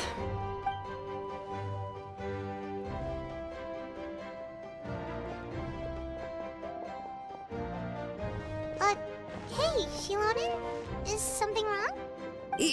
Nothing I can handle. Just some rushed defective goods, that's all. Even the most skilled craftsmen make mistakes under pressure, and if you two want to avoid the same fate, you should really get some rest. You must be exhausted too. Don't worry. I like it that way. You should head back and get some rest. I need to fix some things here first.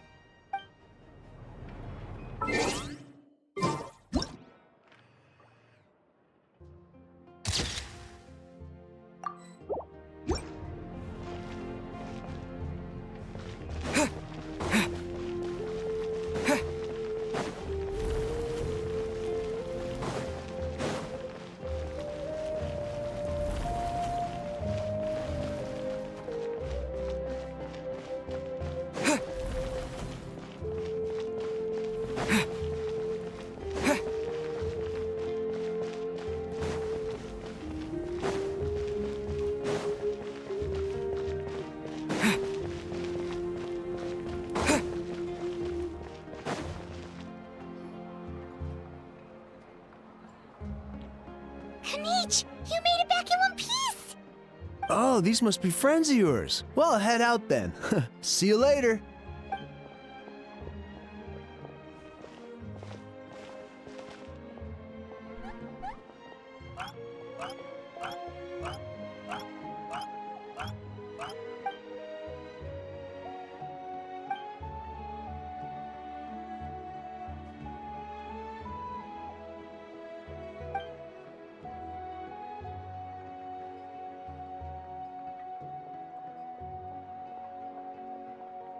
Yeah, a lot happened while we were in the ruin. We'll tell you about it some other time.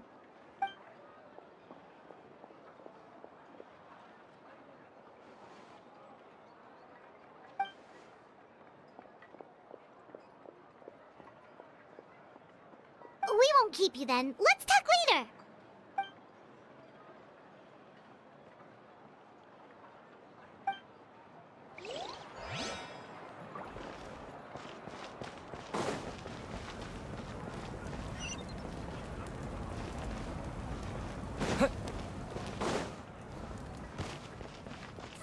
Don't worry.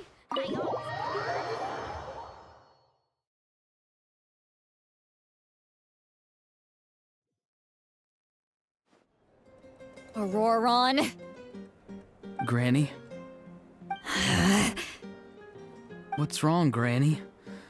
It looks like you have something to say. You know exactly what you did. You need some sense knocked into you, that's what I think. Now, where do I even begin? I'm sorry.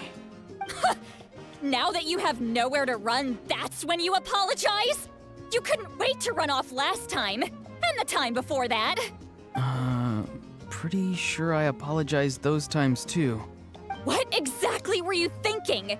Being a wanted criminal is one thing, but then you also tried to pull off that whole thing in the ancient ruin. I'm not the one who needs an apology. Apologize to yourself for risking your life. Okay. I'm sorry. I don't have anything to say for myself, Granny. Yell at me all you want. I know I messed up. You better be sincere. This is an incredibly serious matter. I'm being sincere, I promise. I've seriously reflected on my actions. I know what I did was risky, and I know I made some bad choices. But I don't regret it. I just had to do something. Not because I thought I was special, but because I wanted to help Natlan as much as I can. Of course, in the end, I just ended up causing more trouble, so you're right. My apology doesn't mean much, but I don't know what else I can say. You even had Aether bring me that gem. A simple thank you isn't enough, but still. Thank you, Granny. You're welcome. Just make sure to thank Aether sometime. I will. Anyway, don't feel too grateful. I tampered with the bag to copy a portion of your memories. Oh, I didn't notice. Of course you didn't. You forget how many years I have on you. Like you could uncover one of my tricks. Anyway, I have something else to tell you. The Pyro Archon has discussed your case with the others. Many of your actions violated the rules of Natlan, and you should understand you'll have to take responsibility for that. I understand. But your efforts weren't entirely meaningless in the end. In addition to giving us another failsafe, you saved yourself with sheer force of will and managed to become a hero. Huh. Not too shabby, grandson. Did the Traveler in Paimon tell you to say that? What? No! I said that because I mean it! I can't believe you're complimenting me at a time like this. You normally let your fist do the talking. You're not off the hook just yet. I told the Traveler I was going to break your legs, and I meant every part of it. Could you not? I still need them to walk. Trying to negotiate, are you? All right. Make me an offer. Given all the good things that I managed to accomplish, can you let me off the hook this one time? I promise to do better in the future. Fine. I can let this slide for now. But I'll be watching. We'll see if I change my mind. Oh, a Traveler, Paimon. Didn't expect to see you here. Hello! Yes. Looking after these little rascals is rather exhausting. Taking care of the Traveler isn't easy either. Paimon's life is an uphill battle. Traveler, Paimon, I want to thank you for your help back at the ruin.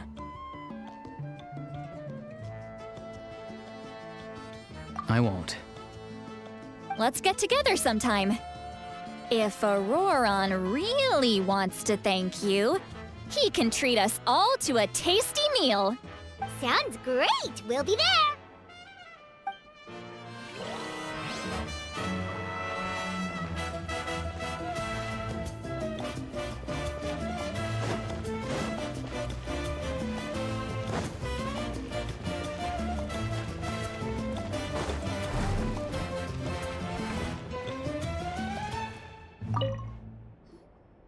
If you're done for the day, we should get some rest. Paimon has a feeling we'll need it for tomorrow.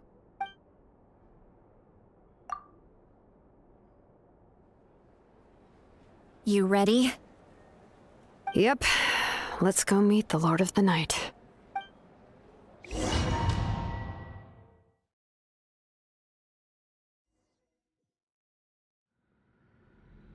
So, this is where you heard the Lord of the Night?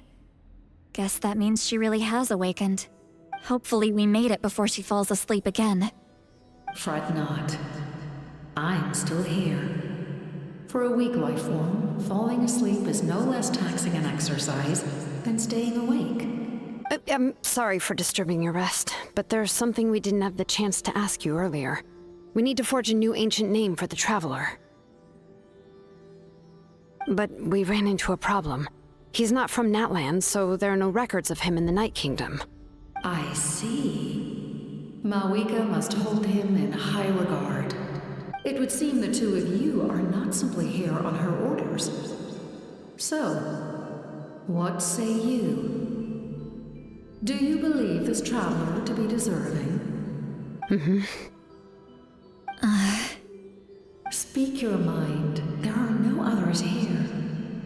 You are both my children, both children of Natlan.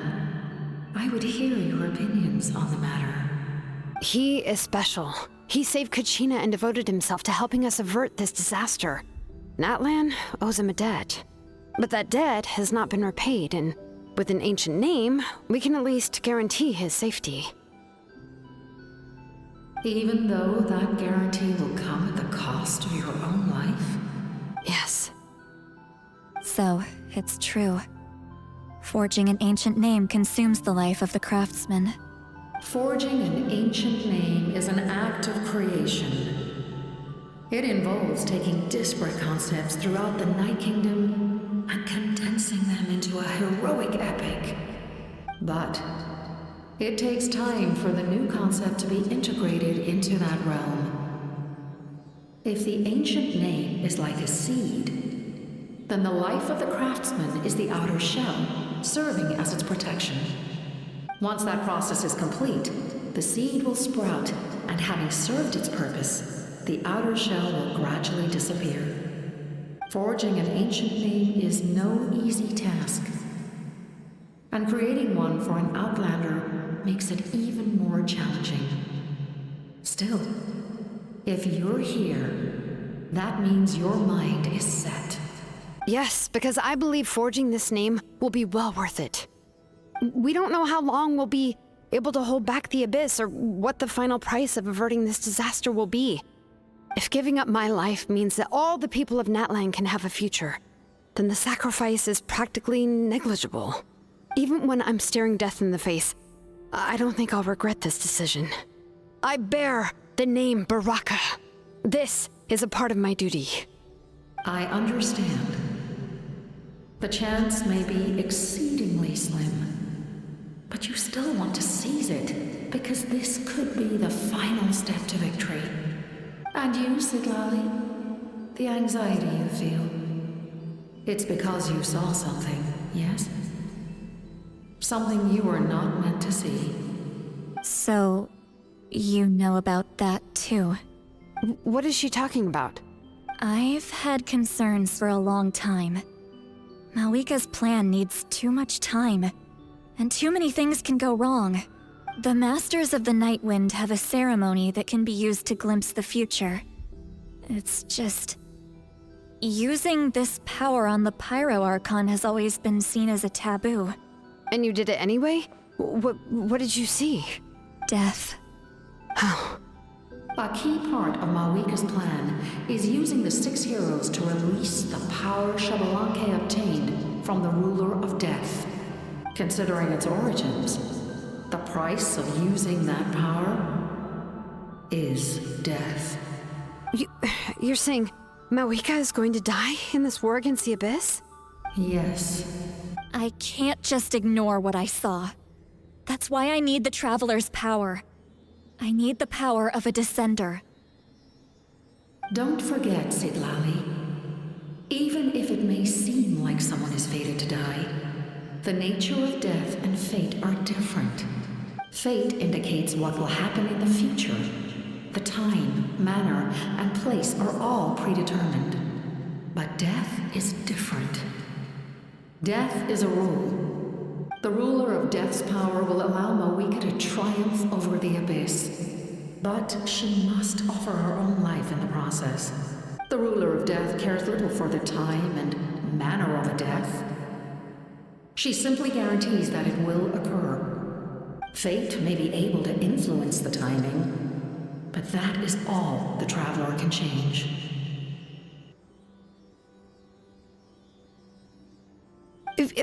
Wait, you're saying we might be able to change when she dies, but not the outcome? I cannot help you with this, I'm afraid. It's beyond my capabilities. Mavuika knows about all this, doesn't she? Yes. I imagine she has long accepted this eventuality. Well, I can't. She's so strong. She never gives up, never rests until a problem is solved. She's not the type of person to just quietly accept her death. The Traveler shares that quality. That's why I think this gamble is worth it. Together, I know they can overcome the impossible. Be it fate or death. We shall have to wait and see, but I will curb my expectations. My time is running out. It is my honor to witness humanity in this moment of absolute determination. We won't forget your contributions. Once we deal with the Abyss, we'll find a way to keep you alive. Thank you for saying that, but there is nothing you can do. How many years of life are enough? 10? 100? 1,000? 10,000? The Night Kingdom will disappear. The humans will continue to fight against the Abyss, and in the end, all will cease to exist. When you consider all of that, extending my life is meaningless. That's what makes us different. Even if our end comes tomorrow, humanity will still do whatever it takes to survive today. Exactly. Times like these always fill me with admiration and reinforce my commitment to the mandate I shoulder. My creator was right in esteeming you as special above others. Here. This is my gift to you and an extension of my will. It can record the Traveler's experiences in this land, whether from the past or the future. With it, you can forge the ancient name you desire, and the Traveler will also become a hero forever recorded in the memory of Natlan. Thank you. We're sorry to ask this of you when your strength is already all but spent. Really. Thank you so much. Your thanks are unnecessary. This is the least that an angel can do. Time for you to leave. It's getting dark.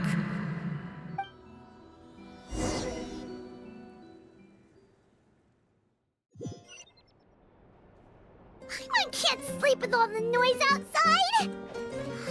Forget it. Let's go check it out.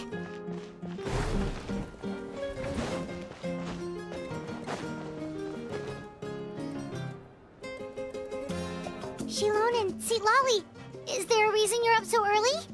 We went to see the Lord of the Night, and she gave us this. Like I said before, I couldn't forge your ancient name because there was no record of you in the Night Kingdom.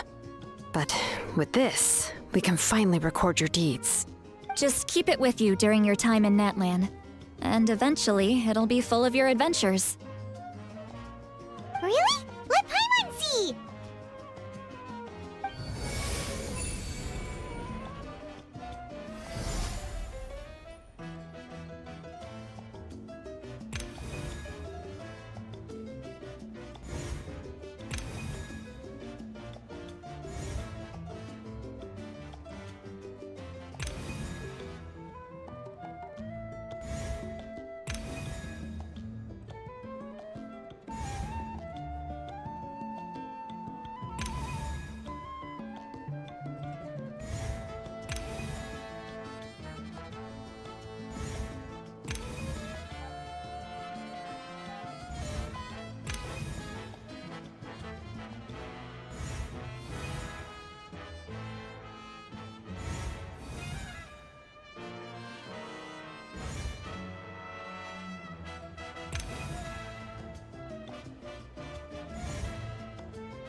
Oh, it's the two of us!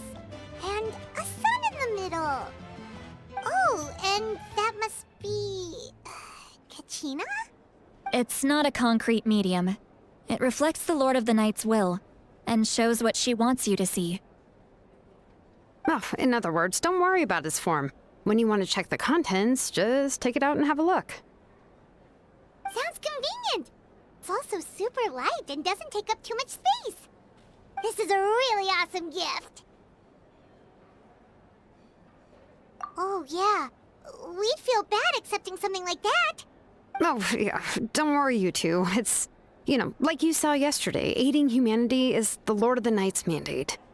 She would have willingly reconstructed Natlan's ley lines at the cost of her own existence. She wouldn't ask anything in return for this. Exactly. Just take it. Well, if you say so.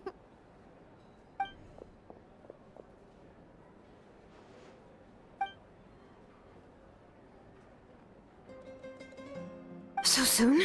We just fought them off. We can figure that out later. Let's go!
I see. I'll send reinforcements to those 2 locations. This other one is too dangerous. I'll handle it myself. The remaining locations are remote with no inhabitants. Let's bring our warriors back and make sure they're careful on the retreat. Understood. I'll spread the word. We're here. What's going on? Kachina said the Abyss attacked again? Yes, it's not looking good.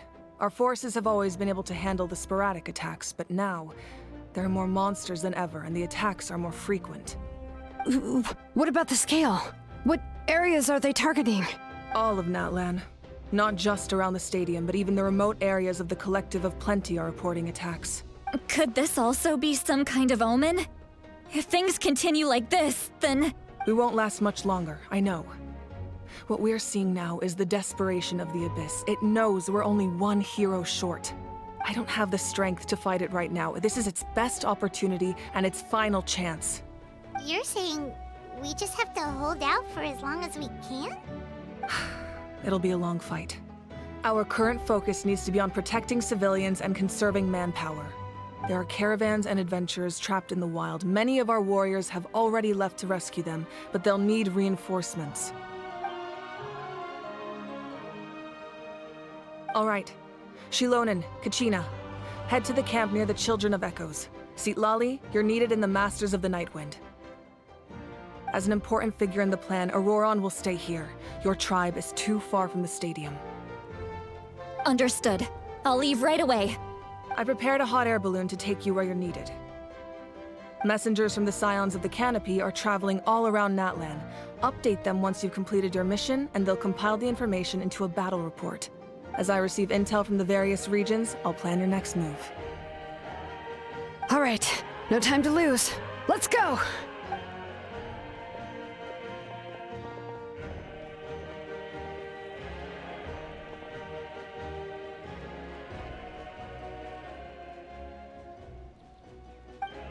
What about us? Where should we go? I received word that a small team escorting civilians back to the stadium was attacked. They won't be able to hold out for long. Can I leave them to you? Thank you. The hot air balloon is over there.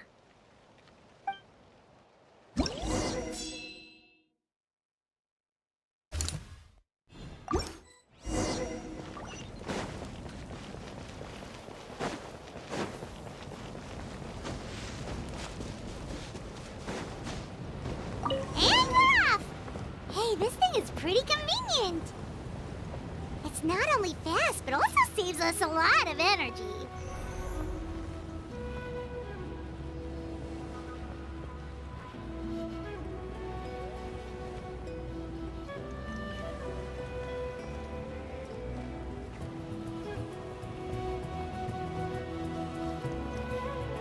Whoa, there are warriors fighting everywhere.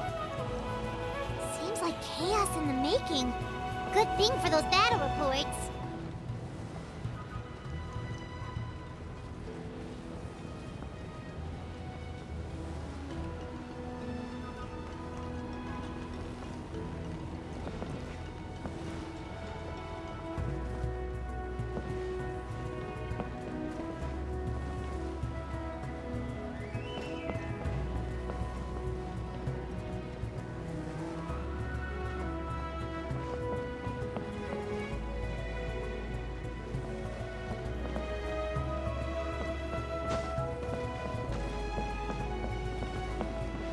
Look, they must be trapped. Let's go help. Reinforcements! Thank goodness!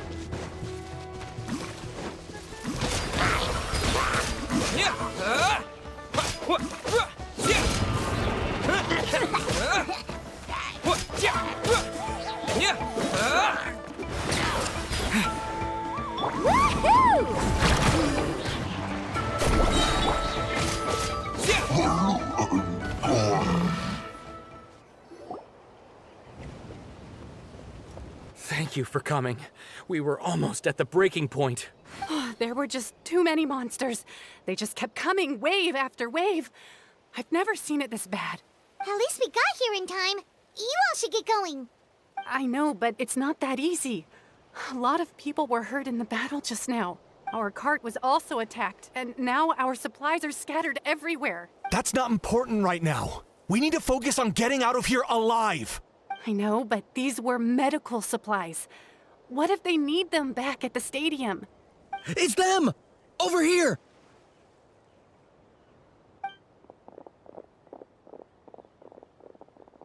We came to help, but looks like you don't need it.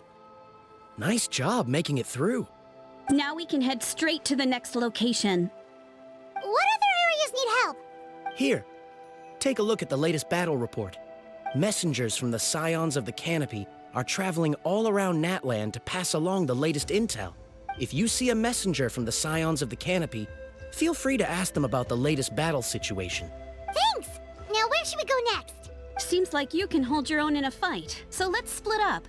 Choose where you want to go and we'll take the rest. Still looks like they could use some help here, though. These supplies are really important. What should we do? It's all right. Don't delay your rescue efforts on our account. But if we stay here too long, the monsters might come back. What do you think, Traveler? Should we stay and help? Paimon will do whatever you decide.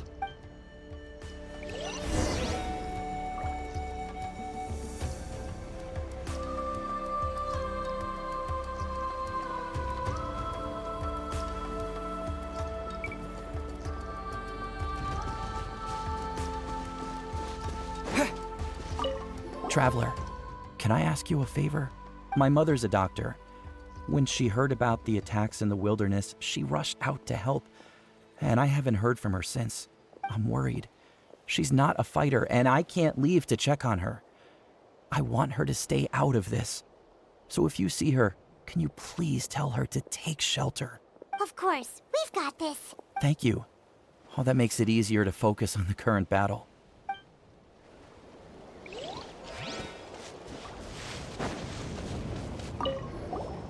Do you get scared? Normal? You mean I'm not being a coward? Not at all. You're here, aren't you? Ready to fight even despite your fear. That's impressive. Oh, yeah. You're right. Thanks, you two.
Kaniche just ran past.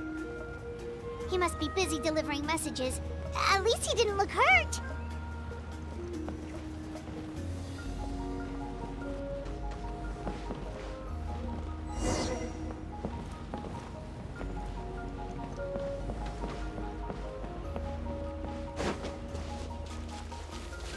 This is it! Looks like a battle is in progress. Let's go help them! How much longer are these things gonna keep coming? We're reaching the breaking point!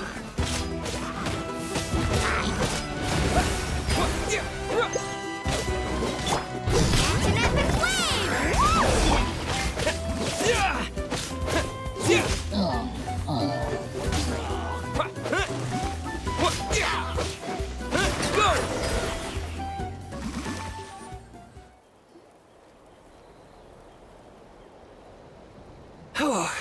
Thank you so much.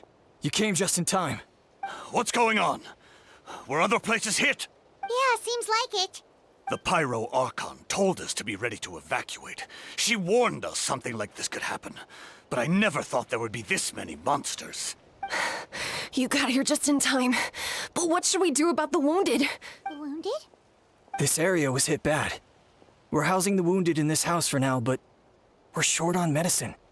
It's not easy for them to get around either. We don't know what to do next. We're sitting ducks if we stay here, but we can't just leave them behind. Thank goodness you're here, though. You saved us all. You're right. The monsters are gone, so should be safe for now. Some of my men can escort them. That will take time, though. And some of the wounded can't walk.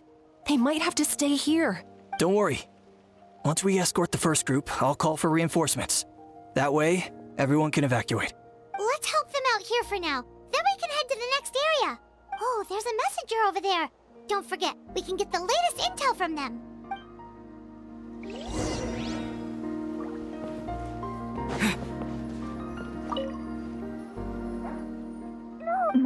go with you, my dear.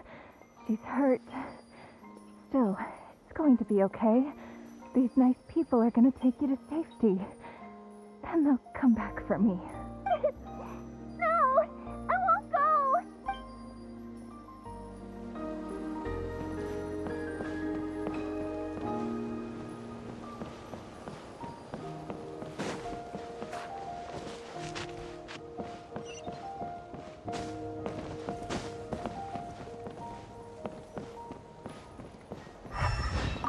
What's the situation at the tribal camp? Safe for now. Although most people are out delivering intel. If the Abyss launches a large-scale attack in the meantime... Then it will fall to us to protect the tribe. What? You scared? Not a chance.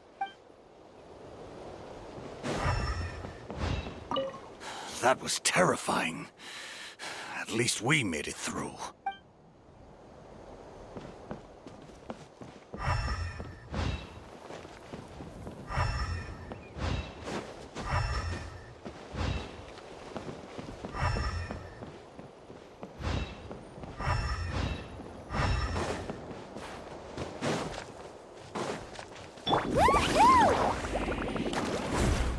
Quick! Over here! Follow me. Look! Someone's surrounded!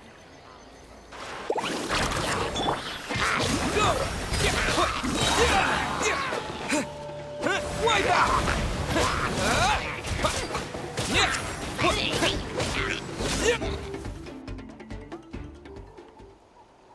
Thank you. They really came out of nowhere. Yeah, that was close. Thank you for coming all this way to help us, Doctor. Just doing my part. Doctor? Wait, do you know Tapos? He's my son. Why? Did something happen to him? No, he's fine. He's just worried about you. He asked us to tell you to seek shelter. Ah, I see. I know it's dangerous to be out and about like this, but I just can't sit back and do nothing. How about this? I'll write to him and promise to team up with the next group of warriors I come across. I'll be safer that way. Sounds good. I'm sure he'll be relieved you're okay. Thank you for passing along his message.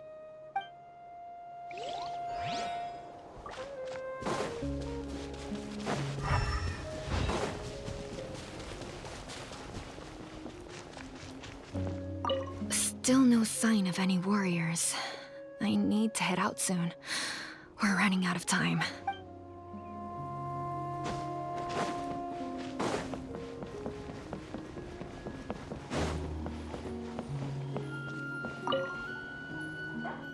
Mommy can't go.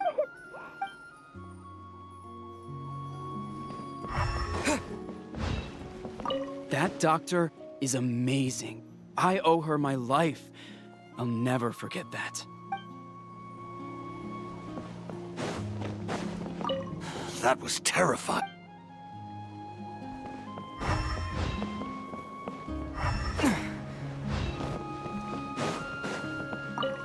Thanks for your help. I've updated the intel on this area. I'll start spreading the word. Hang in there, you two. A lot of places still need your help.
This is the place. Let's go out.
Water jet!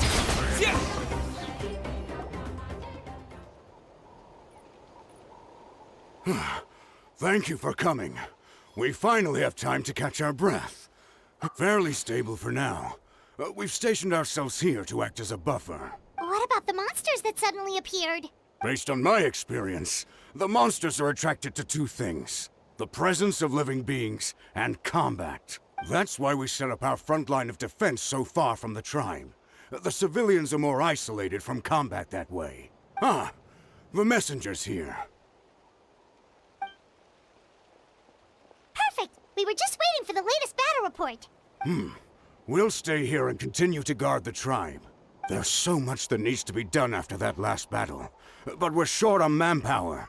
If you're not in a hurry to leave, would you be willing to help out? That's a decision for the Traveler.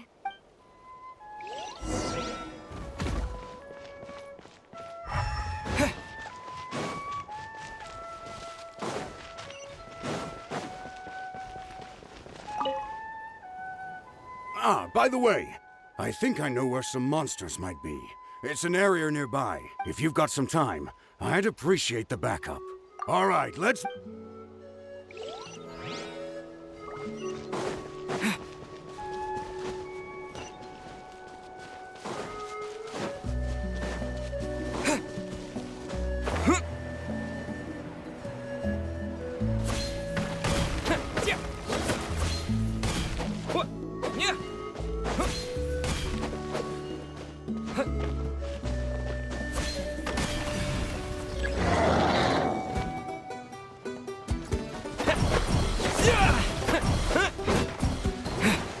Bombs away! Check this out! Best of luck! Water jet!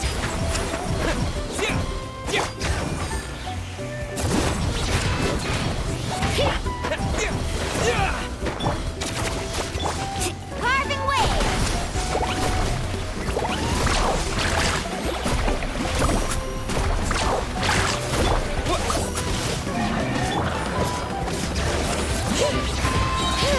Hear the echoes of the valley! Let's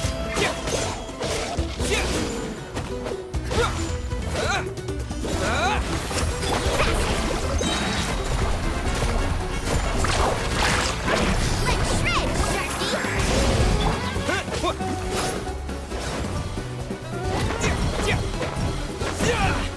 Clear the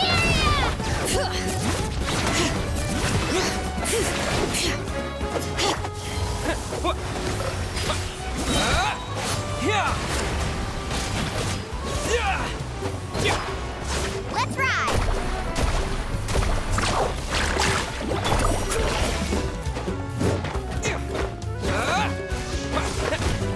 Water jet!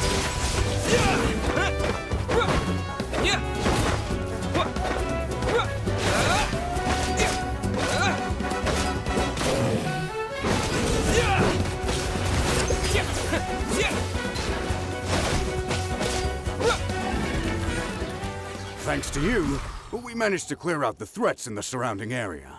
Let's head back.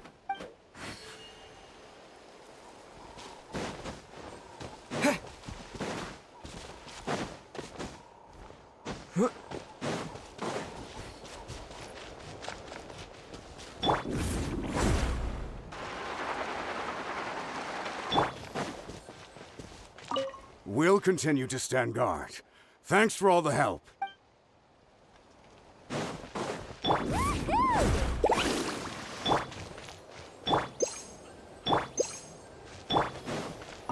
Here's the current situation.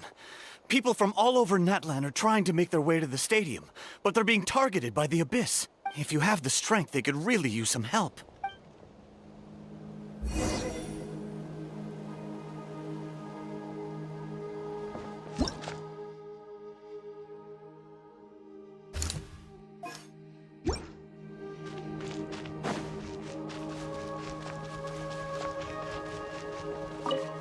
Just stay calm. You're a warrior.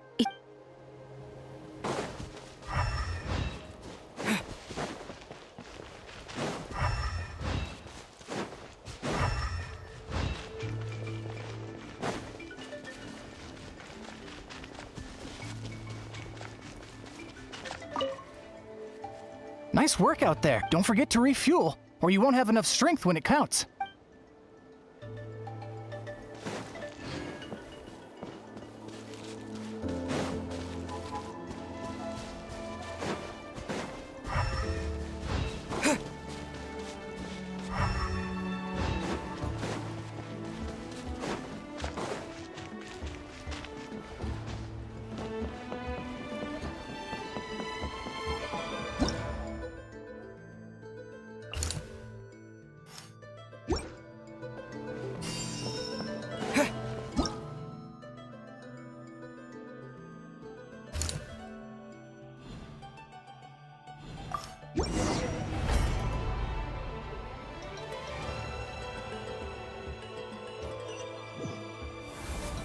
Wow, there are so many people here. Looks like it really is getting too dangerous for people to stay out in the wild. Guess that means the situation isn't getting any better. Well, we'll just have to keep fighting.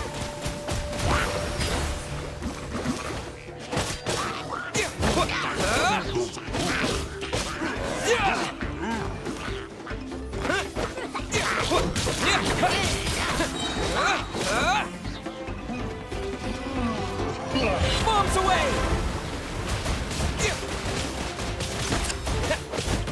Go!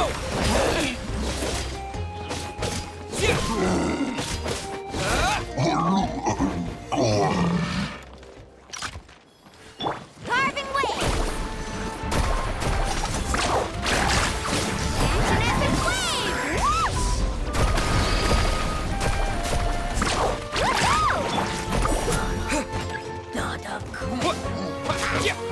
Go! Letting brave names echo! Bring it!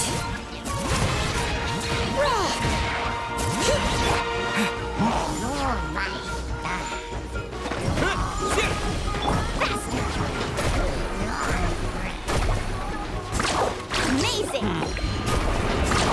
Surf's up! Yeah! Drilling down!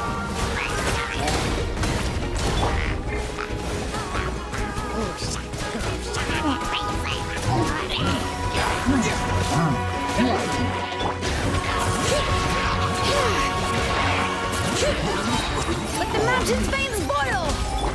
Check this out! Best of luck!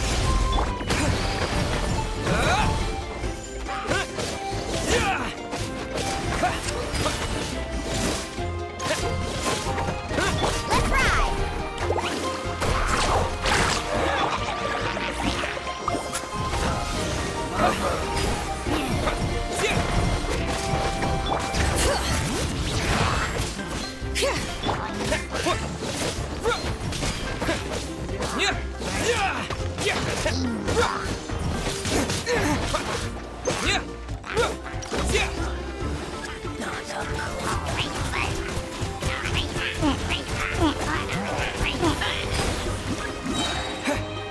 Bombs away!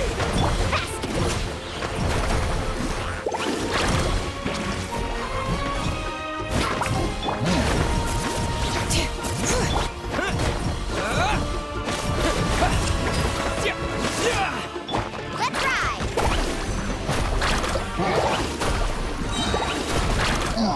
And an epic wave!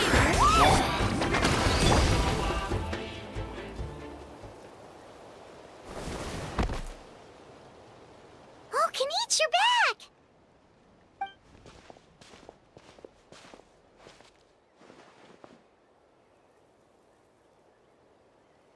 Yeah, it really feels like we're running short on people everywhere.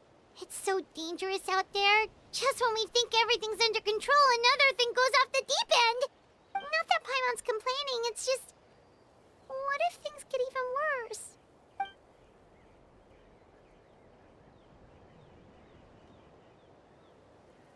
Okay, that's enough out of you!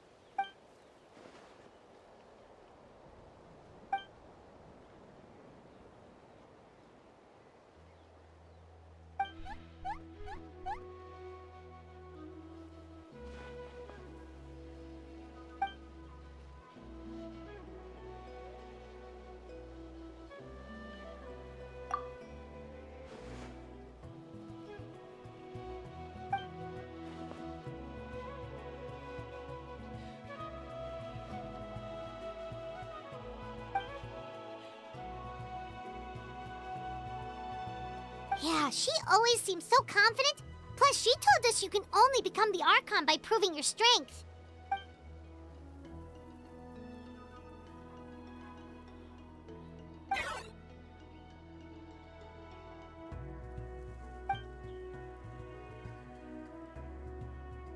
Good idea!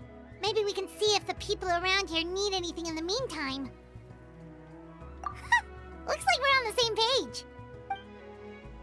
There are a lot of people in here. Could they all be refugees?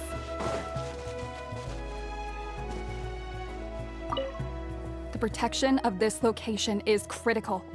Our current forces won't be enough. We need reinforcements. I'm sure other areas are thinking the exact same thing.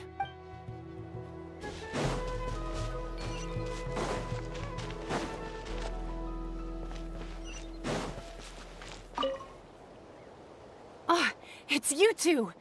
Oh, I'm so glad you're all right. Hey, you made it back! Sure did. Dargo made sure we got back safely before rushing out again. Plus, we managed to deliver the medical supplies to the stadium. I really can't thank you enough for your help.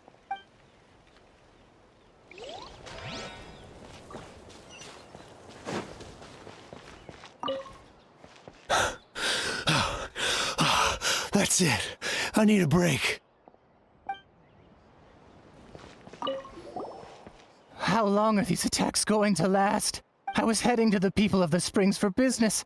It looks like I can kiss that Mora goodbye. At least I'm still in one piece. Did something happen on the road? I was attacked by monsters. I really thought it was over. But would you believe it? The Fatui saved my life. The captain's soldiers running around Natlan rescuing people. I almost couldn't believe it. I guess the Abyss really is our common enemy. They set out again after rescuing us. I hope they'll be okay out there.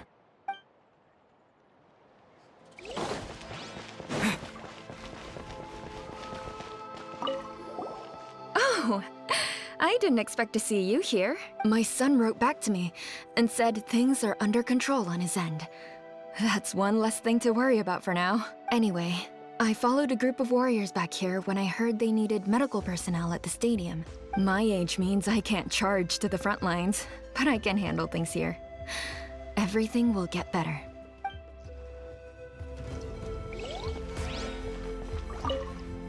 I'm terrified.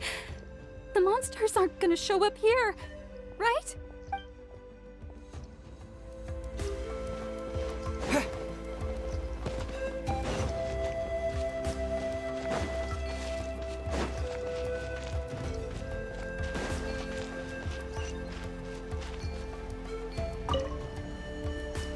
I managed to accept my fear, but I still want to ask you one last thing. If I die, do you think anyone will remember me?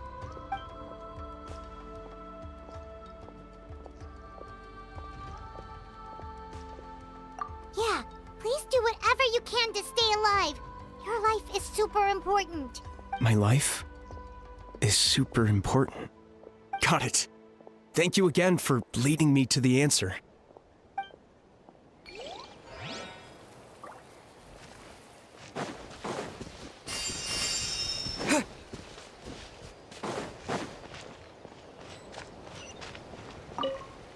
The commissions just keep coming one after another. Normally I'd be happy, but given the circumstances... It's only a commission if you get paid. This is something else entirely. Still, everyone's doing their part. There's more to adventuring than commission fees. Anyone can be an adventurer. Except those who like to play it safe.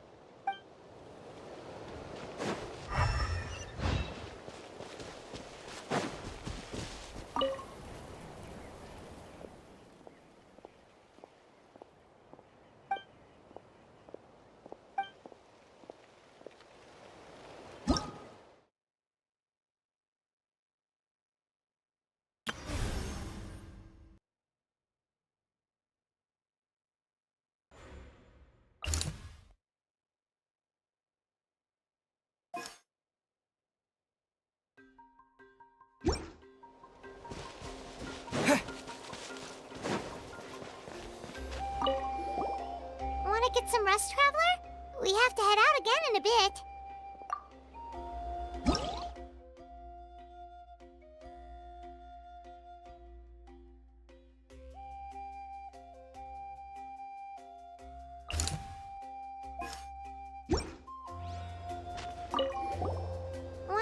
rest, Traveler?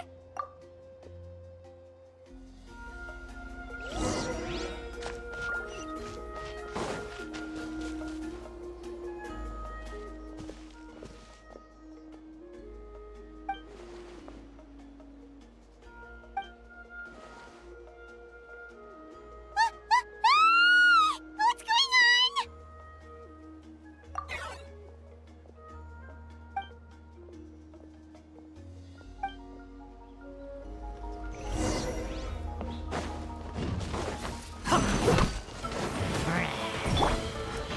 Need a surfboard? Clear the area! Letting great names echo!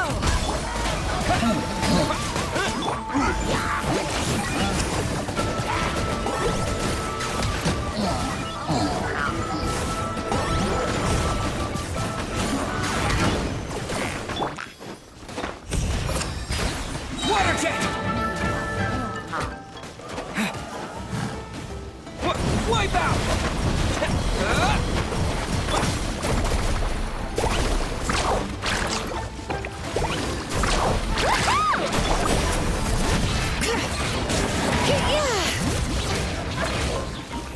Shabam! Go!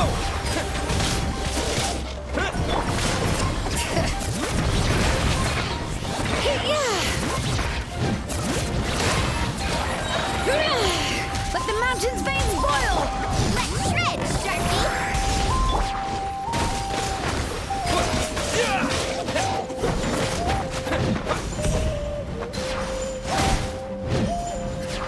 There are too many of them! They just keep coming! Amazing! Bring it!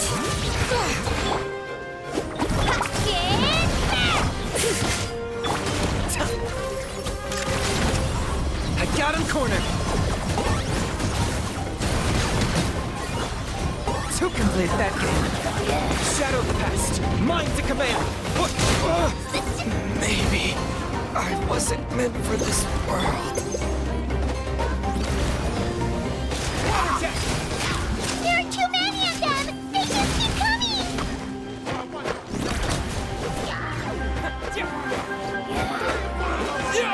Go!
Thanks. The situation is grave. Hold this position. Keep the people safe.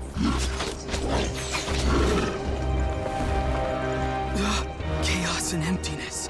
So that's the abyss. And it knows that now is its best chance. But the sacred flame! Archon's on the case.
The fact that Deadpan Kaniche is this nervous just goes to show how serious this really is.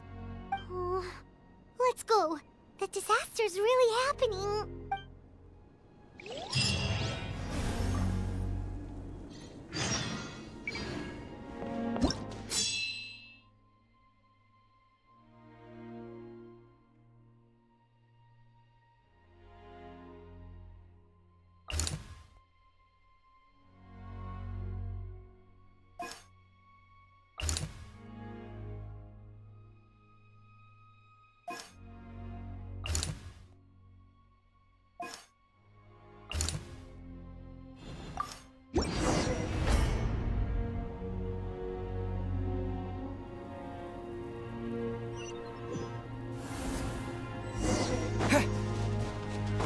Whoa!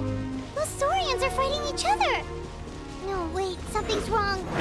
They're abyss monsters!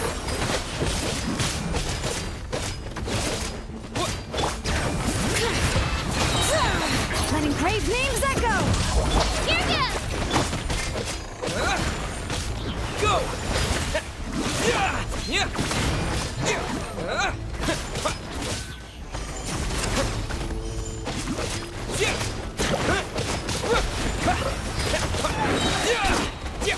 Bombs away!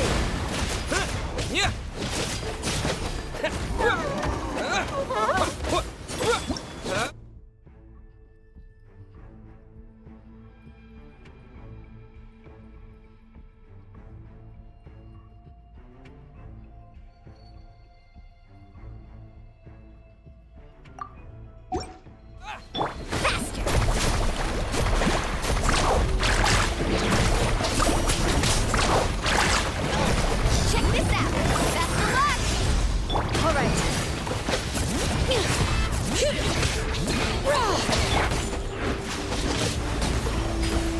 Let's ride! Right here! Clear the area!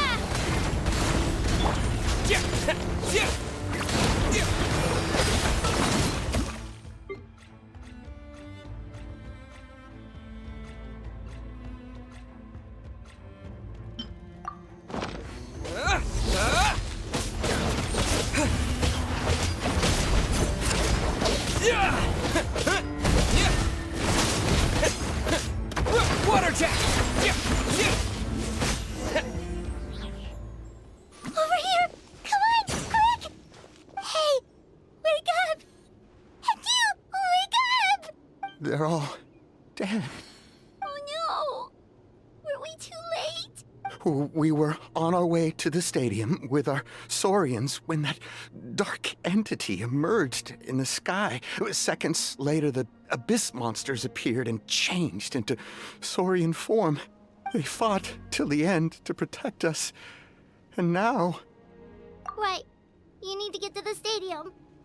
Come on, we'll take you. I guess. Thank you. Oh, I'm so sorry. Truly, I am. May the Wyab watch over your souls, now and forever. Huh? Yeah. Hi, my nose. It's just... It hasn't fully sunk in yet. But anyway, right now, let's focus on getting them to the stadium. With any luck, there'll be an update waiting for us there. If not, we'll just have to play things by ear.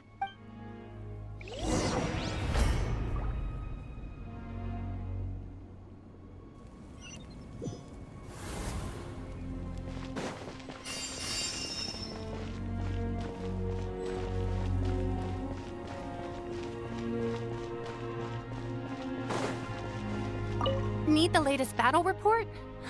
We don't have too much information since so few messengers are making it back here. But as I understand, the folks at the Scions of the Canopy outpost suffered a large-scale abyss attack as they were trying to evacuate civilians to the stadium. If you're free, please head there immediately.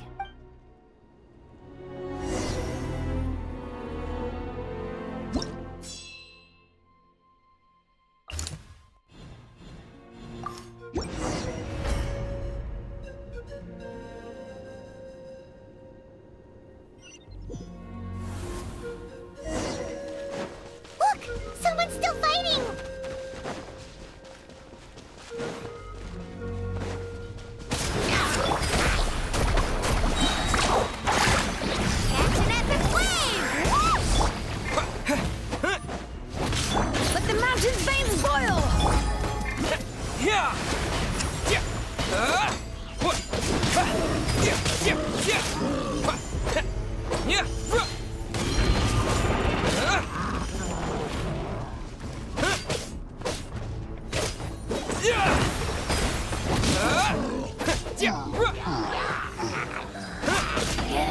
Carving wave! Surf's up! Amazing! Let's shred, Sharky!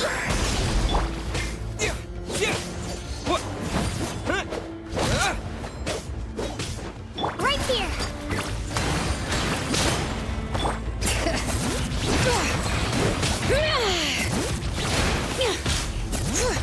Drilling down!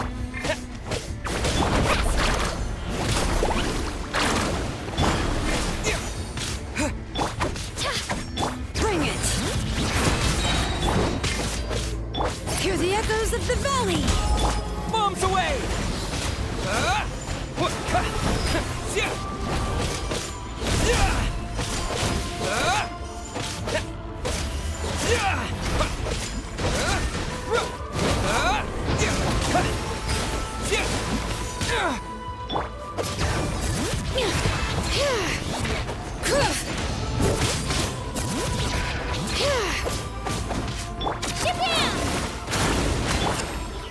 Water jet! It's you. You came. After you left, some of them started evacuating the civilians, while the rest stayed behind to keep guard, but they're all dead. I'm the only survivor. We're done for now. The Abyss will attack again any minute. And then I'll be a dead man too. The last few civilians holed up indoors won't stand a chance.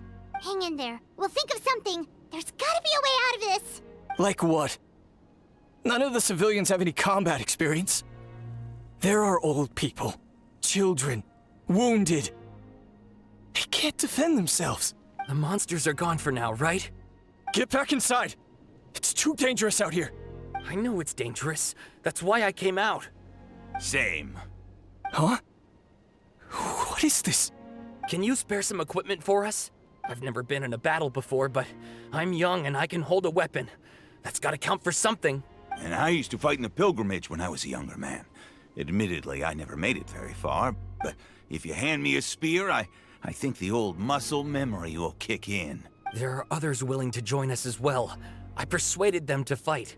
We can't let the blood spilled by our warrior brethren be in vain. We can't watch on as our heroes lose heart. And we can't let them fight alone. We don't have much equipment left.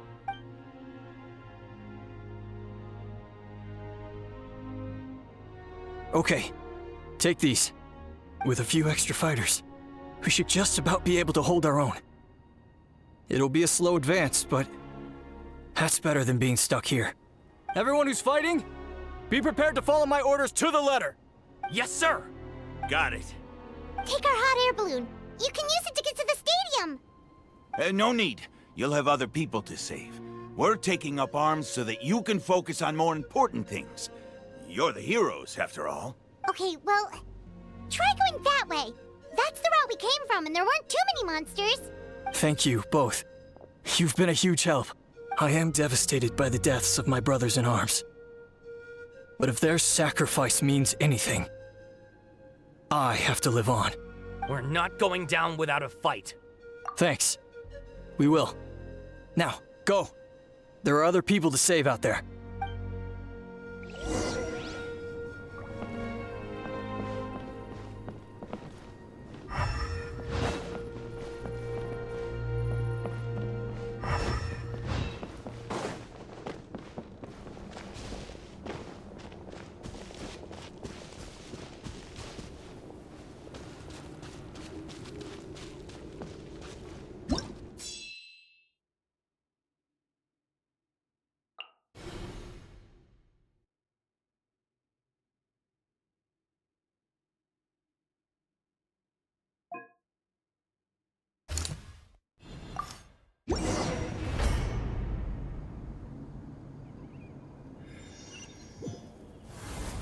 Doesn't look like we'll be able to find anyone here. The monsters are all that's left.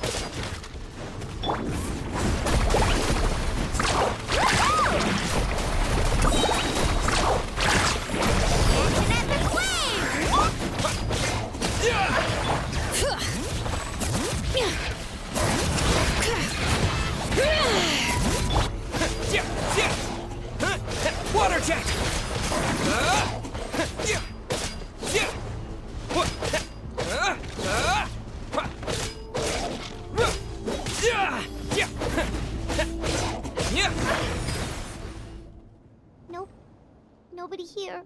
The latest intel said the Children of Echoes need support too. Let's head over.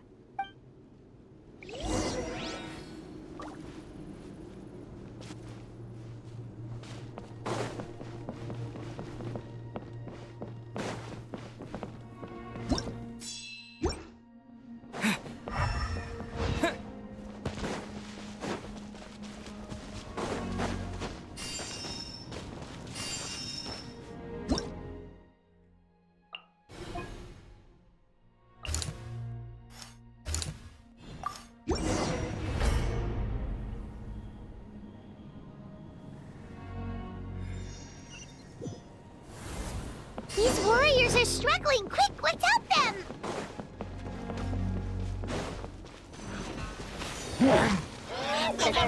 Alright, letting brave names echo!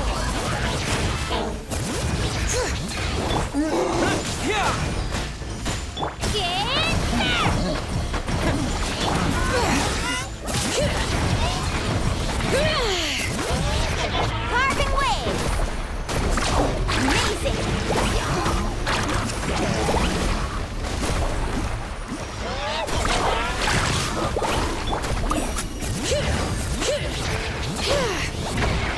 Let her rip!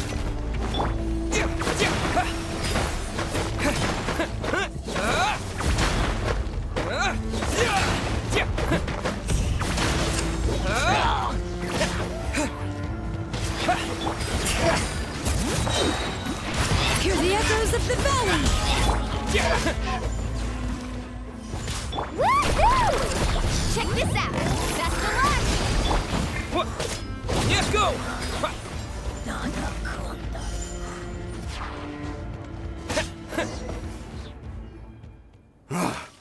This is the second time you've had to come to our rescue.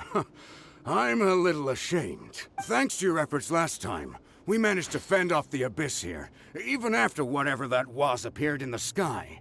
But at this point, I think we're gonna have to cut our losses. This base is as good as gone. Yeah, everyone needs to stick together. Best to regroup somewhere else. All right, time to evacuate. There's a volunteer unit here too, so first I need to ask them what they want to do next. For anyone who still wants to fight on the front lines, the Children of Echo's front is the closest to here. Anyone who wants to leave will likely also see action as they evacuate, but will be afforded safety at the stadium. Those are the options.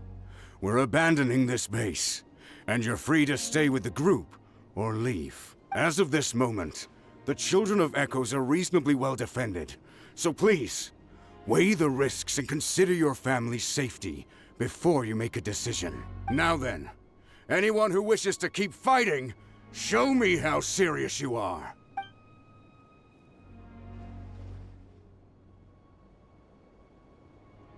Did I not make myself clear? But if Natlan is destroyed, will there still be a home for us to return to?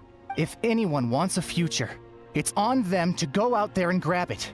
Period. No one wants to be that person who sat back and hoped for the best while other people were giving their blood for our nation. Very well. For Natlan. For Natlan. You heard them. This means we'll all be going to support the Children of Echo's garrison. Great! Well, you all seem in good spirits, so that's encouraging. But still, please be careful. Don't worry. It'll be just like another Night Warden war. We'll force the Abyss back if it's the last thing we do. Huh?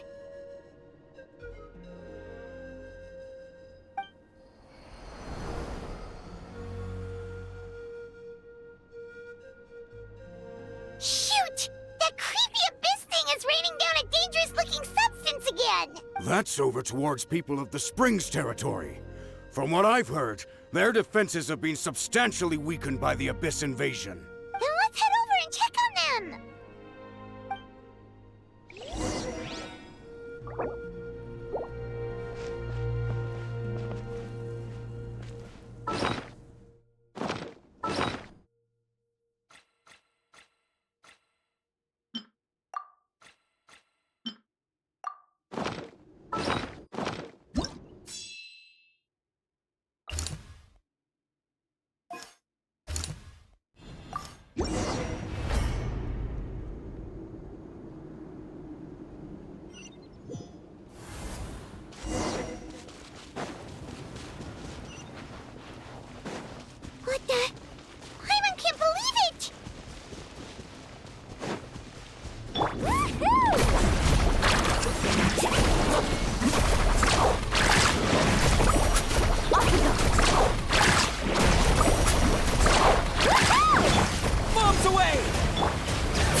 this rate, the Abyss is just... There's just one battle report left, and it gives a long list of places where the dangerous substance has been dropping. This is the first report we've had in ages, which means the messenger's job has become all but impossible. But there's nothing we can do about that. Our priority is to get to the next affected zone, even if we don't find any survivors.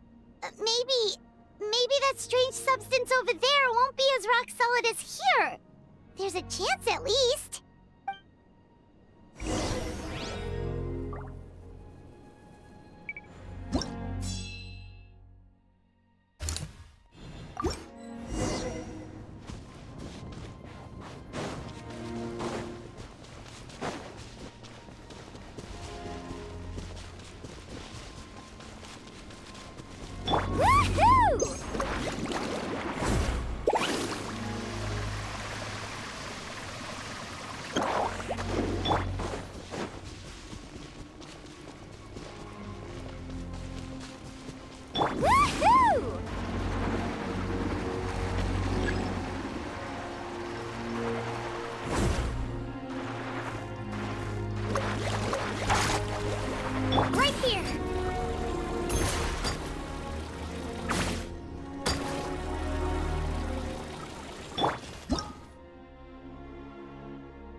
getting too much for Paimon to take.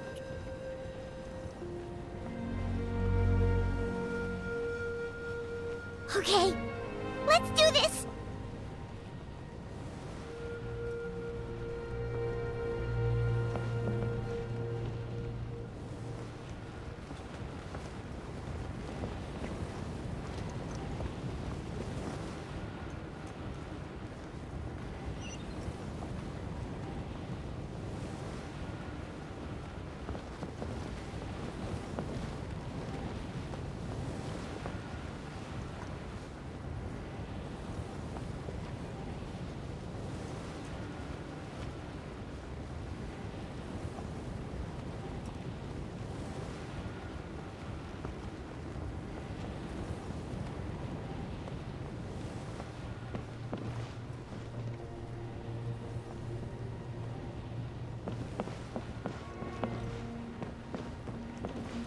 Oh, thank goodness, those people are still standing!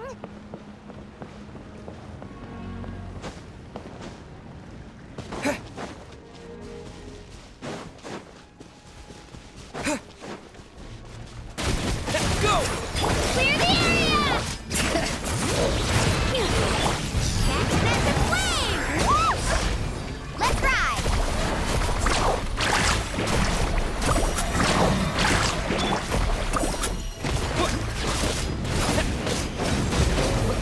Letting brave names echo!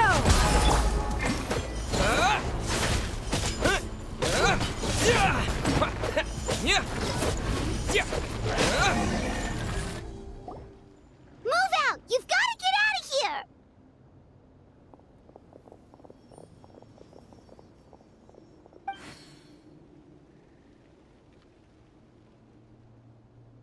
Still no luck, huh?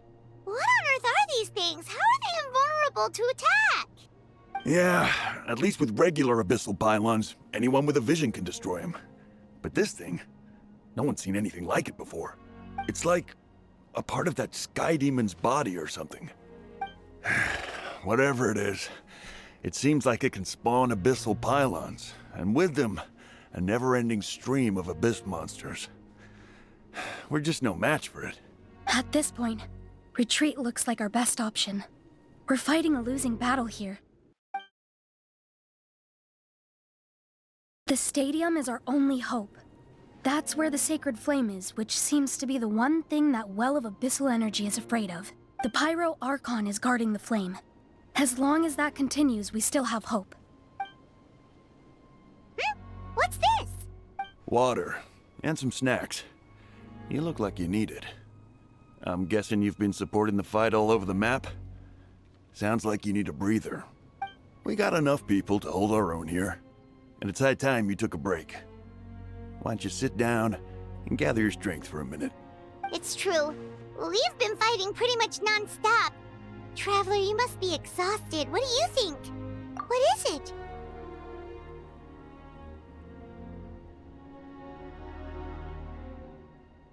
Oh, you're right. Well, then guess we'd better go warn them. It's your decision. If you want to set off right away, Paimon will come with you.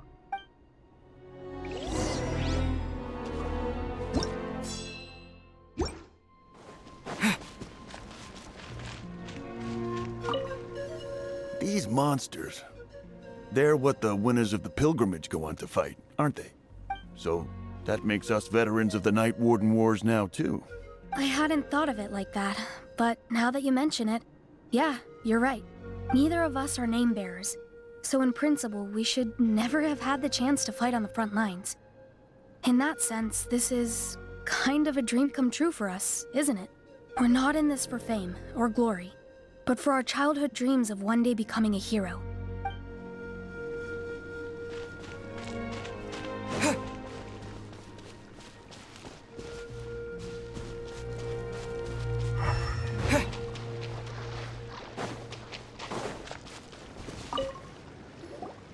There you go, buddy. It's still gonna hurt for a few days, but apart from that, you're on the mend. Toto? Toto, is that you?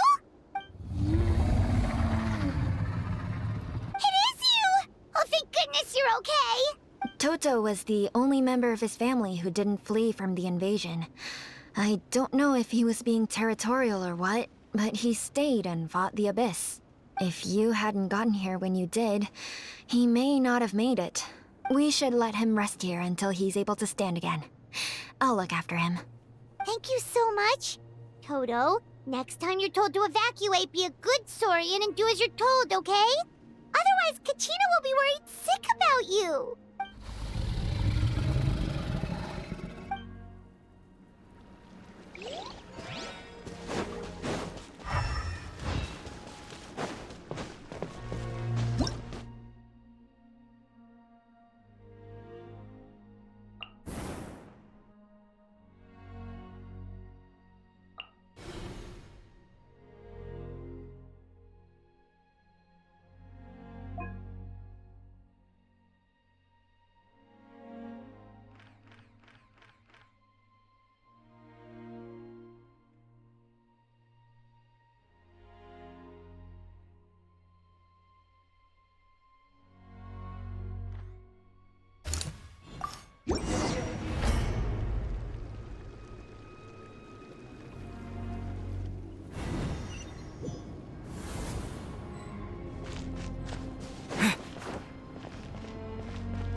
It's you guys. Things are bad here. Something fell out of the sky that's impervious to our attacks.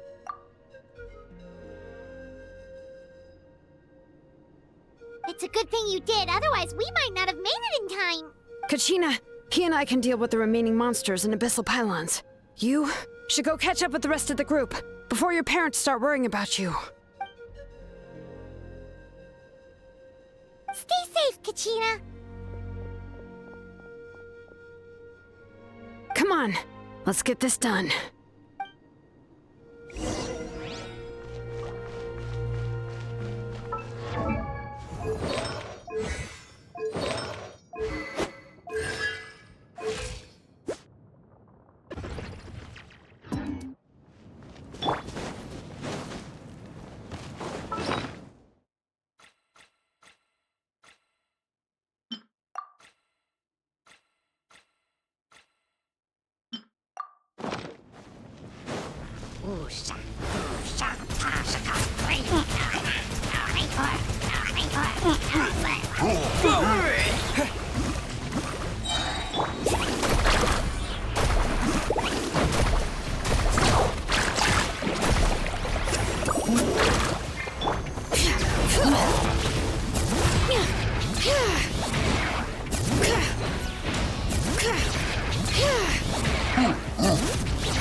Wipe out! Hear the echoes of the valley!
Go!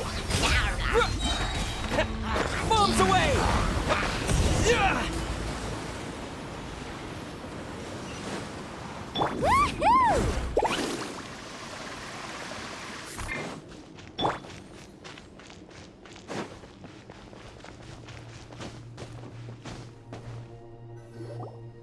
Yep, that's everyone. And no more casualties by the look of things. Yeah, this is, good. We can evacuate shortly. I appreciate your help. How are things out there? Pretty dire, I bet. Some of the things I've seen, I don't know if I'll ever be able to get them out of my mind. Are we in Natlan doomed to this fate?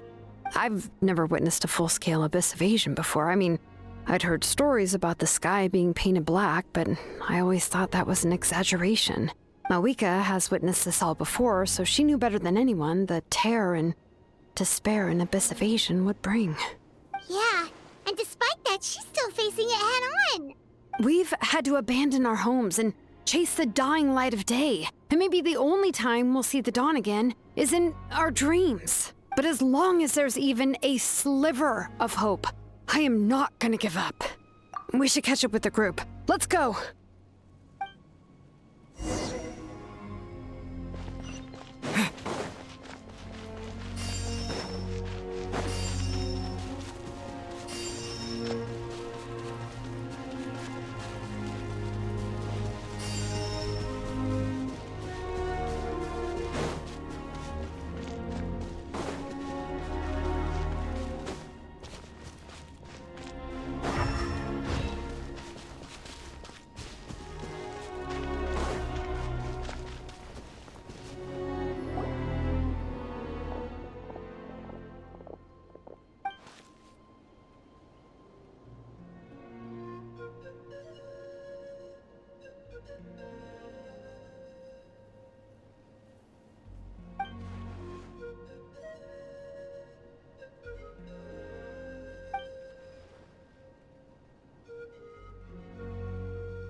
What?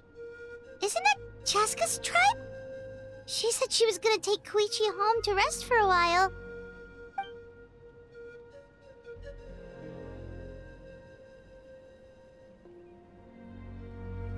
But how, right? Everyone's struggling just to defend themselves. There is no spare manpower. At this rate, it won't be long before even the stadium is indefensible. And with everyone congregating at the stadium, the Abyss forces will start converging there, too. Then there'll be a battle on a scale much larger than anything we've seen so far. On the bright side, at least my old injuries aren't playing up at the moment. It means I can actually join in with the fighting. The crux of the issue is that the heart of the Abyss itself has joined the invasion. That's a power we just can't match. I have every faith in the courage of our people. The Natlanese will never give in to despair. But still, the fact is, our lives are more fragile than our spirits. Traveler Paimon knows what you're about to say.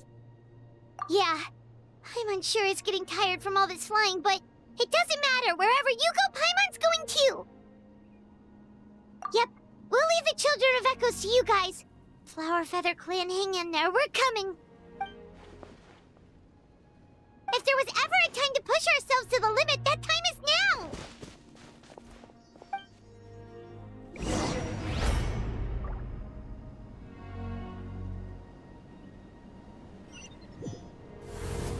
Wait!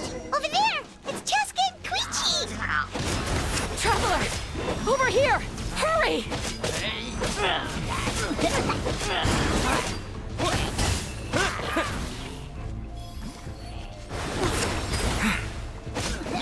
Let's shred, Sharky!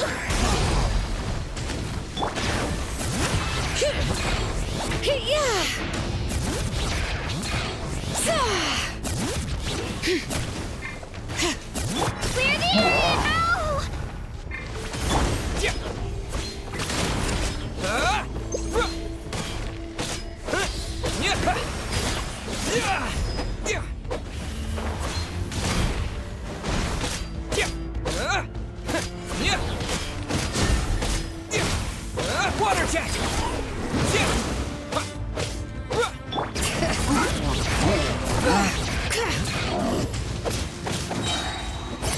Echoes of the Valley! Shabam! Carving waves!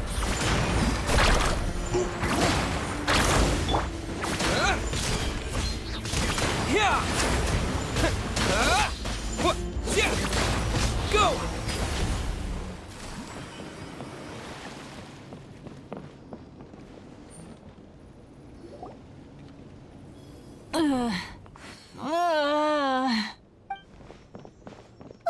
What happened to her? She's covered in abyssal energy!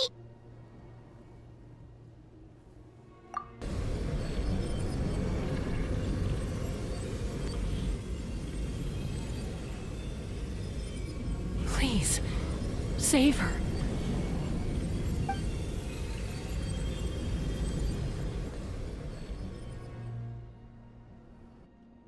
How's that, Koichi? Any better now? Koichi! Koichi! Chaska, I used to think Mom and Dad were crazy for adopting you. I was the younger sibling, but I always felt like it was my job to help Mom and Dad take care of you. I thought I could set you free from the abyssal energy you struggled with. I guess I was pretty full of myself, huh? Thinking I could fix you when... well, we were always the same. Hush, Koichi. Put those thoughts right out of your mind. We'll be at the stadium in no time, okay? I'll carry you there. The abyssal contamination is gone now. Just rest, and you'll get better. I was always nagging you to slow down. Stop rushing headlong into things. I just didn't want anything to happen to you, or to anyone else because of you. I worried about you so much. But now, I realize I never really understood what it's like for you. The fact that you survived an abyssal contamination was a miracle. But it also left you in a constant state of agitation. The fact that we became family was another miracle. But with me worrying about you all the time, it feels like I just agitated you even further. No, absolutely not. Nothing could be further from the truth, do you hear me? All you ever did was love me. Same goes for Mom and Dad. I've always known that. And I feel terrible because I really did want to get along as a family. It might take me some time, but I'll find a way to make it work. I'm so sorry, Koichi. I never meant to make you feel this way. It's okay, Chaska. No need to apologize. You didn't do anything wrong. No one did. It's nobody's fault that things didn't turn out great. I get it now. So, no nagging from me this time. You keep forging ahead, sis. Never slow down, and never hold back. Spread your wings and fly free, like the fiercest kukasaur in the sky. Show the world who the bravest flower feather warrior is. Because that's who you are. And that's the sister I'm proud of.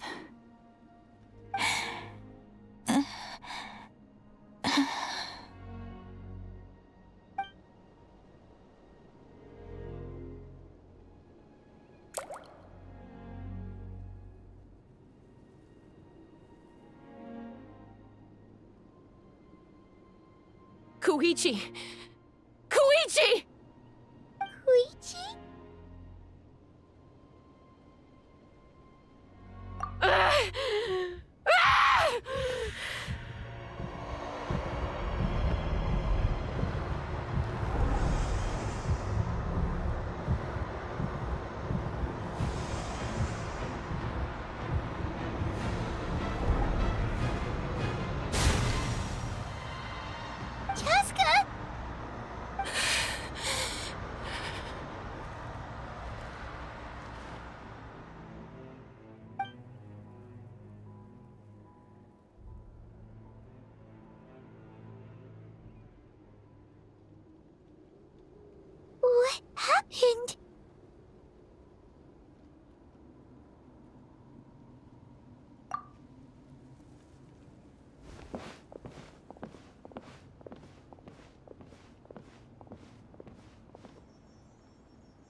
What was that just now?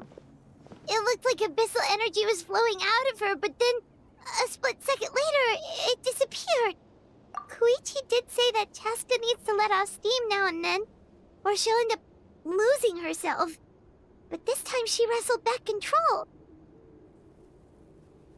If only we were faster! Dealing with abyssal contamination is a piece of cake for you! We could have gotten to her earlier, then you could have treated her before it was too...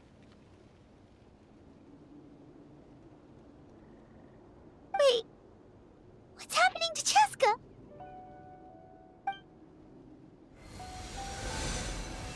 How unfair life can be. She's had the odds stacked against her from the very beginning, and each step forward has been an agonizing one. Maybe she would have been better off embracing her pain. But her journey goes on, and one question looms large in her mind. If she could rise above the layers of pain and ascend over the dark clouds of her mind, what then would she find? Maybe the glorious light of the sun, or maybe a dark, empty void. There is only one way to find out. She needs to spread her wings and soar to new heights. That is the true meaning of life. My life's suffering shall be my epitaph, to remember the pain I endured, and finally transcended.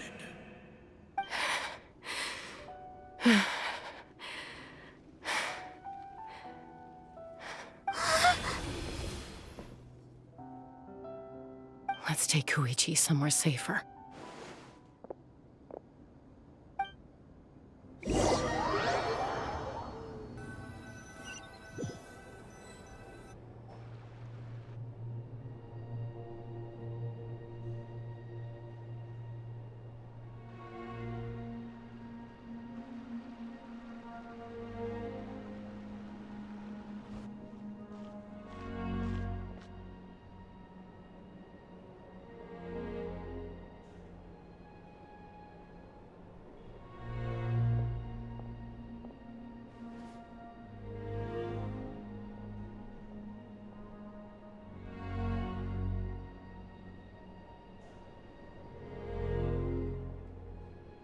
Please, take care of Koichi for me. I still have more important things to do. Of course. We are grateful for her service. Yes. She served selflessly. I'm sorry, Chaska.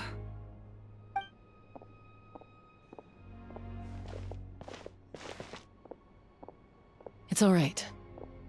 I'm far from the only one going through this right now. Koichi wanted to be a hero. And in my heart, she always will be.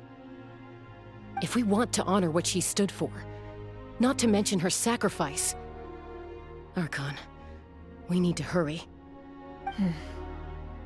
Time for this war to end.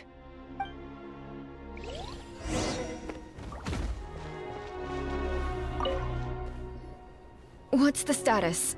Do we have enough medical supplies left? We're almost out. There are still the emergency supplies, but they're reserved for the doctors and soldiers. We can't touch those. I know. All right, well, give me my share at least.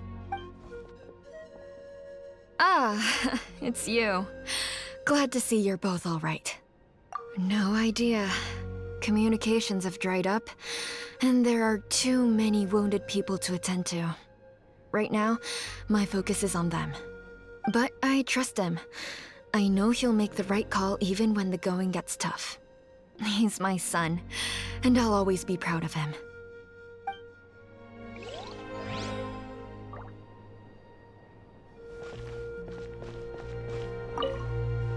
I'm so grateful Mayoel is here. With her expertise, we were able to treat a lot more people. But I'm worried she's overdoing it. She hasn't stopped this whole time. I need to get someone else to step in so I can persuade her to take a break. May the Wayub grant you peace, and may songs be sung of your life's journey. We give thanks for the gift of your life and ours, and we look forward to meeting you again one day in a world of wonder and beauty.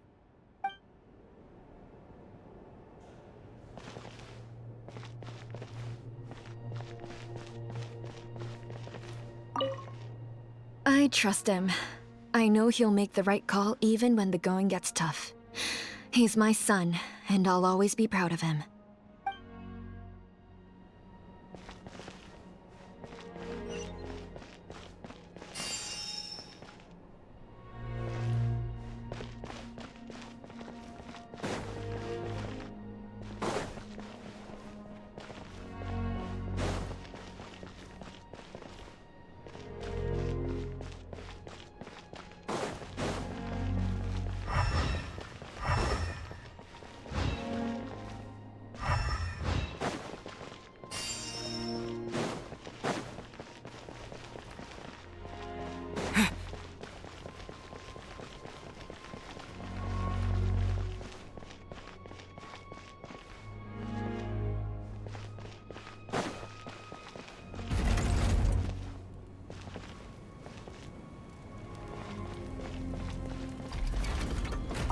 It's you two!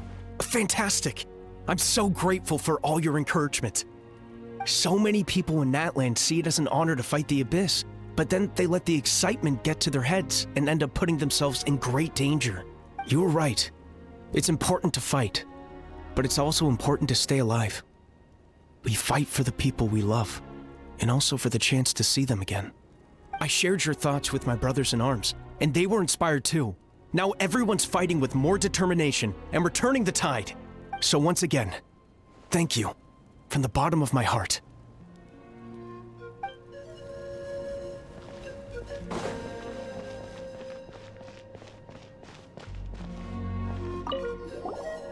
You're okay!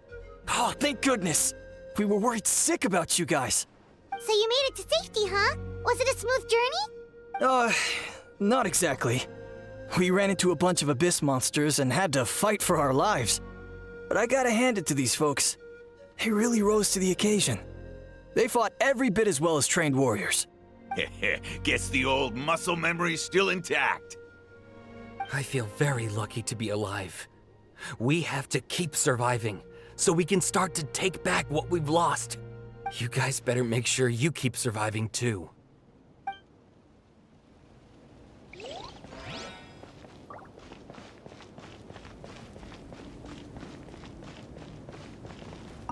The Saurians I came back with were intent on following the other warriors into battle. There was just nothing I could do to stop them. That officially makes me the most useless member of the unit. But at least I know enough about Saurian medicine to help treat their injuries.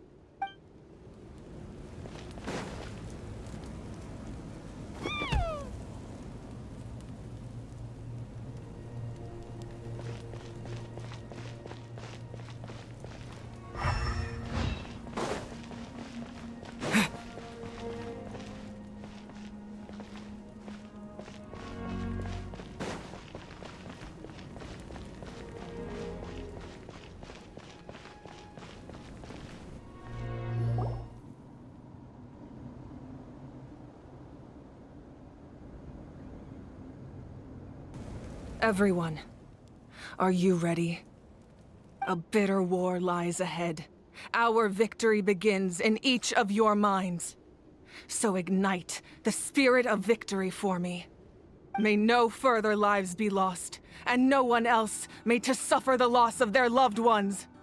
As long as blood still runs through your veins, even the tiniest spark of steel against stone can ignite a flame.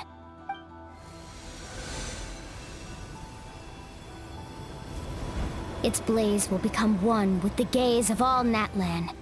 Even amid everlasting darkness, our bonds remain eternal.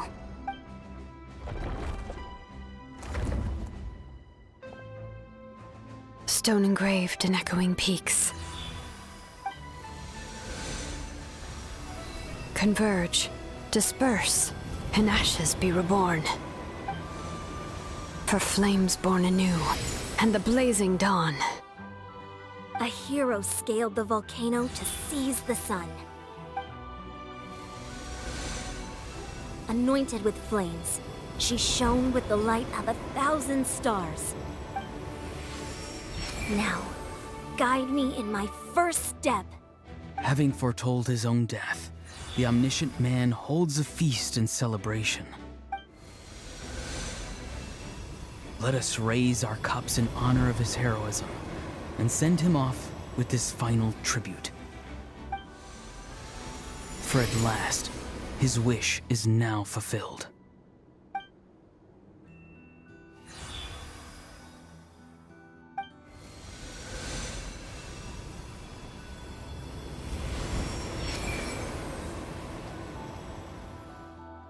My life's suffering shall be my epitaph. To remember the pain I endured, and finally, transcended. Heroes of the ages! Our moment has finally come!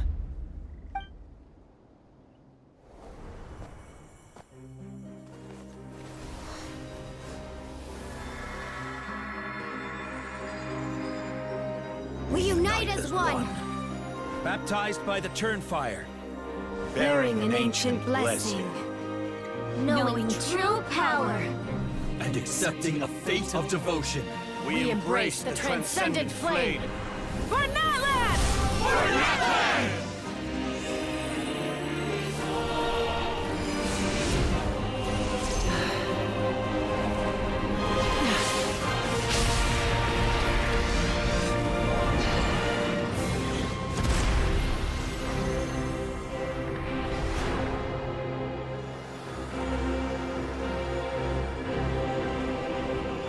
In the name of the Pyro Archon Xilonen, I declare the Night Wars underway! The Ode of Resurrection will guard all life till the war is over!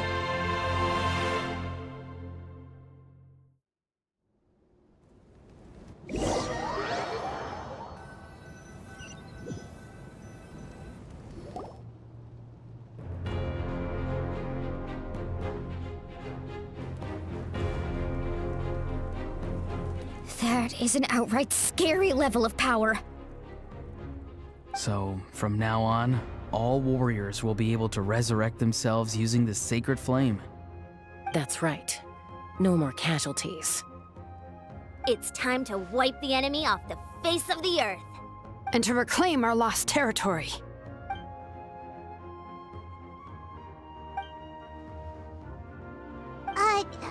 We'll come with you. Paimon, Traveler. I'm so grateful you got to us when you did. You gave Koichi the chance to say those words to me before the end. If I'd lost control out there in the wild, this counterattack might never have been possible. Probably best not to think about that. More importantly, how are you feeling now? Any better? Not really. But now's not the time to deal with it. In the spirit of Vuka, I have to rise above it.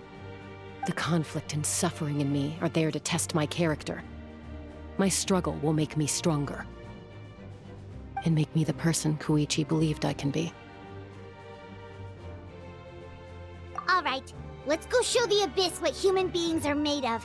They'll be sorry they messed with Natlan after we're through with them.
it! Use my power to destroy the abyss tumors. Got it! Thanks for the backup!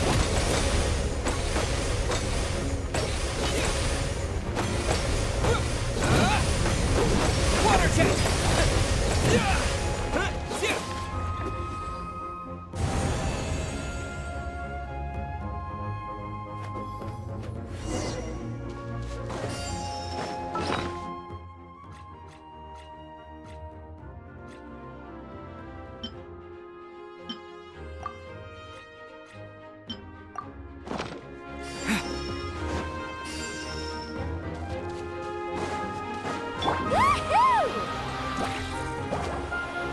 Oh, did you guys see that huge fireball? It exploded right above my head! Sorry, Mulani. I'll adjust my aim. No, you're good, Archon. It didn't hurt at all. Plus, it was freaking cool! Not great for your eyesight, though. Oh yeah, fair point.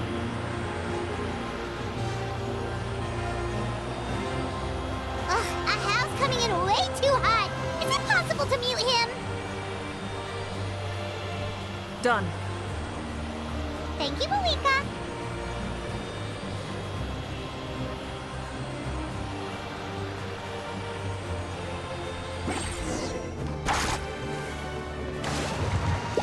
Backup has arrived. All right, give him hell.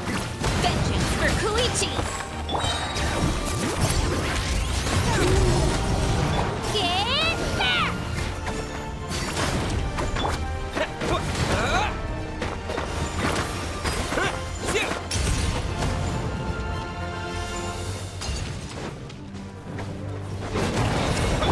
Catch an epic wave! The enemy ranks are thinning. Time to double down. Use the Pyro Archon's power and show no mercy.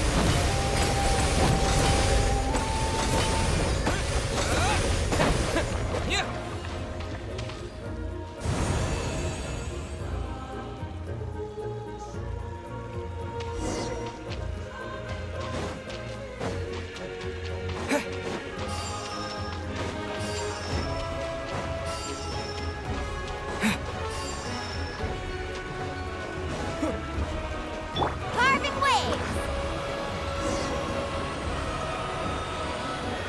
Kachina, over here! I'll send you up, it'll be quicker!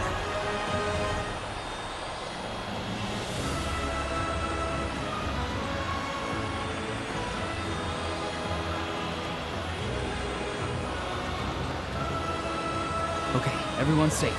Granny, please go on ahead with the others. I just need some more time, I promise. I won't hold things up. Oh, Ororon! Leave the vegetables and aphids behind, you dimwit! It's too dangerous!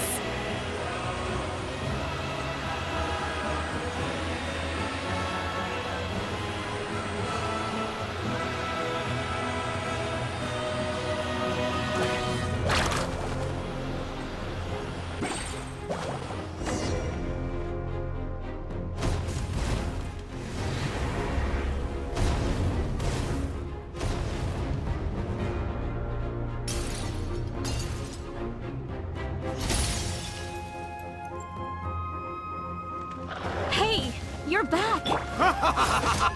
That sacred flame has got me pretty fired up. I'm ready to put in a whole army of monsters. Everyone, justice now off the table. So charge! Let's give them everything we've got.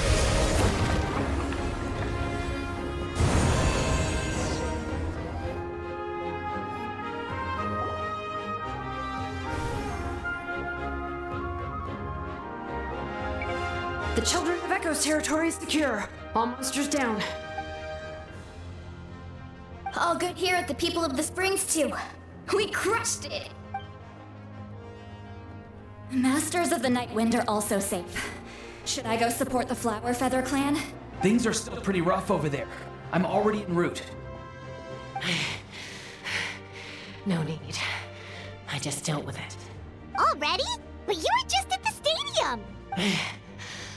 Yeah, well, you have no idea how long I've been itching to bash some heads in. Oh! Fair enough. Ian-san, what should we do about the Collective of Plenty? Your home's a long ways away from the stadium. Oh, no need to worry. I just heard from Verisa. She says they're safe now.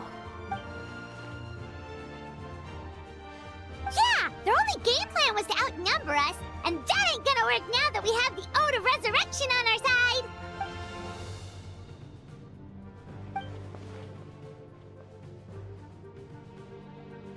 We ain't gonna let them get away with that. Friends, let's gather at the stadium. More abyss tumors have descended, all near the stadium.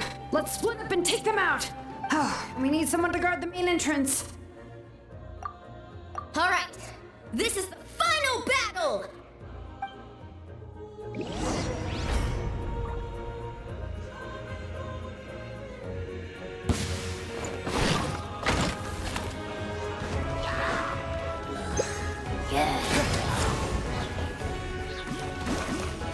Water jet!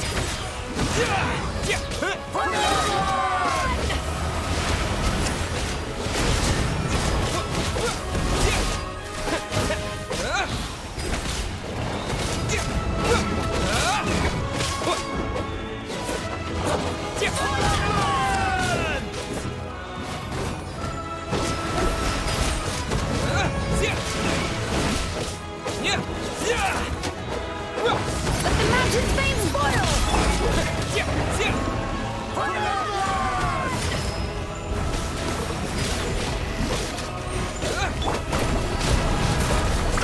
Amazing! Right here!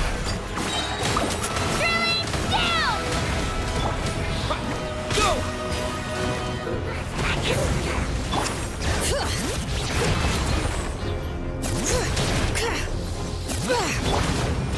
Wipe out! Water jet! Check this out! Best of luck!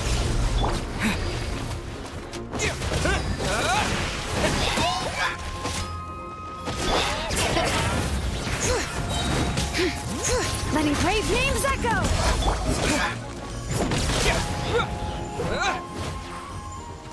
Go! Bring it! Get back!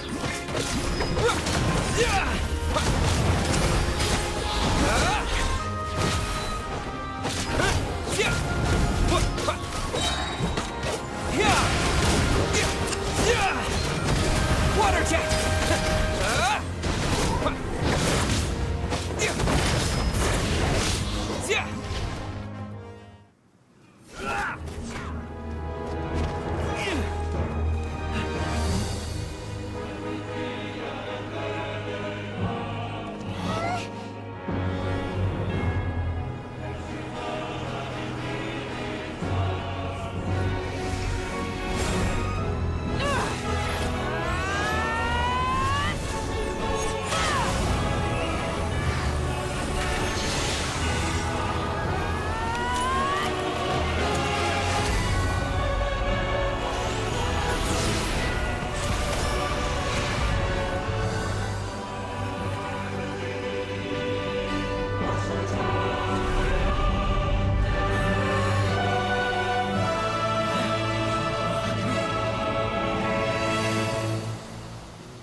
Everyone, we are gathered here to celebrate a glorious victory. It is a victory forged by each and every one of us, and we should all be proud of what we have accomplished. We emerge victorious from another crisis to declare Our beloved Natlan is saved! Woo! All right! I must caution that this war is not yet over. We have not destroyed our enemy, merely driven them further into the depths of the Night Kingdom. But the Abyss underestimated Natlan's forces, and they have suffered a devastating defeat. It will be a long time before they are able to pose a threat to us again. After making some preparations, I will launch my final counterattack. I shall strike them in their lair and wipe them out for good. Oh, man. Wait, Archon, are you saying you're going alone? Yes. The abyssal energy there is too strong. Contact with it would be instantly lethal to anyone else. I'm sure you're all still fired up, and you must be eager to take the fight home to the enemy. But I must ask you to temper your ambitions. I will return victorious, for all of us. It's kind of a shame that we can't join him with a final showdown. Please, look at the bigger picture. Thanks to every one of you, we have already secured an enormous victory. Tonight, we should celebrate to our heart's content. I guess if our lives are no longer at risk, things can basically go back to normal, right? That's good enough for me. Beats having monsters everywhere. When the time comes, I will gather everyone here again. Now, let us also remember those who gave their lives fighting for our nation. Once the last dregs of the Abyss are wiped out, I intend to give them the grand funeral they deserve. An ancient name could never record the many who we lost. But no hero of Natlan should be forgotten. If I may, let's have a moment of silence for the fallen.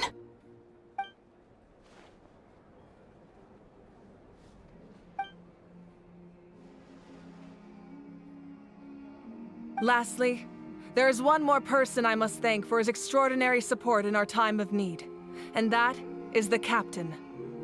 Speaking in a personal capacity, I should like to offer my sincere congratulations on your victory. Well, everyone, please enjoy the victory feast. I hope it's a chance to relax your minds and rekindle your spirits, so that we may face what lies ahead with renewed vigor.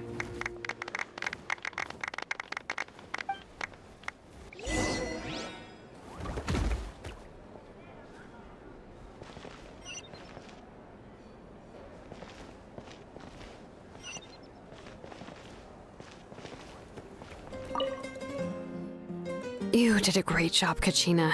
Oh, you're much more confident now. Seems like winning the pilgrimage gave you a real boost.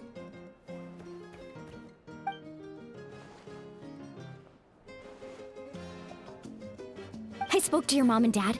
They were singing your praises. They said the world's your oyster now. How are things at the People of the Springs base? There are some casualties, but the overall mood is very positive. I reckon they'll start rebuilding pretty soon. Same situation for the Children of Echoes.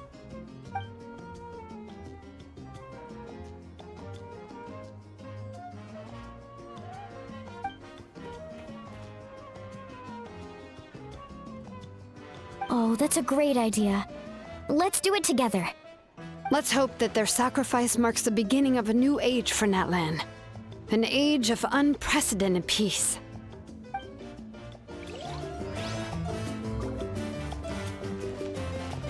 Oh, wow, if you're making candles, I have some materials you can use. They're in the warehouse. Should have plenty to spare.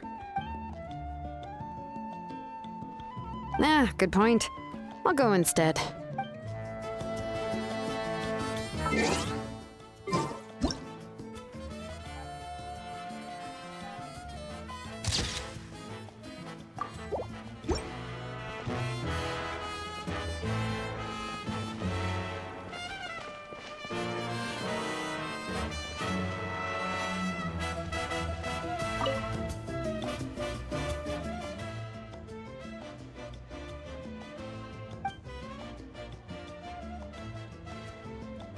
Unless you want to get punched in the face.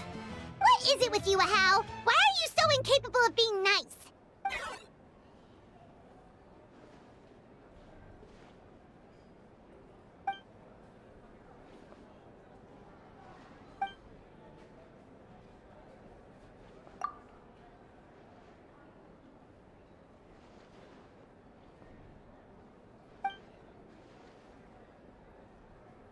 The Collective of Plenty was the furthest from the Abyss's entry point, so they didn't have as many monsters to deal with. From what I hear, they got off relatively unscathed. But it might have been a different story if Chaska hadn't gotten there when she did. That's good to hear. All's well that ends well.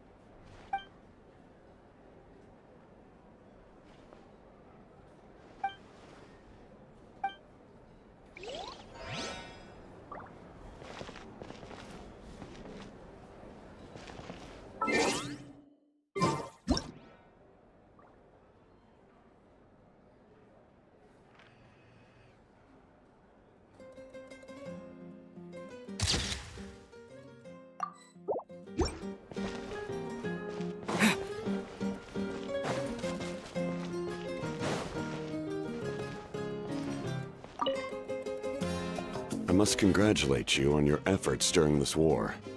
I'm told you have proven yourself to be an outstanding adventurer and warrior. You remind me of the princess. Similarities in your approach are striking, especially when you told me you wanted to win. I hope you will see her soon. Hey, Ororon! How are the Masters of the Nightwind doing? Granny Citlali's been there the whole time, and she's a tough one. I think we should be fine. I'm sure there'll be some patching up to do, though. That's a job for the young folks. I should probably head back so I can pitch in. Do you need support from the Fatui? Probably not. There are a lot of older folks in our tribe, and I suspect they would find your comrade's presence a little distressing. Right, because often they look like a bunch of intimidating thugs. Well, also in my tribe, excessive use of elemental energy is bad for your eyesight. Oh, right. Okay.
Ah, welcome.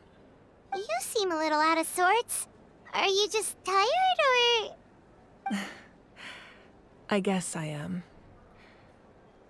You know, when I was up there in the sky, I could see all of Natlan stretching out below me. People everywhere, giving everything they had for a chance at victory. I just... If only I'd been quicker. Maybe they wouldn't have... And Koichi. Maybe she'd still... I'm sorry. Now is not the time for that. Fruit juice, right? Make it a large? True. My 500-year plan has almost come to fruition. Just one last step to go. Namely, my final battle against the Abyss. But battle is second nature to me, so I'm not feeling a huge amount of pressure. It was so awesome. The way you exploded that thing in the sky with one almighty punch! Are you always gonna have that kind of power from now on? Oh, that was the Divine Throne unleashing my full potential. And it was only temporary. I can't wield that power for any length of time. My body wouldn't be able to handle it. Likewise, the amplified power of the Ode of Resurrection was also temporary. From now on, it's back to ancient name-bearers only. Correct. We dealt the Abyss a critical blow. So for the time being, it's too weak to sustain regular invasions. I hope the people will be able to enjoy this period of peace. Or rather, assuming all goes to plan, Eternal peace. We've had centuries of war with the Abyss, and it's high time we brought that chapter to a close. Anyway, there's something I've been wondering about. I know you've been at the center of some major events in other nations too, and fought many powerful foes. In this war, you were in the thick of it once again, dashing around tirelessly, supporting the fighting on all fronts. So tell me, what drives you to do this as a mere traveler passing through? Why risk life and limb for a cause that's not your own?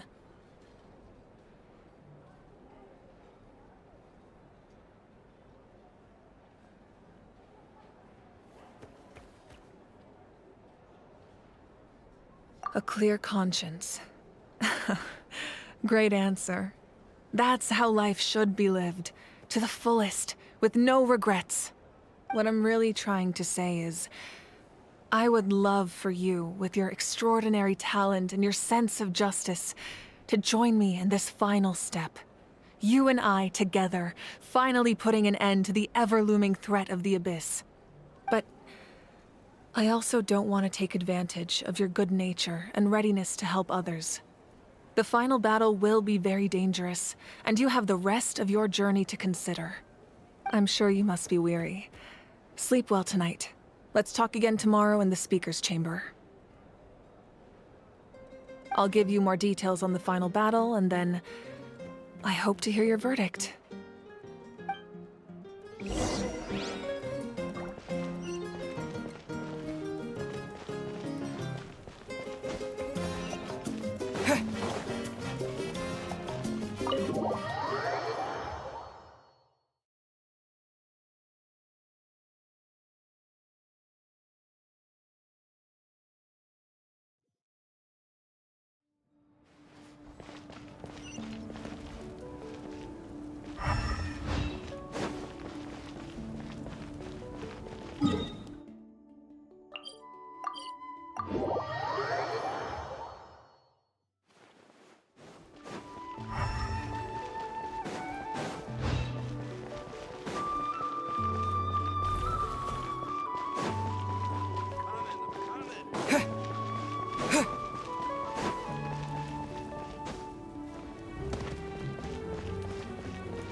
I'm still somewhat in disbelief that a united people prevailed against the Abyss.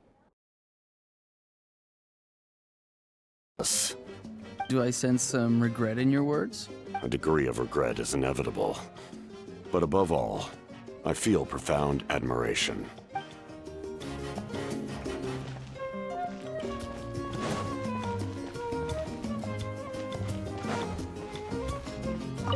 Everyone else is enjoying the celebration, but a house still being as aggravating as ever. Does he have a chip on his shoulder? What's it about?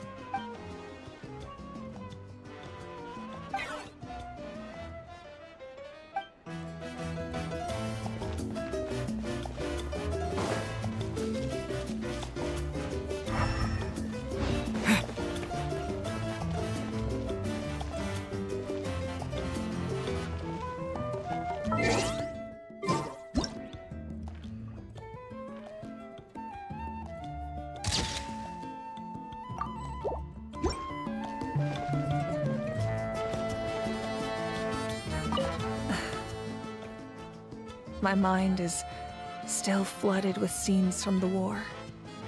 I can't get the images out of my head. Maybe I need another drink.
Hey, Traveler, Paimon.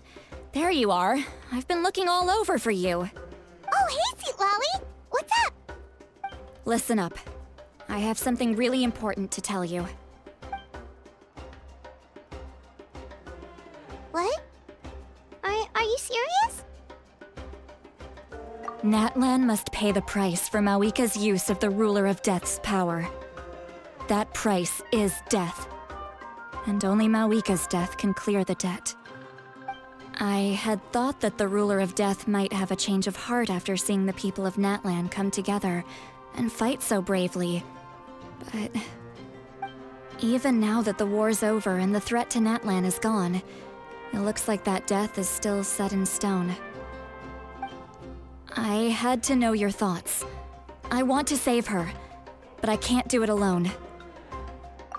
Okay, good. That makes me feel a little better. Thank you for standing up for us. There's clearly something special about you, so if anyone has a chance of defying the rules, that would be you. Oh, and please don't breathe a word of this to Mavuika. I'm sure she's well aware of the cost of using the Divine Throne's power, but if she finds out that anyone else knows, it could ruin our chances to help. Got it. Mum's the word. Alright, that was the last major item on my to-do list. Now, since I've come all this way, I think it's finally time for a well-earned drink. Go easy, though, yeah?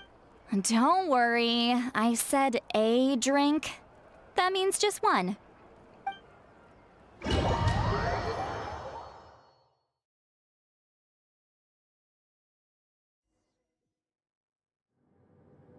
All right, you little munchkin, if you keep pestering me, I'm gonna have to get serious.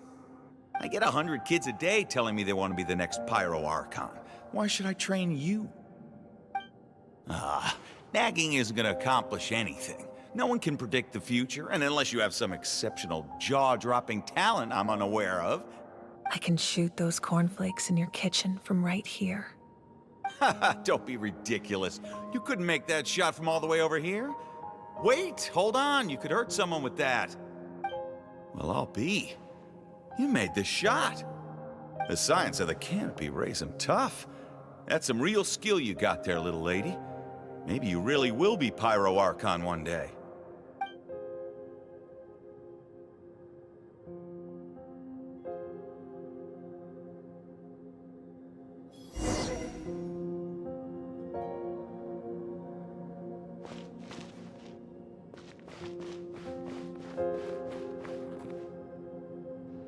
See this? I'm the first one of us to get an ancient name. And it's not just any ancient name, but Mollypo. If you ask me nicely, there's still time to join my team for the pilgrimage, you know. No need to scowl. You lost and I won, it's no big deal. You want me to be happy for you when your turn comes, right? So cheer up. I'll get my own ancient name soon enough. And it'll be an even better one than yours. Oh, really? Well, good luck with that. What ancient name could beat Mollypo in our tribe? Unless... surely you don't mean Kiangozi?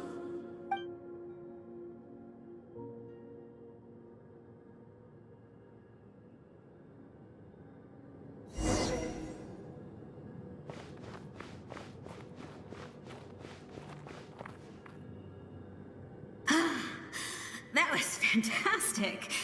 I can't believe I beat you in a wrestling match for once.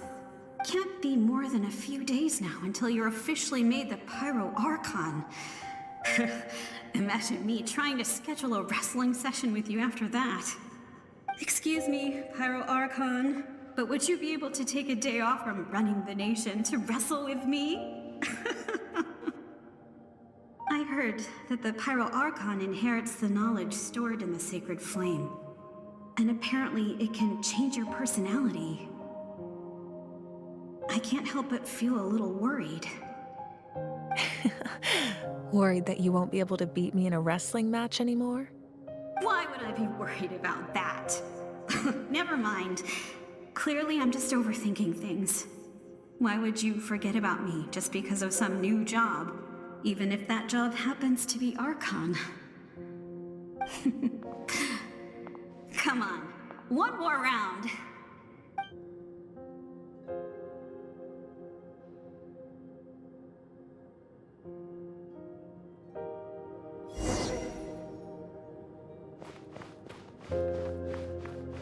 After the darkness will come the dawn.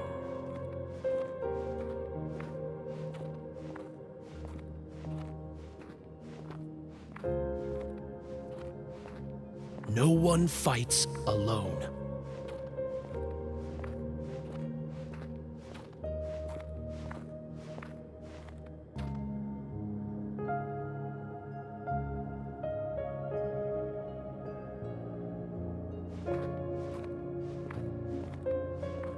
For Natlan!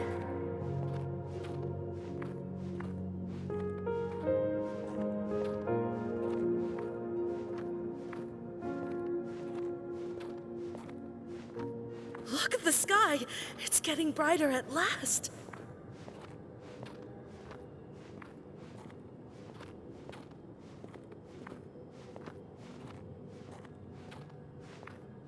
We walk the righteous path, and the Pyro Archon will guide us.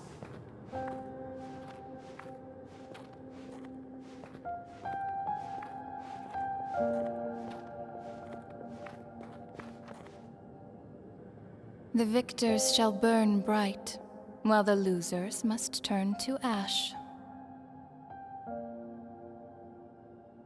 I have done what is required of me. The rules are now written into the Night Kingdom, and this will help you to stand against the Abyss. It is still not enough. All this can do is give my people courage. It will not see us through a true catastrophe. If you are to make the Natlanese alone bear the consequences of a broken world, you will have to bring more to the bargaining table. You are the greediest human I have ever met, and the fiercest negotiator. No other would seriously ask to borrow my power. My domain is death, and its power comes at a great price. The question is, are you prepared to pay? I need that power. Only a hero can truly wield it, and heroes are not afraid of dying. No. A fear of death is ingrained in all living things. If the wielder of this power cannot conquer their fear, countless innocent lives will be claimed in their stead. For only then can the price be paid. Those are the rules. Mine is a nation that will not yield to the Abyss, and it will certainly not yield to your rules. As their culture and civilization is transmitted through the generations and their faith grows, the people will go from strength to strength and reach heights that even I cannot dream of. Very well. I shall agree to help you. But I am merely a shade, and I do not have as much freedom to do as I please as you might think. Then what do you propose? Keep this a secret. If I am questioned about it, I will deny all involvement and claim that treacherous Xbalanque stole my power. That will not be a problem. Thank you. I am glad we could reach an agreement.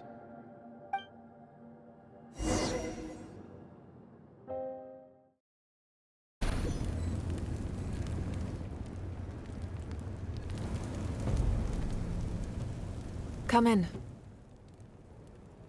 As you know, I've asked you to come here to discuss the task of wiping out the Abyss.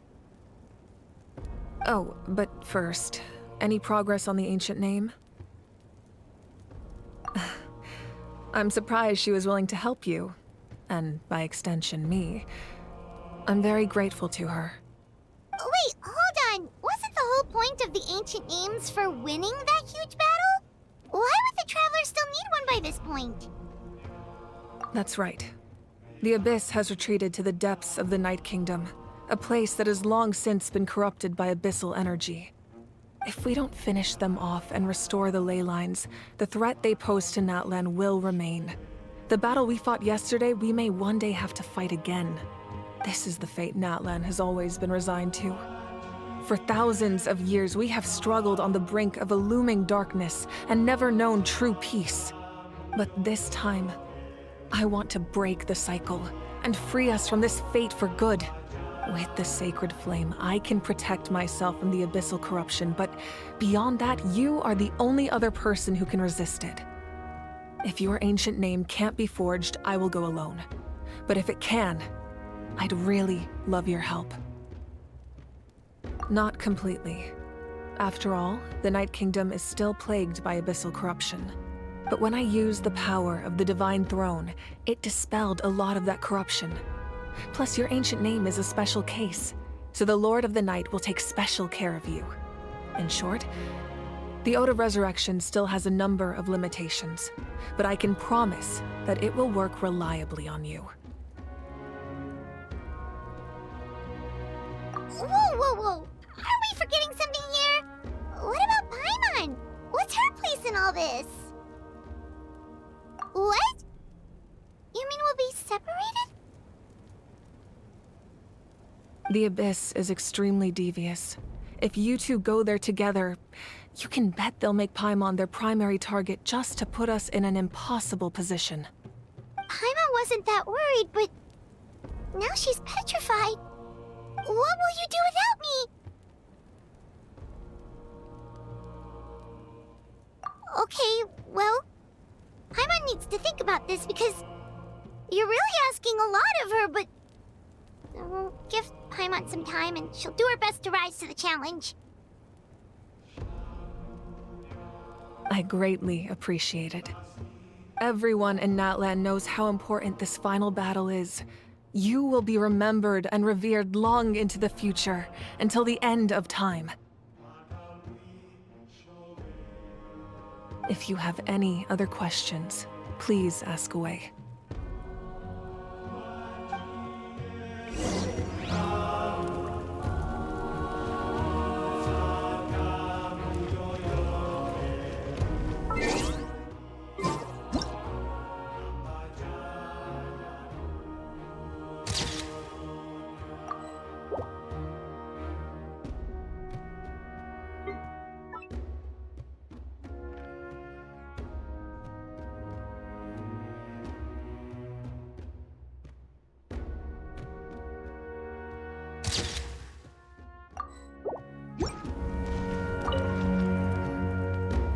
As I've said, if you have any other questions, please ask away.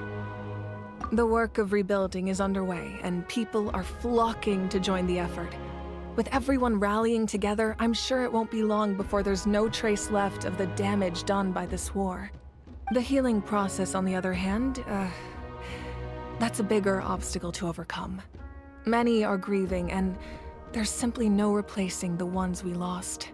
As the sun rises once more and we rediscover the ability to believe in the future, we must never forget their sacrifice.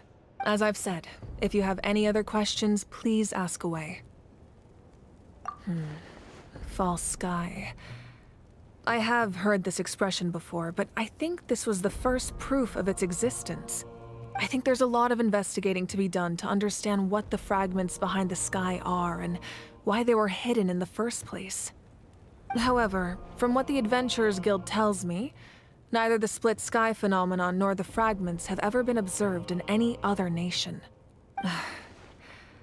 My guess is that the Heavenly Principles wants them kept a secret. I just hope they don't cause me any trouble over it. Oh, you should be fine. We did something much crazier back in Fontaine and we're still here. Well, that's good to know. Anyway, the line I'm going with for the masses is astronomical anomaly.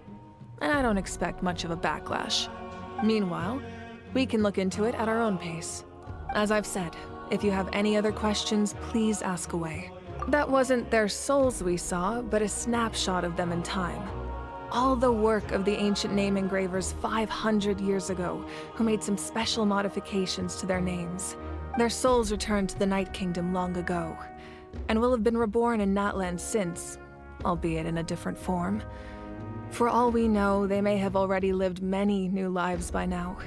And so, even though we will never meet again, they will always be by our side in one way or another. I think that gives another layer of meaning to the phrase "no one fights alone." As I've said, if you have any other questions, please ask away. We have a temporary alliance, but I can tell that saving Natlan is not his only goal. Yeah, Paimon still doesn't get why saving Natlan would be so important to him in the first place. Unless he's just a good guy who wants to avoid another Khaenri'ah. But somehow Paimon doubts it's that simple. I wouldn't worry too much. Based on all the interactions we've had with him and knowing more about his background, I have a lot of respect for him. I don't think he has any ill intentions. Now, we should focus on the final battle. As I've said, if you have any other questions, please ask away.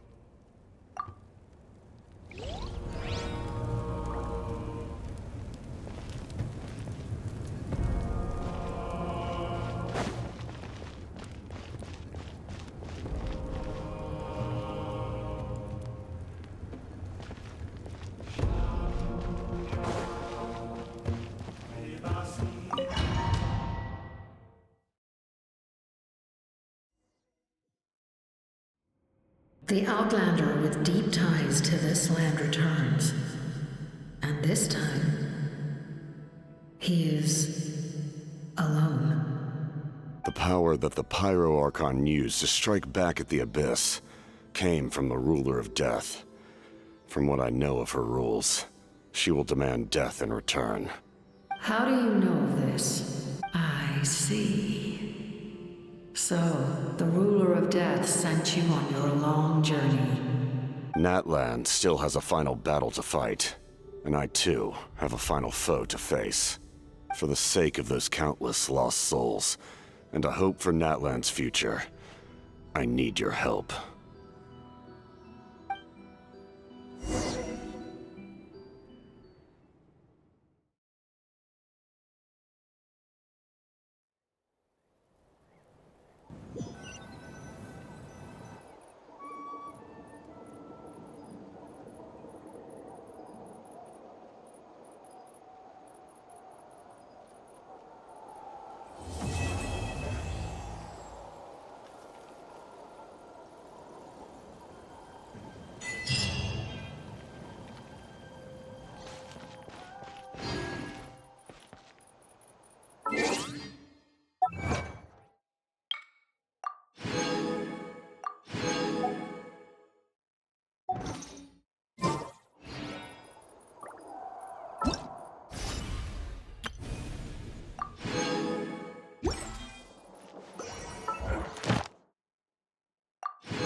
Ad Astra Abyssosk.